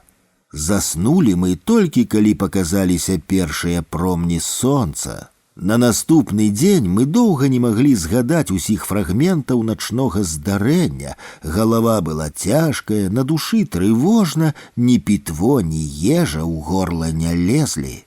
Непрыемнасці пачаліся неўзабаве. На возеры я згубіў заручальны пярсцёнак. Шукаючы яго пад вадой, я толькі і паспеў заўважыць вялікі, доўгі голы хвост нейкай істоты, надта падобнай да той самай крысы. Сябра прынёс на сабе некалькі кляшчоў. Збіраліся дадому мы без настрою, прадчуваючы, што чакаюць нас нялёгкія часы, а калі вырушылі, па дарозе сустрэлі тых самых рыбакоў і распавялі ім усё, што з намі здарылася. «Патрапілі вы ў пастку, трывайце, хлопцы, будзе цяжка», зазначылі рыбакі. «Але памятайце, добра, што ў хату вы яе не пусцілі». Праз нейкі час па вяртанні я зразумеў, што заручальны пярсцёнак быў згублены не проста так. У сябра было сваё няшчасце, у ягоны бізнес усмакталіся кляшчы значна большыя за тых браслаўскіх. Яны прагна пілі ягоную кроў, і ў няроўнай бітве ён вымушаны быў адступіць. Час бяжыць хутка плынна, з тае пары мы ўсё ніяк не здолеем сабрацца і разам паехаць на ягоны хутар, каб падыхаць вольным паветрам, паглядзець у зорнае неба. Сёлета 3 ліпеня, на ягоны дзень народзінаў, я сустрэў яго ў задушным запеклым горадзе пад скрыгатанне танкавых тракаў, шалёныя гукі вайсковых аркестраў і выбухі начных салютаў. «Патрапілі вы ў пастку, трывайце, хлопцы, будзе цяжка». Згадваю я раз-пораз словы браслаўскіх рыбакоў. Мы трываем, колькі яшчэ нам трываць, невядома, але цешыць адно, што ў хату тую бледную здань мы ўсё ж не пусцілі.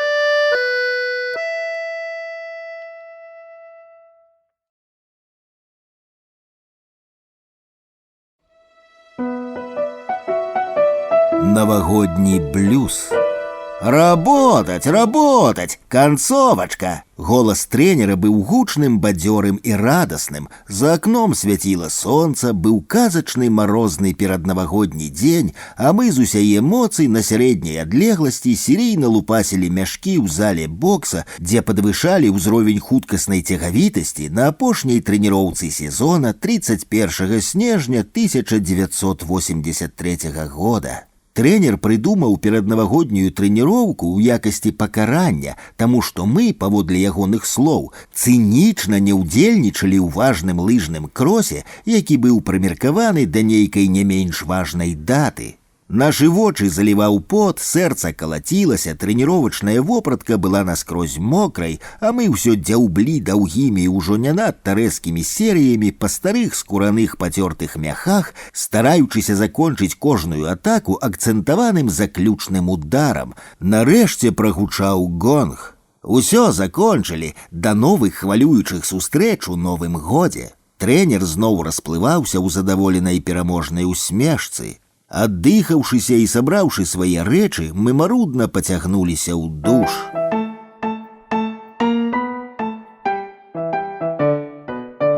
Праз гадзіну мы сядзелі ў інтэрнацкім пакоі маіх прыяцеляў па інстытуце фізкультуры Сашкі Лебяды ды Эрыка Аскерава і чакалі яшчэ двух сваіх сяброў, бо на Новы год мелі агульныя і далёкасяжныя планы. Пакуль тое, мы з Эрыкам пераконвалі сына савецкага вайскоўца, сціплага і простага расейскага хлопца Сашу, адмовіцца ад паездкі дамоў у горад Ліду і рушыць з намі да рэстарана «Журавінка», дзе на Новы год мелася сабрацца немалая кампанія нашых сяброў-спартоўцаў. У 80-х «Журавінка» лічылася надта папулярным месцам, дзе была адпаведная публіка, вялікая прастора і жывая музыка.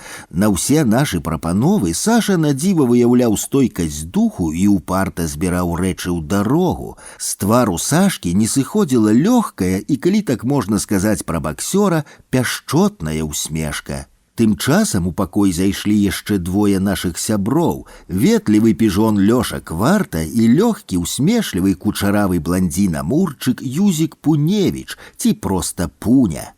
Трошкі паслухаўшы нашу размову, Лёша Кварта, пільна разглядаючы ў люстры свой акуратны і роўны прабор, заўважыў: «Санёк, там сёння на Новы год блюз якасны абяцаюць». Лебяда на секунду выпрастаўся над сабранай кайстрай і з дзіцячай цікавасцю спытаў: «А што такое блюз?» «Гэта, Санёк», урачыста тлумачыў прыяцелю Кварта, калі гасне святло, на сцэну ў срэбным пінжаку выходзіць музыкант з залатой трубой і пачынае граць такую пранізлівую і шчымлівую мелодыю, што пад яе ты можаш заявіць правы на любую прынцэсу, што апынецца побач, і яна табе дай веры не здолее адмовіць.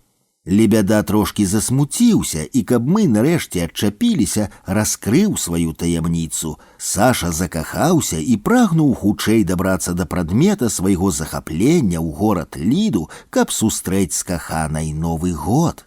«Яна такая файная, такая прыгожая, такая...» Твар прыяцеля зрабіўся прасветлены і ўзнёслы, які толькі можа быць у чалавека, што 8 гадоў са сваіх 21 прагнуў паслаць сапернікаў накаут. «Усе файныя і прыгожыя», заўважыў Кварта. «А можаш неяк больш канкрэтна апісаць сваю даму?» «Ну, яна такая...» Саша моршчыў лоб, падбіраючы патрэбныя эпіты для сваёй абранніцы, і раптам, выдыхнуўшы, з пачуццём вымавіў: «Такая каранастая!» Паўстала паўза, нашы твары застылі з гамай невымоўных эмоцый, вочы заззялі вясёлым бляскам, але нам хапіла далікатнасці не засмяяцца. «Ясна», падкрэслена раўнадушна, праз непрацяглую паўзу зазначыў Кварта. «Можа, фотка ёсць?» «Не, яна лічыць, што дарыць фоткі кепская прыкмета», адказаў Сашка. «Добра, шуруй, чувак, да сваёй каранастай каханай». Падвёў рысу Кварта, і Лебяда, схапіўшы кайстру, выскачыў з пакоя. «Ведь счастье — это же птица, упустишь и не поймаешь». Працытаваў Кварта папулярную на той час песню савецкай эстрады ўслед закаханаму таварышу перад тым, як мы нарэшце заржалі.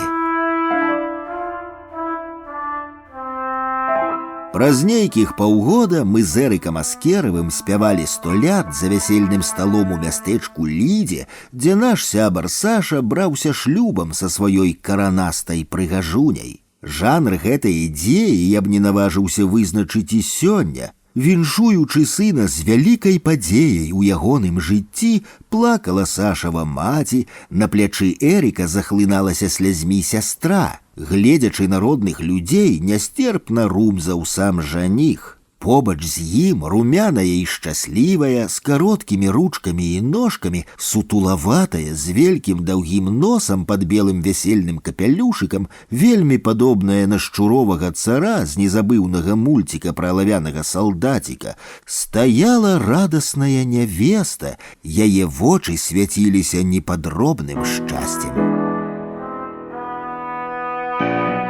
Але тое было праз паўгода спякотным летам, а ў навагодні снежаньскі вечар 83-га казармавая прастора Журавінкі раздзіралася ад хіта сезона, ах белы цеплаход гудка трывожны бас. Вольных пасадачных месцаў у той час пагатоў у святочныя дні не існавала ў прынцыпе, народ шалеў ва ўгары эпохі застою. Каля сцэны, паставіўшы на падлогу дамскія сумачкі, разам з сяброўкай у яскравым танцы саліравала мая школьная сімпатыя, зеленавокая аднакласніца Наташка. Я зразумеў, што вечар для мяне набывае асаблівы сэнс.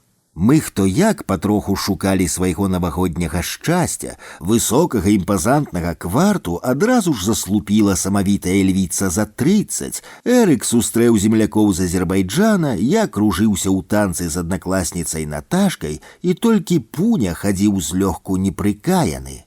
Мае запаслівыя знаёмкі мелі прынесеную ў рэстарацыю пляшку, але не мелі месца, дзе яе паставіць. Я дамовіўся са знаёмымі самбістамі, што пакуль іх кампанія занятая танцпраграмай, мы з барышнямі прысядзем за барцоўскі столік. Кульнуўшы раз, і два, і тры, Наташчына прыяцелька не здолела супрацьстаяць спакусе пакаштаваць астылай, але ўсё ж такой блізкай закускі, і, схапіўшы відэлец кагосьці з барцоўскай каманды, пачала ганяць па чужой талерцы, раз за разам уцякаўшую ад яе лустку смажанай бульбы. Было падобна, нібыта шалёная курыца ніяк не здолее сфокусаваць прыцэл сваёй няўклюднай дзюбы, але мне было не да гумару, бо музыка ўзяла паўзу, і да свайго століка вярталіся барцы. Дагэтуль перад вачыма няўцямны, амаль спалоханы твар супер-Вовы, самага вялікага, далёка за 100 кілаграм чальца барцоўскай кампаніі.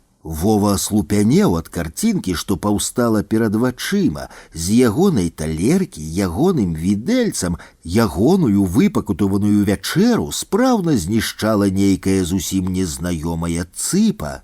Вырашыўшы, што памыліўся, супер-Вова пачаў круціць галавой і шукаць свой столік наноў, але памылкі не было. Мне было страшна няёмка, і я па-дзіцячы схаваўся ў далонькі. Далей паміж Наташчынай сяброўкай і супер-Вовам адбыўся наступны дыялог. «Я тут крыху пад'ела», сабраўшы зморшчыны на лобе, заўважыла дама. «Нічога, нічога», сціпла адказаў уражаны супер-Вова. На гэтым месцы, на маё шчасце, у зале патухла святло.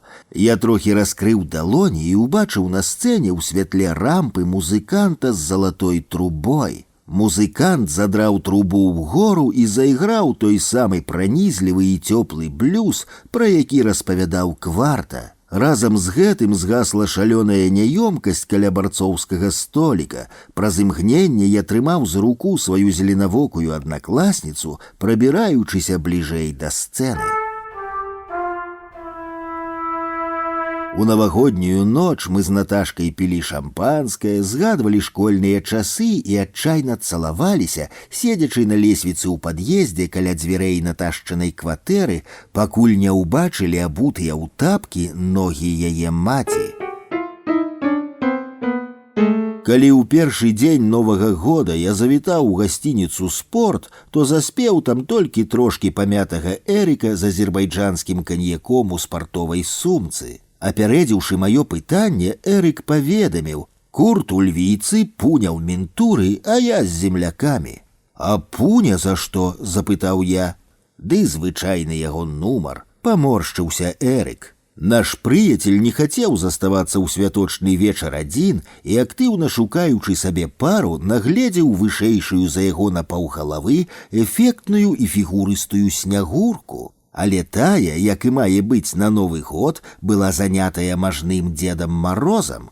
Пуня меў рэпутацыю валявога байца і адступаць не збіраўся.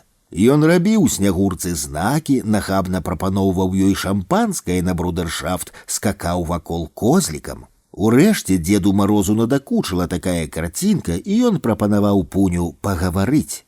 Яны спусціліся ў вестыбюль, сталі ля дзвярэй з рыфлёнага чэшскага шкла, дзе лёгкі як пёрка Пуня засведчыў вербальнай спрэчцы нечуваную для свайго піянерскага выгляду дзёрзкасць. Вялікі Мароз не стрымаўся і стрэліў малому нахабу зверху ў лоб. Пуня звыкла нырнуў пад руку суперніку. Следам пачуўся ляскат разбітага чэшскага шкла. Звычайна ў такіх выпадках Пуня са спалоханым і разгубленым тварам адыходзіў у бок, а апанент лез у кішэню па грошы, каб не мець непатрэбных праблем з рэстараннымі швейцарамі і міліцыяй. Але гэты вечар быў навагодні, побач стаяла Снягурка, і наш сябра, не ўтрымаўшыся, падчапіў левай знізу Дзеда Мароза пад белую бараду. У пастарунак забралі і Пуню, і Дзеда Мароза, следам за якім у варанок ускочыла Снягурка. Раптам адчыніліся дзверы, і ў пакой зайшоў са злёгку летуценным выглядам Лёша Кварта. Ягоны нос меў лёгкі сінявата-ружовы ўзор на самым кончыку. Паставіўшы на стол набытыя па дарозе пляшкі піва, моўчкі выслухаўшы нашы аповеды і паправіўшы свой прабор, Лёша меланхалічна зазначыў: «Знаете, пацаны, у навагоднюю ноч я мог памерці самай лютай смерцю». Пры гэтых словах нават стомлены Эрык адарваў галаву ад падушкі. Мы чакалі працягу. Увесь вечар у журавінцы Кварта знаходзіўся пад надзейнай апекай. Жонка маёра ўзброеных сіл СССР з новага менскага мікрараёна Уручча, пакуль муж за нейкую правіну меўся дзяжурыць на Новы год, вырашыла стварыць сабе свята з агнём і перцам. Уруцкая львіца вабна усміхалася свайму маладому, высокаму і элегантнаму кавалеру. Кавалер у адказ усміхаўся таксама і з лёгкай настойлівасцю ў часе павольных танцаў пагладжваў формы свае партнёркі. Грала музыка, цёплы блюз змяняўся халодным, і Кварта ўсё больш пэўна і разняволена пачуваўся за сталом сваёй апякункі. Трошкі пазней таксаматор панёс добра ўгрэтага кавалера ў логава львіцы. Дома афіцэрская жонка была цудадзейна гасціннай. Лёша ўсё піў, еў, меланхалічна усміхаўся і жарсна цалаваў львіцу ў вусны, аж пакуль у ягоных вачах не заззялі ўсе зоркі сусвету, і Лёша не праваліўся ў мёртвы юнацкі сон. Прачнуўся Кварта, калі сонца стаяла ўжо надта высока. Заплаканая львіца, падкурчыўшы ногі, уціснулася ў фатэль. Па яе твары павольна каціліся дзве вялікія мутнаватыя слязы. Пэўна, былі непрыемнасці? Нясмела запытаў Кварта. Спачатку львіца не зразумела, што Лёша заснуў. Меланхалічная усмешка не сыходзіла з Лёшавага твару і ў сне. Яна лашчыла яго цела ўсімі магчымымі ласкамі. Калі ж Кварта ў сон стаў для яе явай, каханка пачала трэсці і штурхаць яго ў гневе, а пасля церці вушы і нос. Лёша не рэагаваў, толькі круціўся калачыкам, закрываў твар рукамі і адварочваўся спінай. Урэшце львіца зразумела, што не дасць рады, і лінула на галаву Кварту халоднай вады. Усё было марна, Лёша не прачынаўся. Познім ранкам, вырваўшыся з дзяжурства, дадому забег маёр. Паглядзеўшы на бедлам, што панаваў у ягонай хаце, маёр зайшоў на кухню, зірнуў на талеркі з аліўе і келіхі з каньяком, дастаў з кабуры, разабраў, пачысціў і сабраў свой Макараў. Затым з рыльца глынуў астаткі каньяку і, прамовіўшы адну фразу «Новы год, курва, не будзем псаваць свята», уклаў пісталет у кабуру ды ляснуў дзвярыма. Выслухаўшы аповед маёрыхі, Кварта моўчкі зайшоў на кухню, пакруціў цяжкай галавой, кульнуў недапітую ўчора чарку, укусіў сухаваты бутэрброд і, памяўшыся ў дзвярах, сцішана вымавіў: «Ну, я пайшоў, даруй, калі можаш». Сканчалі мы першы дзень новага 1984 года няспешнай размовай, час ад часу, дзякуючы азербайджанскім таварышам Эрыка Аскерава, западораны земляку-спартоўцу азербайджанскі каньяк. Пад самы вечар у дзвярах паказалася бландзіністая галава вясёлага Пуні. «Нават штрафу не далі, Новы год у пастарунку», — смяяўся ён. «Не самы горшы Новы год, а мянты ў святочны вечар, нават чулыя і прыветныя людзі». Гэта быў апошні год так званай эпохі застою. Яшчэ не патануў у Чорным моры сімвал тае эпохі белы теплаход адмірал Нахімаў, яшчэ не ўводзілі ніякіх сухіх законаў, яшчэ не пакаціла па той краіне магутнай хваляй перастройка, яшчэ ўсё было наперадзе. Мне няшмат вядома пра тых, з кім я сустракаў апошні год свайго юнацтва. Саша Лебяда нядоўга цешыўся шчасцем кахання са сваім шчуровым царом. Ён з'ехаў з Ліды перад самым распадам Саюза, і яго сляды згубіліся недзе на Донбасе. Моя зеленавокая аднакласніца Наташка выйшла замуж і мае смешнага ды занудлівага мужа, з якім мы трохі выпіваем, калі мне надараецца зайсці да іх у госці. Эрык Аскераў вярнуўся на радзіму ў Нахічавань неўзабаве перад тым, як пачалася армяна-азербайджанская вайна. Пуня па чутках нібыта бы ўганяў аўтамабілі з Нямецчыны. З Лёшам Квартам мы зрэдку бачымся на спаборніцтвах. З нязменнай меланхалічнай усмешкай на твары ён судзіць баксёрскія двубоі. Калі, мінаючы былы рэстаран «Журавінка», я спускаюся да Купалаўскага сквера ці падымаюся ў верхні горад, ці іду берагам Свіслачы, часам аднекуль да мяне далятаюць ледзь чутныя гукі таго залатога блюза, і тады мой крок робіцца крыху павольнейшым.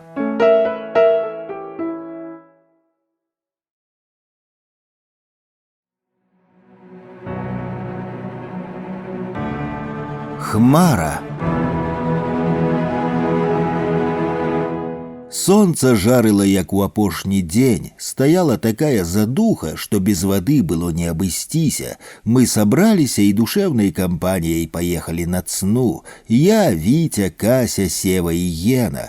Па шляху здарыўся піўбар «Фрэгат», пасля зайшлі ў краму і павольна пасунуліся, шукаючы зручнага месца для прыпынку на беразе вадасховішча. Халера, але нехта ж прыдумаў піць гарэлку ў спёку. Пілі і мы 1, 2, 3 разы, і накаціла шалёная эйфарыя. Так бывае, як той казаў, паперла. Перла люта і неміласэрна, калі шчыра дурны стан. Разумееш, што варта было б тармазнуць, але не выходзіць, віхор ужо закруціў цябе.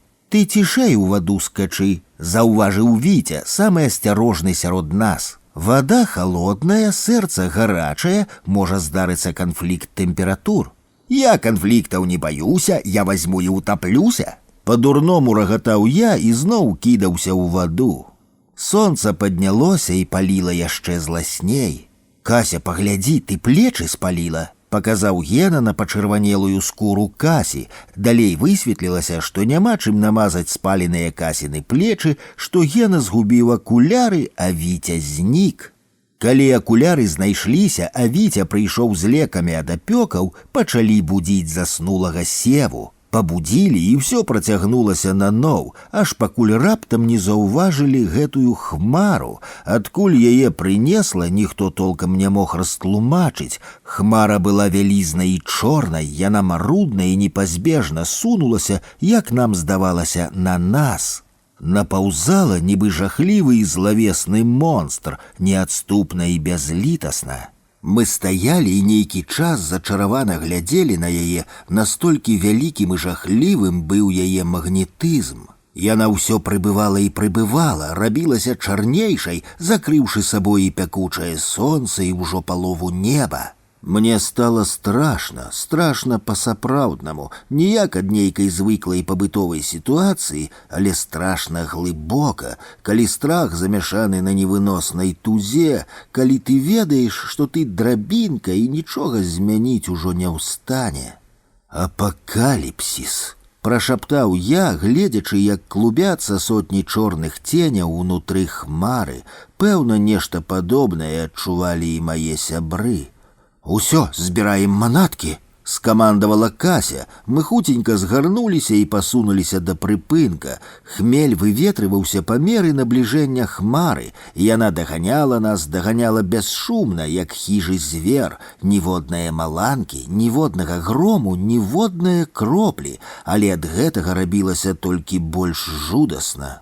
Вакол подбегам снавалі людзі, распораз азіраючыся на неба.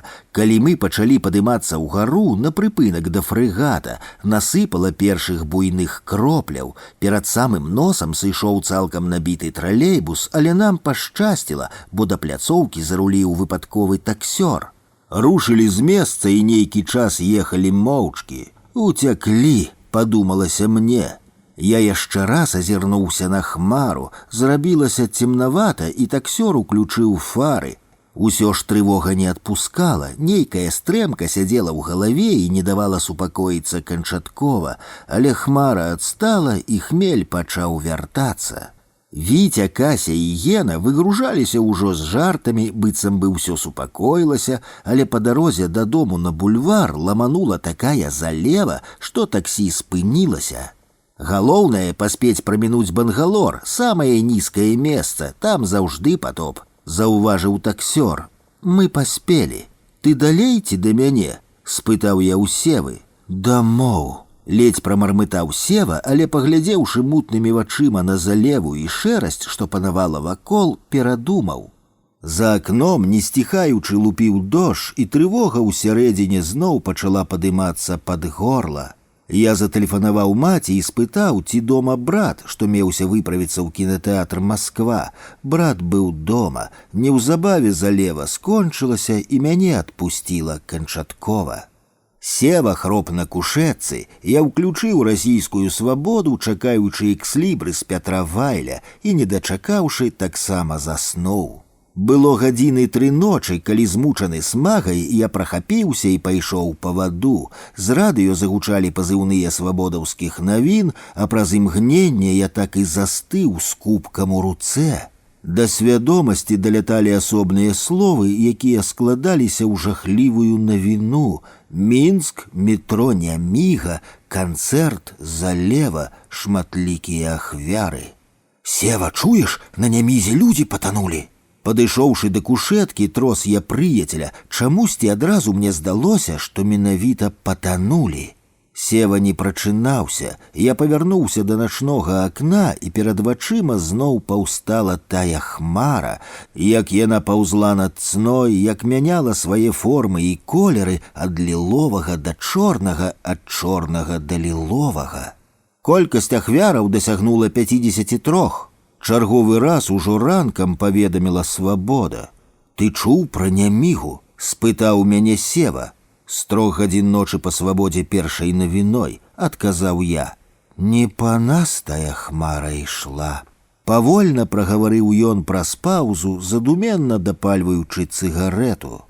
На Нямізе галовы стелюць снапамі, харалужнымі малоцяць цапамі, жыццё кладуць на таку злюцела, веюць душу ад цела, Нямігі крывавыя берагі. Пра сябе згадаў я, калісьці завучанае, у голас дадаўшы, мы на цне апынуліся, але не на Нямізе.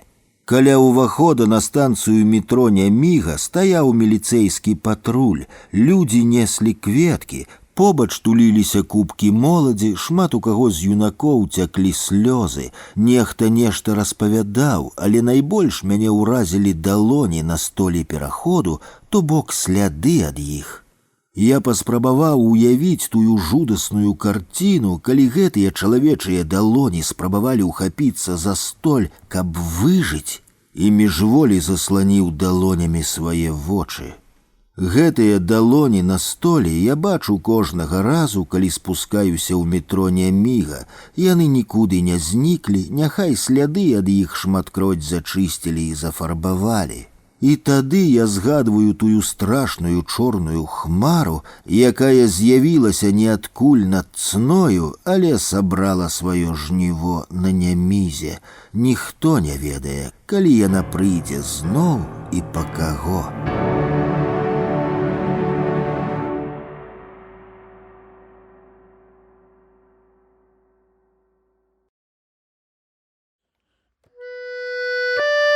Сон пасля катастрофы.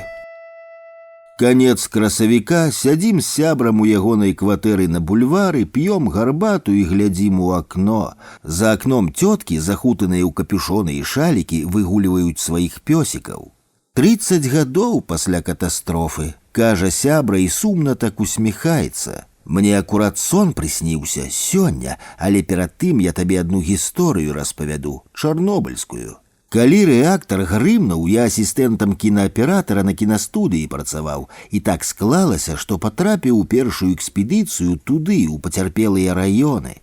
Дзён праз 10 пасля выбуху дамовіліся мы з сябрам, кінааператарам Сергеем, што я дапамагу яму бабіны з плёнкай спарадкаваць. Хаджу па калідорах студыйных, чакаю яго са сходу партыйнага, раптам вылятае з залы, дзе сход той адбываўся, узбуджаны такі чырвоны, ажно пот на твары.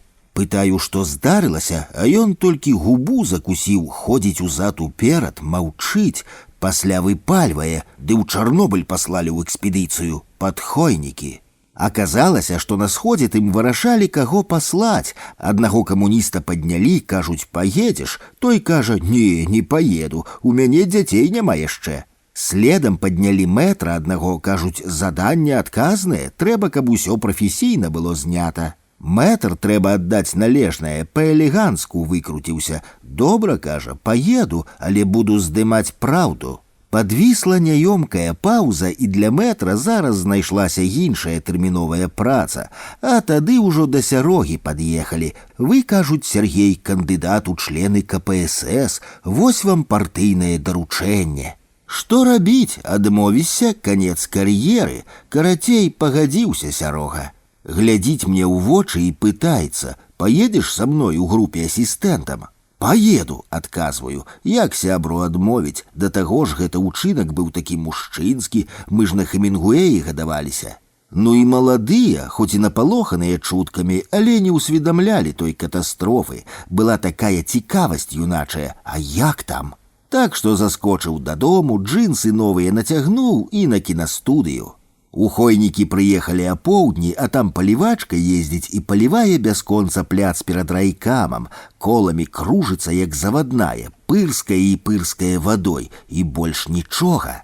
Прыехалі на поле калгаснае, здымаем, як цёткі капусту садзяць, садзяць на баране, што за трактарам, у павязках марлевых і торкаюць у барозны рассаду. Пыл шалёны, яны зверху нейкую плёнку нацягнулі, а пад ёй ён як хмара чорная. Пытаемся, навошта плёнку нацягнулі, адказваюць, што ад радыяцыі хаваюцца. А паўз крайку поля партызаны ў хімабароне ходзяць з гейгерамі і пішчаць тыя гейгеры бязлітасна.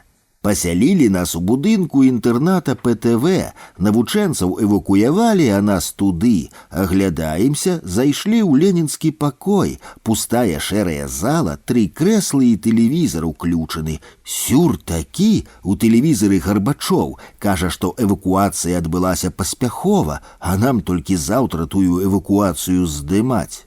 Дык вось, жылі ў тым інтэрнаце яшчэ дзяўчынкі з медычнай вучэльні. Яны ваеннаабязаныя, маладзенькія зусім.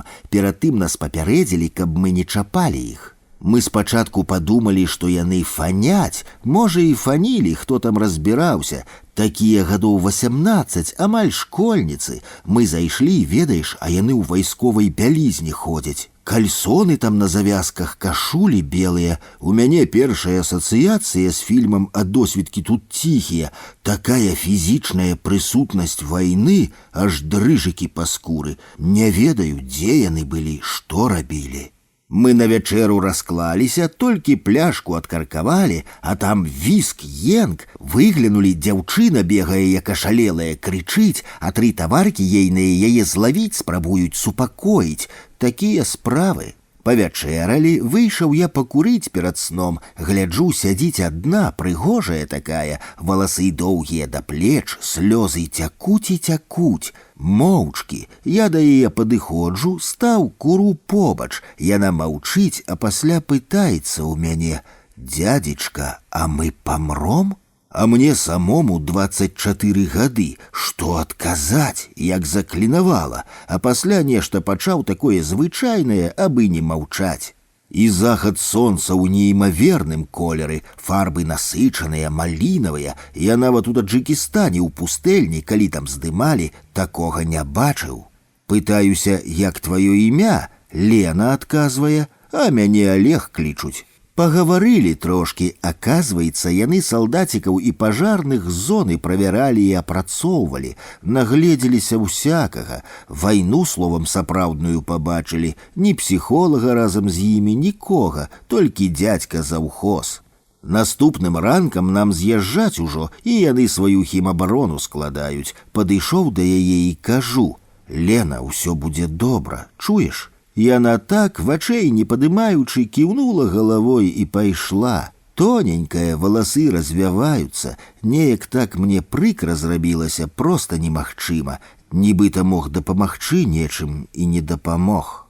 Але што ж, паехалі эвакуацыю здымаць. Слюнькоў прыехаў, партбос тагачасны. Вакол шапікі стаяць з каўбасой і гарэлкай, танныя за капейкі. Народ, хто плача, хто маўчыць. Аўтобусаў калоны. Толькі камеру паставілі, падыходзіць гэбіст і кажа: «Не трэба здымаць, гэта не для прэсы». А следам слюнькоў да народу: «Ды не бойцеся вы, мне зуб вырывалі, рэнтген рабілі, дык там большая радыяцыя, адпачняце месяц і дадому вернецеся». Так і не далі зняць. Паехалі далей. Статак кароў з-пад Чарнобыля прыгналі ў эвакуацыю. Здымаем панараму, кропкай заключнай цялё гадавалае выбралі. Прымерыліся, вядзём панараму, а кропкі няма. Думалі, праскочылі, адарваліся ад аб'ектыва. Глядзім, цялё ляжыць. Падыходзім бліжэй, а яно проста сканала, не дачакаўшы нашае кропкі. Ляжыць нежывое. Настрой горш няма. Трэба ж такое на заключны кадр. А ў галаве Лена, дзяўчына тая. Думаю, вось на развітанне не тое сказаў, не так, не паверыла. Па Станіслаўскаму ўсё. Дарога, лес міма ляціць, нарэшце пост дазіметрычны. Выйшаў маёр такі ў акулярах з жывоцікам. Памераў, кажа: «Так, хапанулі вы, хлопцы, машыну ясна спішуць, а вам дома вопратку абутак зняць і закапаць на звалцы дзе». «Што, і джинсы, пытаюся, яны ж новыя». «І джинсы», кажа. Аказалася, што доктар-радыёлаг. Адышліся пакурыць, я ў яго пытаюся. Маўляў, што парадзіш, каб радыяцыя выходзіла? А ён мне: «Адзінае магу парадзіць у такім выпадку кроў здаваць. Рэгулярна, кожны месяц. Такім чынам арганізм абнаўляецца». І цэлую лекцыю прачытаў, як там і што, пакуль курылі. Селі ў машыну далей ехаць, і тут мяне як торкнула. Вось што трэба было ёй сказаць, практычную параду, проста каб паверыла. Мы не надта далёка ад'ехалі, сказаў хлопцам, што пашпарт забыў. Вадзілу паабяцаў пару пляшак гарэлкі і назад у той інтэрнат. Прылятаем, а там няма ўжо нікога, толькі завхоз іхні шоркаецца. Я да яго пытаюся: «Можаш перадаць нататку дзяўчынцы адной вашай? Ленай клічуць, такая з даўгімі каштанавымі валасамі». «А як? Яны на ратацыю выправіліся? Давай, калі неяк сустрэну, не забуду і не згублю, то перадам». Я напісаў па памяці всю тую лекцыю маёрскую, аддаю яму і кажу: «Сам пачытай таксама, калі хочаш, толькі перадай, Богам прашу». Ён так зірнуў на мяне уважліва, узяў паперу, склаў акуратна і ў кішэню. Рушылі да Мінска, аж, здаецца, камень з душы. Зрабіў усё, што мог. Дзякуй таму маёру-радыёлагу. Сярога ўпарціўся трохі, але я яго пераканаў. Так мы 3 гады кроў здавалі кожны месяц. І на кроў, і на плазму, пакуль я на Боткіна не захварэў. Можа, таго і жывыя абодва дагэтуль. Адно я зрабіў не па доктарскай парадзе, джинсаў не выкінуў. Але хто ж у тыя часы мог джинсы новыя выкінуць, нават радыёактыўныя? А цяпер пра сон нарэшце. Прыснілася сёння мне тая дзяўчынка Лена. Ідзе, валасы развяваюцца, усміхаецца і кажа мне: «Трэба ж, столькі гадоў прайшло, але па сёння цябе памятаю».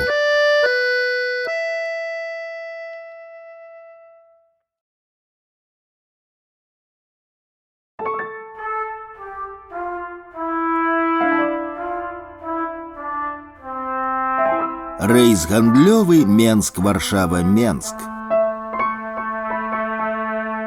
Пад'язджаем. Голас кіроўцы прымусіў яе прачнуцца. Снілася яе школа ў блізкім ад сталіцы мястэчку. Яна ішла па доўгім школьным калідоры весці урок геаграфіі ў 7 А.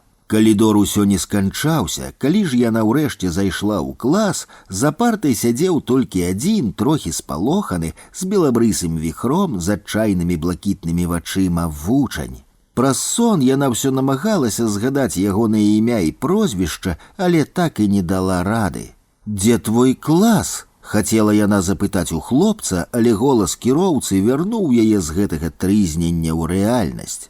Заўчора пачаліся веснавыя вакацыі, і яна, завуч правінцыйнай школы, пагадзіўшыся на прапанову сяброўкі-каляжанкі, настаўніцы малодшых класаў са сталіцы, хуценька наладаваўшы валізы розным шырпатрэбам, кіпяцільнікамі, пачкамі цвікоў, 2 электрапрасамі, берасцейскімі шкарпэткамі, ялізаўскімі малянкоўскімі гранёнымі шклянкамі і іншай драбязой, рушыла ў новы камерцыйны досвед з Менскага пляца Перамогі, як смяяліся яе калегі, чартарным рэйсам па маршруце Менск-Варшава-Менск, шляхам, наезджаным на той час тысячамі беларусаў. Аўтобус ужо амаль заехаў у Варшаву, быў сонечны досвітак, за акном мільгацелі варшаўскія прадмесці, спрэс запоўненыя рэкламнымі шчытамі розных памераў і колераў. Яна працерла вочы, пасля глянула на сябе ў дамскае люстэрка, якое дастала з кішэні, уздыхнула і пачала рыхтавацца да высадкі на рынак. Разгрузіліся хутка, падхапіўшы свае пляцакі і кайстры, гуськом рушылі на стадыён займаць зручныя месцы для гандлю. Гэта была яе першая ходка, як смяялася прыяцелька-настаўніца. Не паспела яна раскласціся, як да яе падышоў гэткі спрытны, спрактыкаваны паляк. «Цо пані хце запрас электрычны?» Яна разгубілася не столькі ад напору, як ад слова «пані». Паляк усміхнуўся, адчуўшы яе засмучанасць, і прапанаваў $7 за прас. «Божа мой!» — падумала яна, аддаўшы прасы такім коштам. $14! Гэта ж мой месячны заробак, а можа і болей. Да поўдня яна цалкам разгрузіла сваю кайстру ад наладаванага тавару, дзе за долары, дзе за златоўкі, і ўжо чакала сваю каляжанку, каб пайсці ў кантар памяняць тыя златоўкі на долары. Калі трохі пазней яны адышлі ад абменніка, яна налічыла $52 у гандляванага прыбытку. Яна схавала грошы ў глыбокую ўнутраную кішэню і задаволена выдыхнула. Не адно ад таго, што добра ўгандлявала, але і ад таго, што ўсё скончылася. Стадыён-рынак падаўся ёй не надта утульным месцам. Дамоў збіраліся таксама хутка. Нехта нешта прыкупіў з прадуктаў, нехта за дзення, але збольшага асабліва не траціліся, ашчаджаючы грошы для хатніх патрэбаў. Назад дарога ішла весялей, хтосьці выпіваў, закусываў, жартавалі, колькі мужчынаў гулялі ў карты, а яна моўчкі глядзела ў акно аўтобуса. За акном, прабіваючыся праз пабудовы і пералескі, свяціла веснавое сонца. Калі на мяжы не будзе шалёных чэргаў, то ранкам яны з каляжанкай ужо мусяць дабрацца дамоў. Яна працягвала глядзець у акно і не заўважыла, як задрамала. Наноў адкрыла вочы, калі аўтобус рэзка тармазнуў. Сонца ўжо сядала за лес, ягоных промняў амаль не было відаць. Шарую гадзіну прабівала бліскавіца аўтамабільнага маяка на легкавым аўто, што змушала аўтобус затармазіць, скінуць хуткасць, прыціснуцца да ўзбочынай дарогі і спыніцца. Следам было яшчэ адно аўто, але без маячкоў. Аўтобус спыніўся, шумеў лес, вершаліны дрэваў нагінала моцным ветрам. З машыны выйшлі людзі ў чорнай форме з балаклавамі на галовах і шпаркім крокам скіраваліся да аўтобуса. Калі новаспечаныя камерсанты яшчэ не паспелі зразумець, што стала прычынай прыпынку, чорныя ўжо ўскочылі ў салон.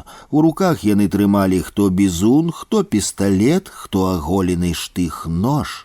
«Добрый вечер, господа! Вас приветствует налоговая инспекция. Просим быстро и без фокусов избавиться от своих накоплений».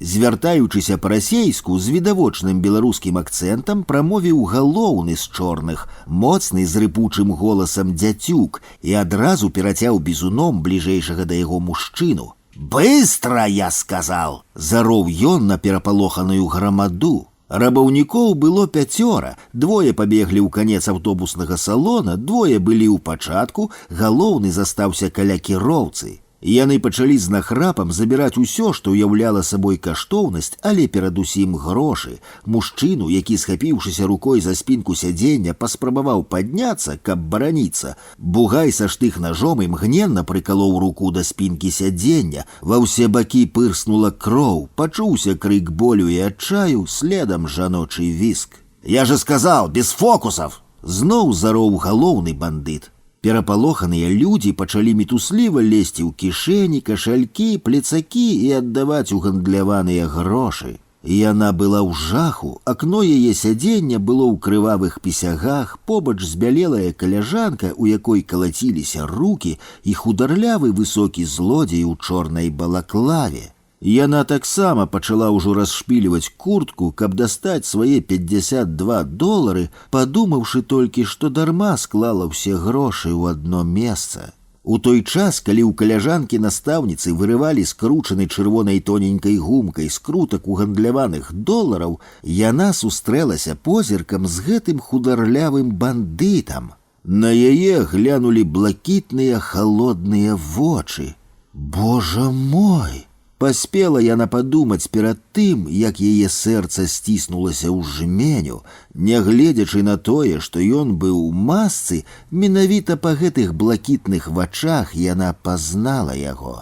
Таго белабрысага хлопца за партай са свайго сну. Яна адразу ж згадала ягонае імя і прозвішча. Гэтае імгненне, калі іх вочы сустрэліся, расцягнулася ў часе. У яе галаве мільгацелі карцінкі школьнага жыцця. Гэты малец, ягоныя аднакласнікі. Яна нават згадала ягоную маці, стомленую жанчыну з вечна падціснутымі вуснамі, што час ад часу прыходзіла па выкліках у школу. Ён яе пазнаў таксама і, зразумеўшы, хто перад ім, разгубіўся, задрыжэў вачыма, але адразу ж, быццам бы не заўважыўшы, імкліва перайшоў да наступных ахвяраў. Праз якую хвіліну з такой самай чорнай кайстрай, як іхняе адзенне, злачынцы выносілі з аўтобуса нарабаванае. «До новых волнующих встрэч!» рагатнуў перад тым, як скочыць на зямлю адзін з бандзюкоў, іншыя ўжо выкручвалі з аўтобусных колаў ніпелі. Іхнія машыны без уключаных проблескавых маячкоў спрытна стартанулі і расталі ў шэрым паўзмроку шашы Варшава-Берасце. На якую хвілю ў аўтобусе запанавала абсалютная цішыня, былі чуваць толькі павевы ветру сярод хвояў абапал дарогі. Далей да людзей пачало вяртацца жыццё. Параненаму хлопцу прамывалі гарэлкай і перавязвалі рану, кіроўца надзімаў спушчаныя колы, людзі падлічвалі свае страты і хто як дзяліліся перажытым. Праз нейкі час прыехала выкліканая кіроўцам сапраўдная паліцыя. Яна сядзела, захутаўшыся ў швэдры і куртку, закрыўшы далонямі твар, яе патрэсвала. Здавалася, яшчэ трохі і званітуе. Чаму так атрымалася? Чаму менавіта мне выпала такое? Пытанні, на якія яна не мела адказу, луналі роем у яе галаве. Ёй было няёмка ад таго, што пры ёй засталіся яе долары, і прыкра ад таго, што яна не ведала, што рабіць далей. Яна ўсё згадвала той момант, калі яны пазналі адно аднаго, і ў яе кожнага разу пачынала смактаць пад лыжачкай. Дабраўшыся дамоў, яна нікому не распавядала пра свайго былога вучня і не падавала заявы ў міліцыю. Амаль год яна не ездзіла ў тыя гандлёвыя туры, а пасля зноў пачала збіраць валізы ў дарогу, бо настаўніцкіх грошай на жыццё не хапала зусім. Яе вучня-рабаўніка доўга не было ў мястэчку, але гадоў праз 7 яна выпадкова сустрэла яго на вуліцы. Ён ішоў насустрач, але, прыкмеціўшы яе яшчэ здалёк, перайшоў на другі бок. Ні яна, ні ён ніводнага разу болей не глянулі адно аднаму ў вочы.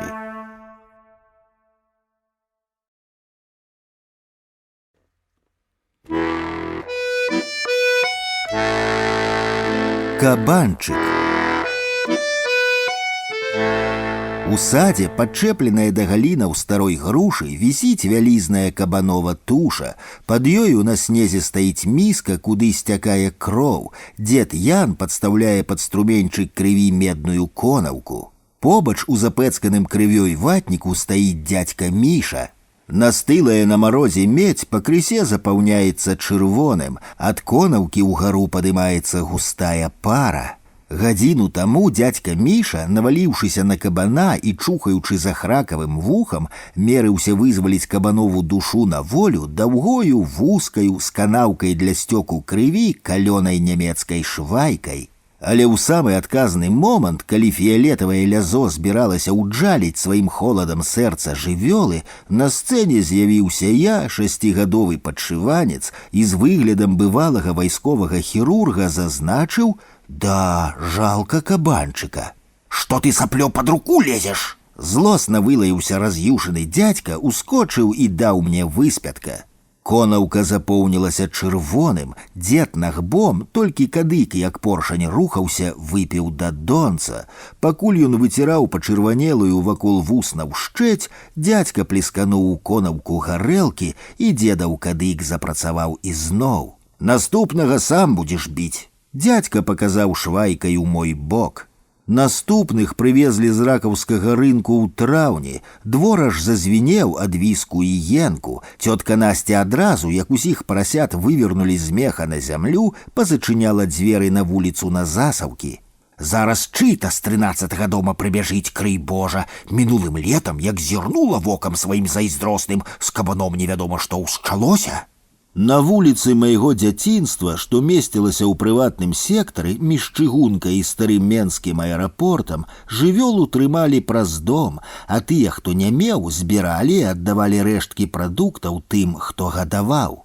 Мае прыяцелі па дзіцячых гульнях, лапавухі і вечна саплівы чыцін сынок Сашка, ды мой сусед раўналетка Дзімка, што кожную раніцу гвалціў фано і быў гонарам сваёй бабулі Гэлі, штодзень грукалі ў нашу браму і высыпалі свае валізкі ў вялікую эмаліраваную місу. Калі ж прыходзіў час свіжыны, з валізкамі ў зваротным кірунку выпраўляўся я. Такая была народная кааперацыя. Апроч суроку баяліся нашыя людзі яшчэ адной, як казала бабуля, трасцы, праверак са спалкому, якія з'яўляліся раптоўна, як татарскі наскок. Угледзеўшы ў двары свойскую жывёлу, правяральшчыкі з імпэтам баскакаў абкладвалі яе шалёнымі савецкімі падаткамі. Аднойчы такая праверка ледзь не падарвала мой аўтарытэт. Тоўстая спалкомаўская цётка з разлінаваным нататнікам выпытвала ў бабы Гані: «Ёсць жывёлка?» «Не, даражэнькая, надта ж дорага, вунь толькі куры ды сабака Джек бегае». Але тут на бабчына няшчасце улез у размову я: «А кабаны, бабуля, ты што забыла там, у хлеўчуку?» У памяці застаўся адно роспачны бабчын погляд і кайстра спалкомаўскай цёткі, якая зрабілася страшна пузатай, калі тая выходзіла з нашага двара. З рыжым мы пасябравалі адразу, як толькі таго вывернулі з меха, памыты ў начоўках і адшараваны дзеркачом, захутаны ў чыстую анучу, шчаслівы мой новы сябрук смактаў соскі сыроватку. Во быў час! Ці то з захапленнем, ці то з роспаччу скажа гадоў праз 20 выпадкова сустрэты ў крамнай чарзе мой дзіцячы прыяцель. Свіней хлебам выкормлівалі. Праўда, раз на 2-3 дні мы сядалі на ровары і выпраўляліся да хлебнае крамы на вуліцу Чкалава. Купіўшы 6-8 боханаў самага таннага хлеба, ляцелі назад, але ж не хлебым адзіным, як той казаў. Мы з бабкай Ганяй выходзім на недалёкую пустку па сечку. Я, поўзаючы на ўколенцах і рву траву рукамі, бабуля на нягнуткіх хворых нагах рэжа ножом. Пасля мы збіраем дзічкі, пасля яшчэ нешта. Для бабулі так кожны дзень. Потым я таўку ў чыгунку старую прарослую бульбу, а бабуля ставіць на газ вядро з варывам для жывёлы. Варыва будзе булькацець 1,5 гадзіны. Іншым разам за гэты час я выслухаю ў бабуліным выкананні цэлы канцэрт беларускай аўтэнтыкі, які чамусьці пачынаўся і сканчаўся зялёнаю вішняй. Мінала лета, рыжы вырас у важкага кабанчыка, але працягваў хадзіць за бабуляй, як той сабака. Бабуля таксама ставілася да яго асабліва, гаварыла яму нешта, скардзілася на крыўды ці проста скрэбла спіну грэбенем. Мы з рыжым гулялі ў футбол і радэа. Радэа было нашым каронным нумарам. Гойсаючы на ягонай спіне ў старым фетравым капелюшы, я ўяўляў сябе героем твора Майн Рыда ды Фенемора Купера. Аднойчы пад зіму да бабкі на веранду зайшоў дзядзька Міша. «Калі ты, Ганя, свайго біць думаеш, на каляды ці пазней?» «Не ведаю», — не адразу адказала бабка. «Шкада мне яго, Міша, прывыкла я да яго». «Шкада будзе, калі свежыны не будзе», — заўважыў дзядзька. Толькі тады я згадаў пра сталёвую швайку, медную конаўку і патэльні са свежыной. Калі дзядзька выйшаў, я спалохана зірнуў на бабулю, і яна толькі сумна усміхнулася. Ішоў час, я прыязджаў да бабулі радзей.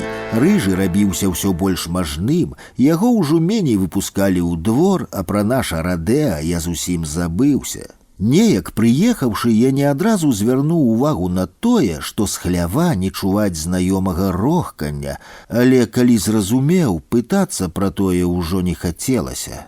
Рыжага звёз стары бартавы зіл, ён сам зайшоў па хісткіх мастках у Кодаб. Пасля таго, як прыбралі масткі, з маленькіх вочак вялізнага кабана адна за адной выцеклі 2 слязіны. Бабуля стаяла, абапёршыся спінай да брамы, у яе таксама цяклі слёзы. «От жа скажы, скаціна, а як чалавек, як чалавек!» Бубніла сабе пад нос адна наша суседка. Яна мне і распавяла пра развітанне бабулі з рыжым, калі шмат гадоў пазней мы выпадкова сустрэліся каля крамы мясныя вырабы недалёка ад мясакамбіната.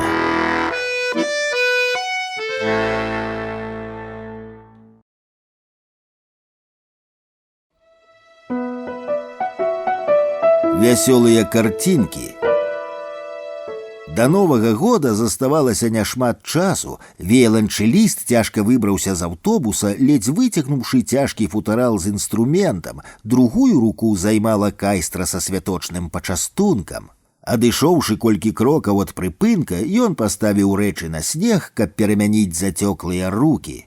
Настрою не было, ён працёр шкельцы акуляраў і рушыў наперад. З рота валіла густая пара, ужо неўзабаве худы, як ровар віяланчэліст, нягледзячы на моцны мароз, зноў запрэў. Амаль кіламетр яму трэба было ісці па вузкай сцежцы праз заснежаную пустку мікрараёна Уручча. Вакол пачынала круціць завіруха, недзе там, у цёплай кватэры за снежнай пусткай, віяланчэліста чакала вясёлая кампанія і навагодняя атмасфера. Ён прыспешыў хаду. Ногі з'язджалі з вузкай сцяжыны і правальваліся ў глыбокі снег. Віяланчэліст згадаў набіты і смуродны аўтобус, з якога ён ледзь выцягнуў сваю віяланчэль. Яшчэ гэты запіс на радыё. Ён плюнуў са злосці. Ужо даўно быў бы на месцы. Вецер шпурляў колкі снег у твар і наскрозь працінаў тонкую турэцкую куртку, але не гэта было найбольшай бядою. У ягоным датклівым сэрцы сядзела вялікая стрэмка і крывава выядала святочны настрой. Днямі віяланчэліста кінула дзяўчына, прыгожая цёмнавалосая русалка, трэнер па сінхронным плаванні, з басейна, дзе ён час ад часу набіраўся бадзёрасці. «А ты кінула, ты!» Круціліся ў галаве словы папулярнага шлягера. Нага чарговы раз з'ехала са сцяжыны, і віяланчэліст, не выпускаючы з рук рэчаў, зарыўся тварам у снег. Хацелася плакаць. З іншага канца пусткі насустрач крочылі двое. Скураныя курткі рыпелі на марозе, нягледзячы на холад, стрыжаныя галовы качкоў-валютчыкаў былі без шапак. Ат паскуда, дызель ёсць дызель. Хто ж ведаў, што яна не завядзецца? Зараз пакуль да праспекта дацягнемся, а там паспрабуй яшчэ матор злаві. Злаваў на свой замёрзлы опель каржакаваты з квадратнымі плячыма качок. Вышэйшы, здавалася, не чуў сябра. Ягоны твар не змяніўся, жаўлакі механічна хадзілі пад скурай, выціскаючы апошнія сокі з жуйкі. Але чаго ёй не хапала, думаў вышэйшы. Кабак, калі ласка, Крым, калі ласка. Нават месца змяніў дзеля яе, а там валюты ўдвая менш нясуць. Ну, даў пад зад таму батаніку, што з таго? А ты кінула, ты! Раз за разам малатком дзёў па стрыжанай галаве знаёмы матыўчык. Ды ладно, братан, нібыта адчуўшы ягоны стан, скрывіўся каржакаваты прыяцель. Зараз прыедзем на хату, там не такія птічкі, як твая аспірантка будуць.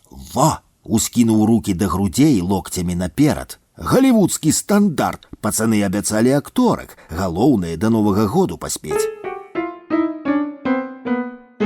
Віяланчэліст быў блізкі да адчаю. Няўжо не можна было пасля святаў? Яму не шанцавала з дзяўчатамі, а тут такая каралева басейна. А можа, яшчэ не ўсё? Здараюцца ж цуды на Новы год.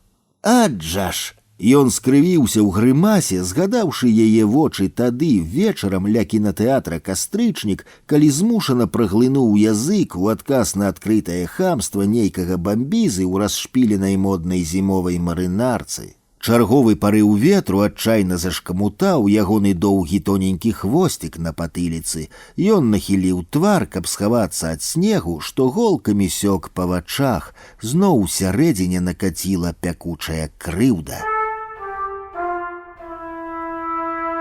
Раптам ён ледзь паспеў спыніцца, каб не наляцець на двух стрыжаных ускуранках. Кожны з іх быў амаль удвая шырэйшы за яго.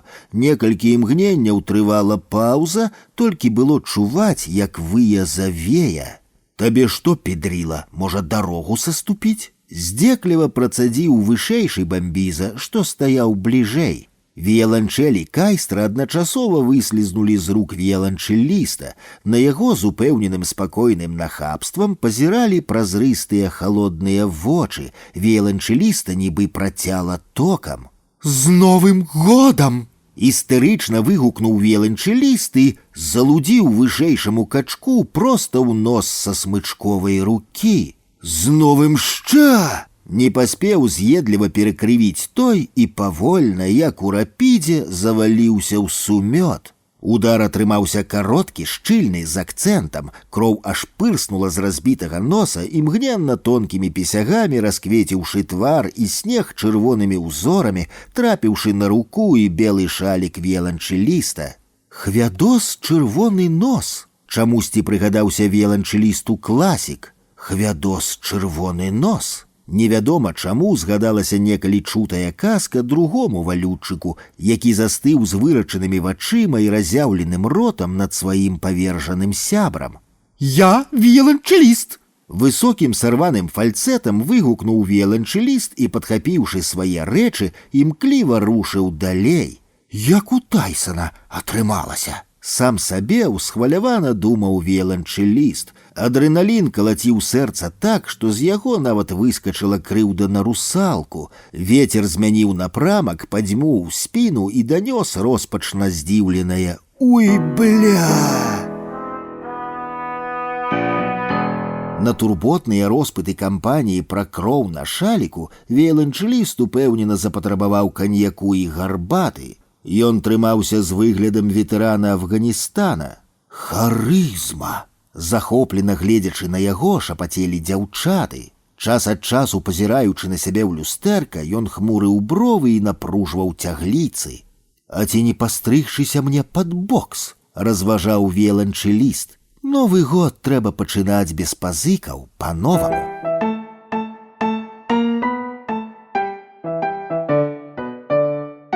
Ну дзівосы дзіўныя, проста цуд навагодні. Веланчыліст заваліў. Ха! Рагатала кампанія. Слухай, як ты будзеш на валюце стаяць з такім носам, цябе ж ніводны патрульны мент не пазнае, забяруць як залётнага. Валютчыкі ўжо маханулі па сотцы, галівудскі стандарт быў побач і мяняў лёд на параненым носе. Усё акей, трэба дараваць бліжняму, тым больш веланчылісту. Смехам адбіваўся ад нападак пацярпелы. Новы год трэба пачынаць без пазыкаў. Яны кульнулі яшчэ па 100, побач гудзеў Галівуд. А ці не адгадаваць нам хвасты? Гледзячы адно на аднаго, смяяліся валютчыкі.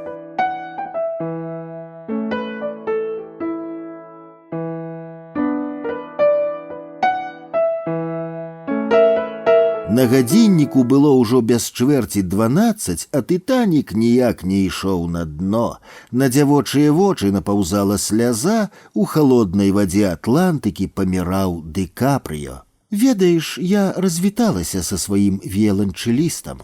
Робячы кароткія паўзы, павольна прагаварыла, папраўляючы доўгія цёмныя валасы, русалка.